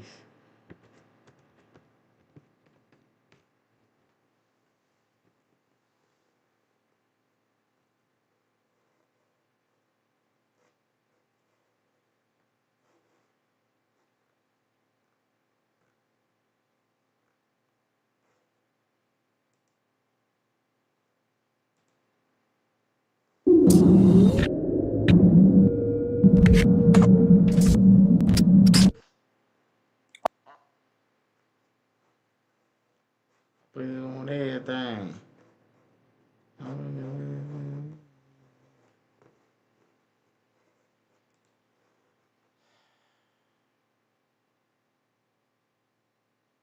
Sharp Lord Ross just dropped a video on. Man, Young Thug ain't beat no case, man. Young Thug case a state case, man. That ain't no federal case, bro. And he ain't beat shit. Ain't none of them niggas walk out of there scot-free, man. That's what beating is, man. Young Thug took a motherfucking what you call a Illuminati deal. If you stay out of trouble, you will get off. But if you fart, you going to jail, man. He took one of them deals.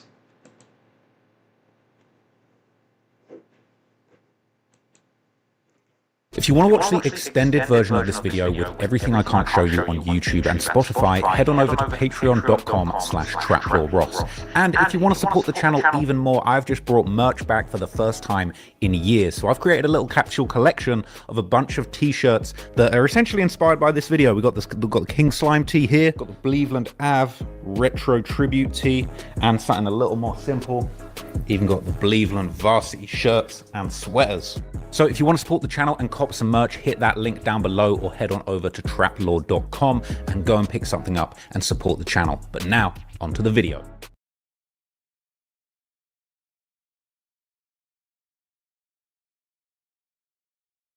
Categorized as a dense, ambitious attempt to cultivate an entirely new style. The review acknowledged Thug's weirdness, not just as a gimmick, but as a presence, a persona, a mystique, and potentially star power. Clearly, some keen-eyed rap fans could see what Thug was cooking with his unique persona, and around the same time, a review by Jordan Sargent from Spin would give the mixtape a score of 80 and describe Thug creatively as the alien spawn of Future and Lil Boosie, catching the spirit of a delightfully deranged Lil Wayne. Whether people liked it or not, Young Thug was clearly here to stay, and while this mixtape might not have performed the best, with many citing that I Came From Nothing Too to be the better of the mixtape trio, it did something much more. It provided Young Thug much needed recognition and an entry point into the mainstream rap industry. Interestingly, it would be around this time that Young Thug would first mention YSL in a tweet, seemingly at this point showing his love for the... Hey, I'm gonna have to go through that tomorrow, man. That's too damn long, man. Like, that's too long about Young Thug, and we already know He made a deal with the devil, man. 15 years probation, bro. I mean, it's easy to get off. I ain't gonna say it's hard, cause if you stay out of trouble like Young Thug, he got money, so it shouldn't be hard if he doing his business.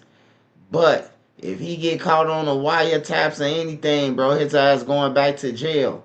If the feds come and pick up something, he going to jail on everything. Just think about it like that. So he ain't beat nothing. Ain't none of them niggas beat nothing.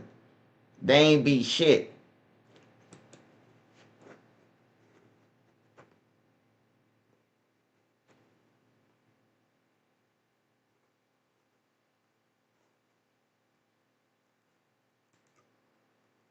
Sometimes a man must overcompensate for his freshness. Old Spice. You see them guys? DJ, you go crazy. DJ UTV, let them know who we got in the building. DMG, let's go. You know that. DMG, let's go. What you all, gang? DJ U, man. Hey, I fuck with you, DJ U, man. But now you just interviewing anybody, man. Anybody, man. God damn, who the fuck is DMG Lil School, man? I thought the Lil School got backdoored, man. Like, come on, man. I'm the real Lil School. All these motherfuckers Lil School. I remember T. Roy was saying School in 2010, 2011. They saying they made it up, though. It's crazy, man. Shit, cool. You know that. Ain't no shit, man. We cool. Well, welcome to... Man, I ain't watching that shit. Come on, DJ U, man. You gotta come better than that, man. I know me and Lil J gonna break the internet, though. Let me see what this little motherfucker on, man.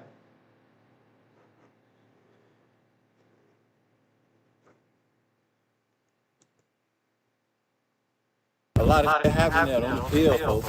71st, 67. Birmingham, they was right here at one point in time. You know they got moved around. They ass through. It's dangerous down here, man. He's reason for this motherfucker. This whole east side route, y'all. All that shit's ours. Name the trail, east side ain't set. Long live Lil Don too, though, man. He passed away right here, man. That was my big brother, Long live Lucci, man. That's the school I went to, you feel me? And you know, remember, right? Oh, you know.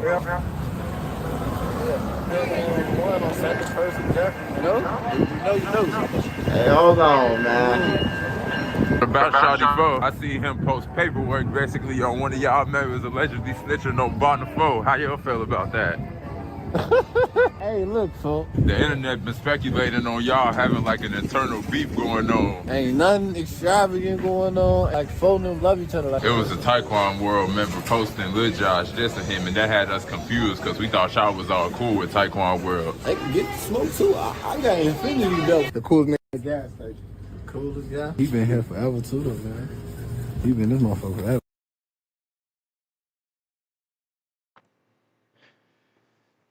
These little motherfuckers, they into it with everybody, man.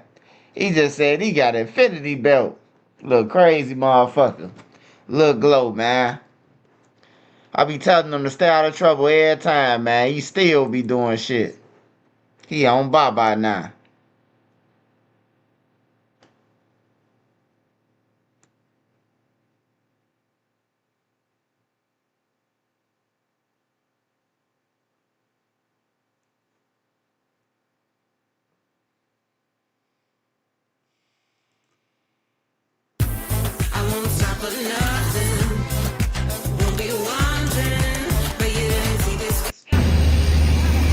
Hurry up, man. Get about to go. They ain't got no food, man. There they go. They get him. They gonna get him. Shout out to Capo Risky. This the trait, man. This 63rd, man. This where Vaughn said we not from 63rd. I think he was talking about this shit up here. This 63rd, the script of 63rd, but this is 63rd King Drive. That's the time, man. It says 62nd on these buildings, but it's like the trait type shit. Yeah, this part of 63rd. They caught just hit this motherfucking that turn like that. That's how I always said they ain't supposed to turn like that. That look like the op. Gotta keep your eyes peeled. Something great. They ain't from around here. You know how they ain't from around here. They hit that corner like that. This where you from? Type shit, yeah, man. It's like a Yeah. I ain't gonna deny that shit, you know what I'm saying? Like, it's a part of my block, you know what I'm saying? Like, I'm from this strip. It's parts of the strip. Like, if you know, you know. King Drive is like the heart of it, you know what I'm saying? Type shit. So it runs from the low end all the way up to as far as it go. It's different hoods as you go, you know what I'm saying? Type shit. So, you know, once you pass this light, old block start, you know what I'm saying? So obviously, once you pass this light, something else start. Something else is where we at with it, you dig what I'm saying? So boom. But that being said, like, this way I be running through this motherfucker, but I be posted down there type shit. That's why I'm really from down the way. We gonna get down there, but I'm from down the way. So, Mikey Ike from the one, 061, Mikey Ike. The fans, we drop it in a comment what y'all want his name to be. It's a difference, right? On this script. So this script is 63rd, 62nd, and 61st. Yeah, and then so like it's a difference. On 63rd, they move a different way. On 62nd, we move a different way. And then on 61st, they move a different way. Where it started at for me is right here on 62nd right here. So before they was my guys, I was right here. Type shit. You know what I'm saying? So before whatever they was doing on this block, however they was doing it, I came right here. I came from the building, but I came right here to hang and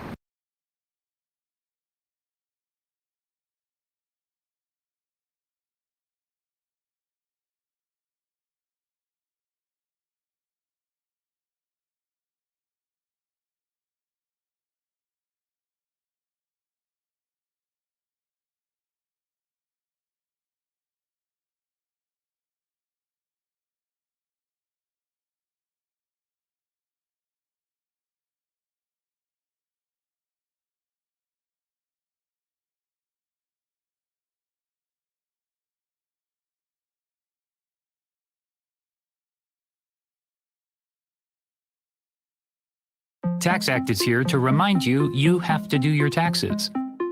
Let's get them over with. I think that the value for the price is, without a question, the best of the market. Get down, get down, get down, get down, get down. Hey, get on the ground right there, get the f down. Stop reaching, stop reaching. Get on your fucking face. On February 29th, 2024 in Oakland Park, Florida, Broward Sheriff's Office detectives were surveilling Keon Collins and Ian Scott, both wanted gang members, along with two other known individuals. The group was seen driving a BMW, parking, and entering the flea market. After a short time, they were seen exiting. Given the suspects' dangerous nature, the Sheriff's Office mobilized a significant portion of their task force for the apprehension.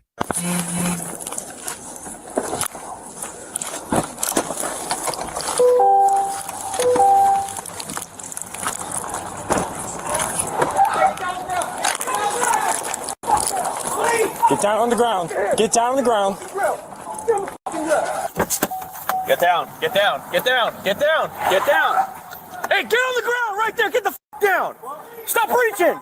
Stop reaching. Get on your fucking face. Get the f down. Get down. Get down.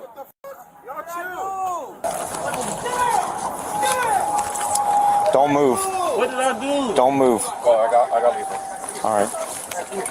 Hey, don't fucking move, dude. I'm not. I got him. Don't fucking move. I got him here. All right? I'm not moving. Goddamn. Don't move. I got y'all knee on me. Oh my God, what did I do? Yeah. Get up. Get up. Get up. Right there, look. Yep. Get it. Right, zero confirmed. What did I do? Don't move. Sorry, take him. Don't fucking move. You hear me? Don't start reaching in your fucking pockets. Then don't reach. Put your food on the floor. Stay right there. Stay right there. Stop. Pay attention. Pay attention. Pay attention. Pay attention. Listen to the rules. You go home if you listen to the rules. You understand? Pay attention.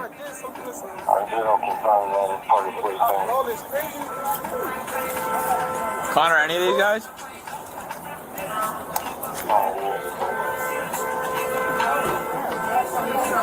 Hey, Connor, what about him?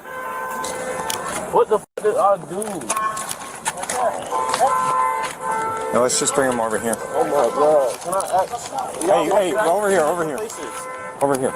Y'all both dragging me to 2 different places. Sound right here.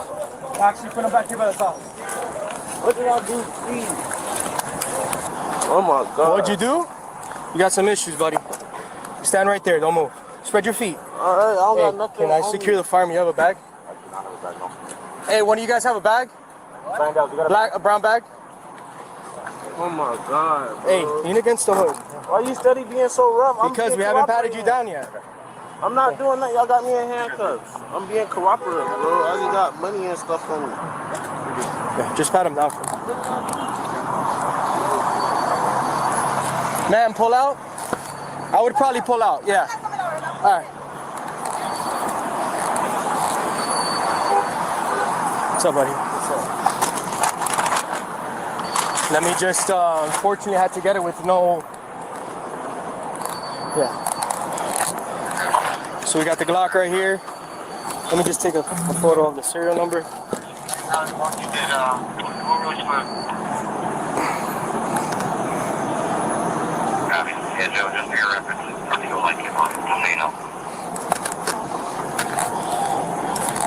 One extended mag. One in the chamber. You guys made it happen at this way. How's the investigation?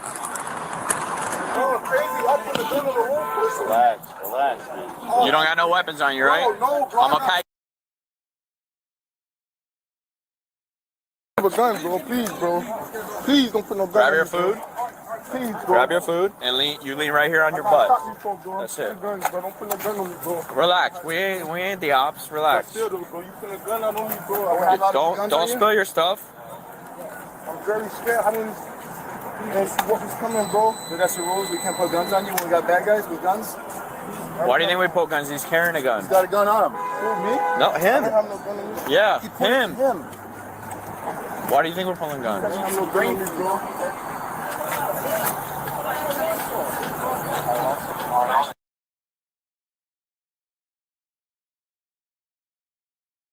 That's why we pull guns. You understand that? You understand that? Oh, right in the street? That's not my car. That's not my car. That's not my car. I don't even have it. He's got the keys. I don't have it. It's not my car. Oh, it's not coming out.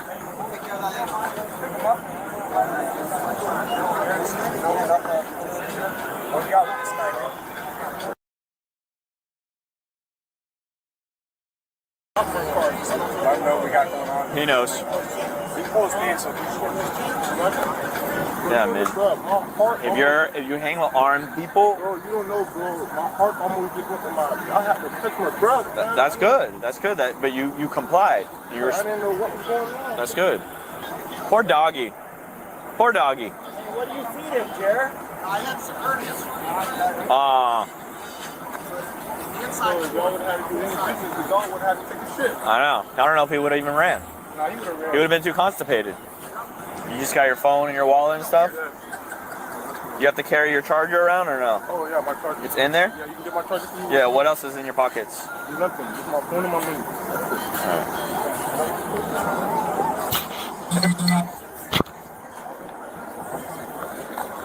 Right now, and all subjects are detained.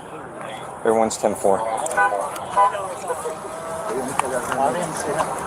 Oh, no, it's cool. Yeah, that's... Here, right?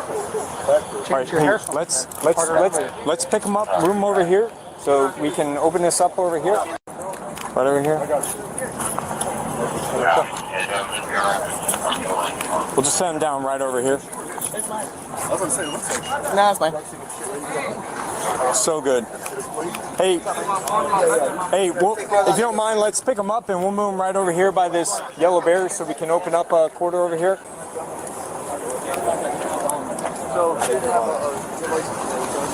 Sergeant, where do you want him? Right here? Yeah, right over here.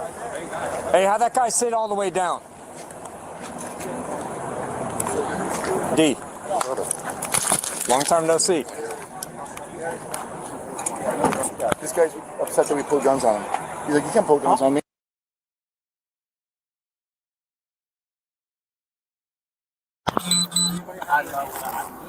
What else you got? Huh?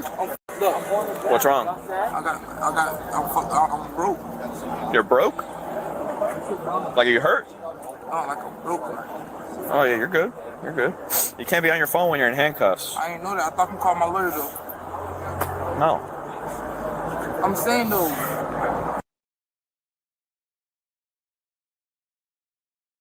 I just got shot.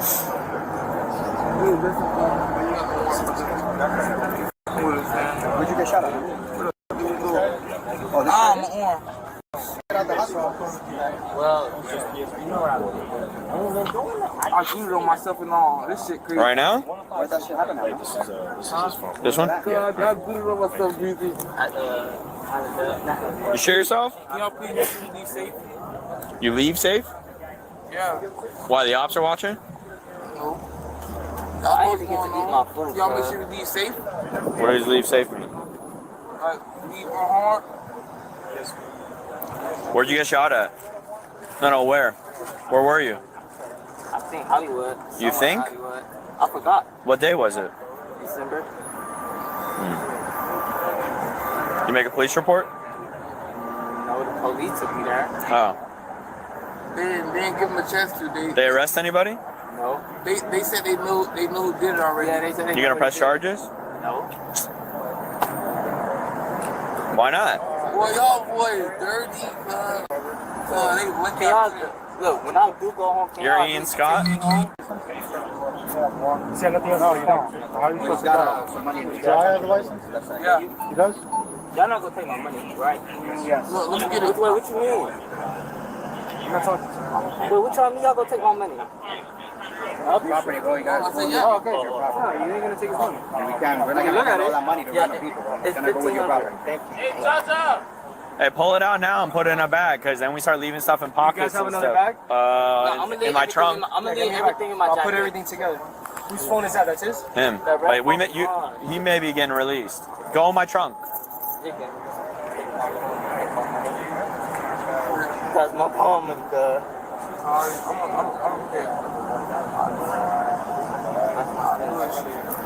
This shit is crazy. Wait, I don't know.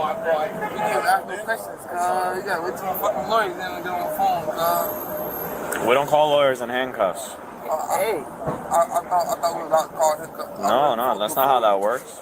Before we get under arrest. This is him. Okay, no, I don't care. No. I want that in my pocket. I wanted it. It doesn't stay in your pocket.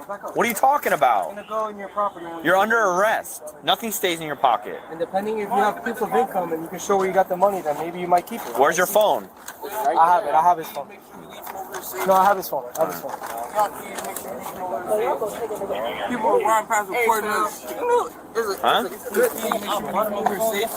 I don't know what that means. I don't want to be harmed leaving from here. Like by bad guys? If people riding past recording us, posting us. Oh, you see people? Yeah, all the ops are gonna know where you're at. Y'all gotta make sure we get from over here. Are you getting scared? No, he said the ops are watching. Okay, really? You a little paranoid? Okay, little PTSD? Yeah, I mean, he just got shot in the leg. You did? Not by them. The ops? Lauderhill, baby? They get the guy? He says they know who did it, but he's not gonna press charges. They never do. No. That's why I had to get out violent crimes. Because the shitbag shooting shitbag. I'm not laughing what you said. Hey, fam, I just want to know. Cause I got all you riding past recording us. You gotta please make sure you come over here safe. Hey, fam, I just want to know. Hey, how much? Y'all forgetting like, y'all know what's going on out here. They're gonna shoot from the roadway?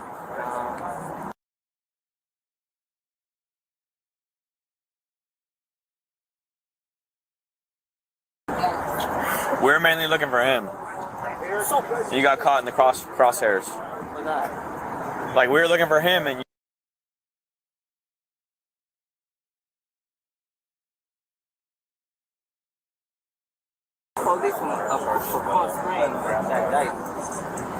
you know her?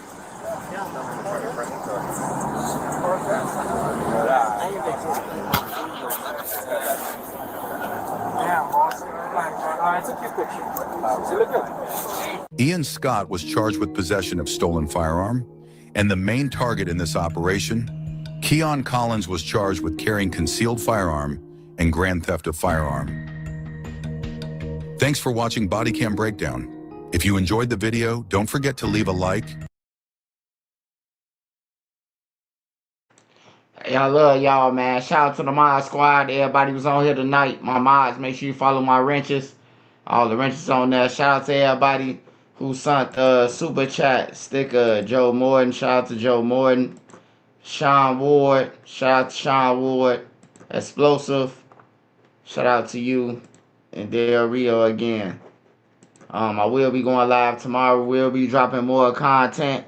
Y'all, make sure y'all stay safe out there, man. The YNs out there, they crashing out for shit, man. You got serial killers out there killing people for nothing and all that shit, man. Love your life. Enjoy your life. Trips, pictures, family barbecues, and shit like that. That's normal, man. Looking over your shoulder ain't, man. But hey, you ain't got to listen to me, man. If you don't listen to me, I will be reporting about it. Once you fuck up, I will report. Hey, shout out to the mod squad. Shout out to everybody out there. You want promotion? Hit me up at Swiper3837. Other than that, need me up if you want the books at Nene Marie 37 on Instagram. That's for my book, your signed copy. Other than that, man, I'm up out of here, y'all. Y'all be safe.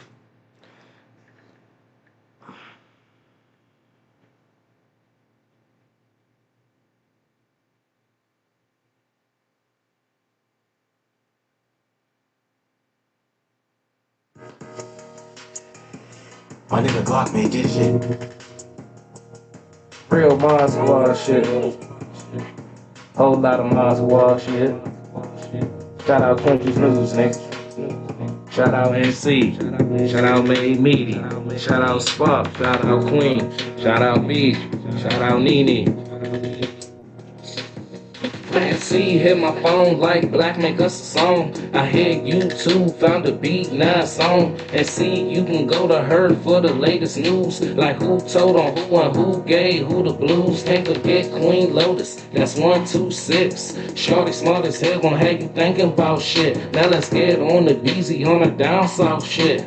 Shorty real as hell, she gon' tell you about your shit. And she dropping videos, go subscribe to her shit. Sparks got the visuals of 99%. Made media out west, he in film mode, nigga. Get that nigga around your chick, I bet she feelin' on that nigga. And shout out Savage Black, we gon' party on them niggas. Can't forget Nene, she catch bodies in the chat. It's that page faker real shit, shorty gon' check. She gon' come back to the chat, wipe his nosy out the chat. Can't forget Uncle Swipe, Mr. Miyagi to you niggas. You can call him Swiper Jordan or whatever, say you nigga. And to the ones that left, we ain't worried about shit. But make sure you like the video before you dip. Real Mod Squad shit, yeah. Real Mod Squad shit, yeah. Real Mod Squad shit, yeah. Make sure you like the video before you dip. Real Mod Squad shit, yeah. Real Mod Squad shit, yeah. Real Mod Squad shit, yeah. Make sure you like the video before you dip. Love y'all. I'm up out of here, y'all.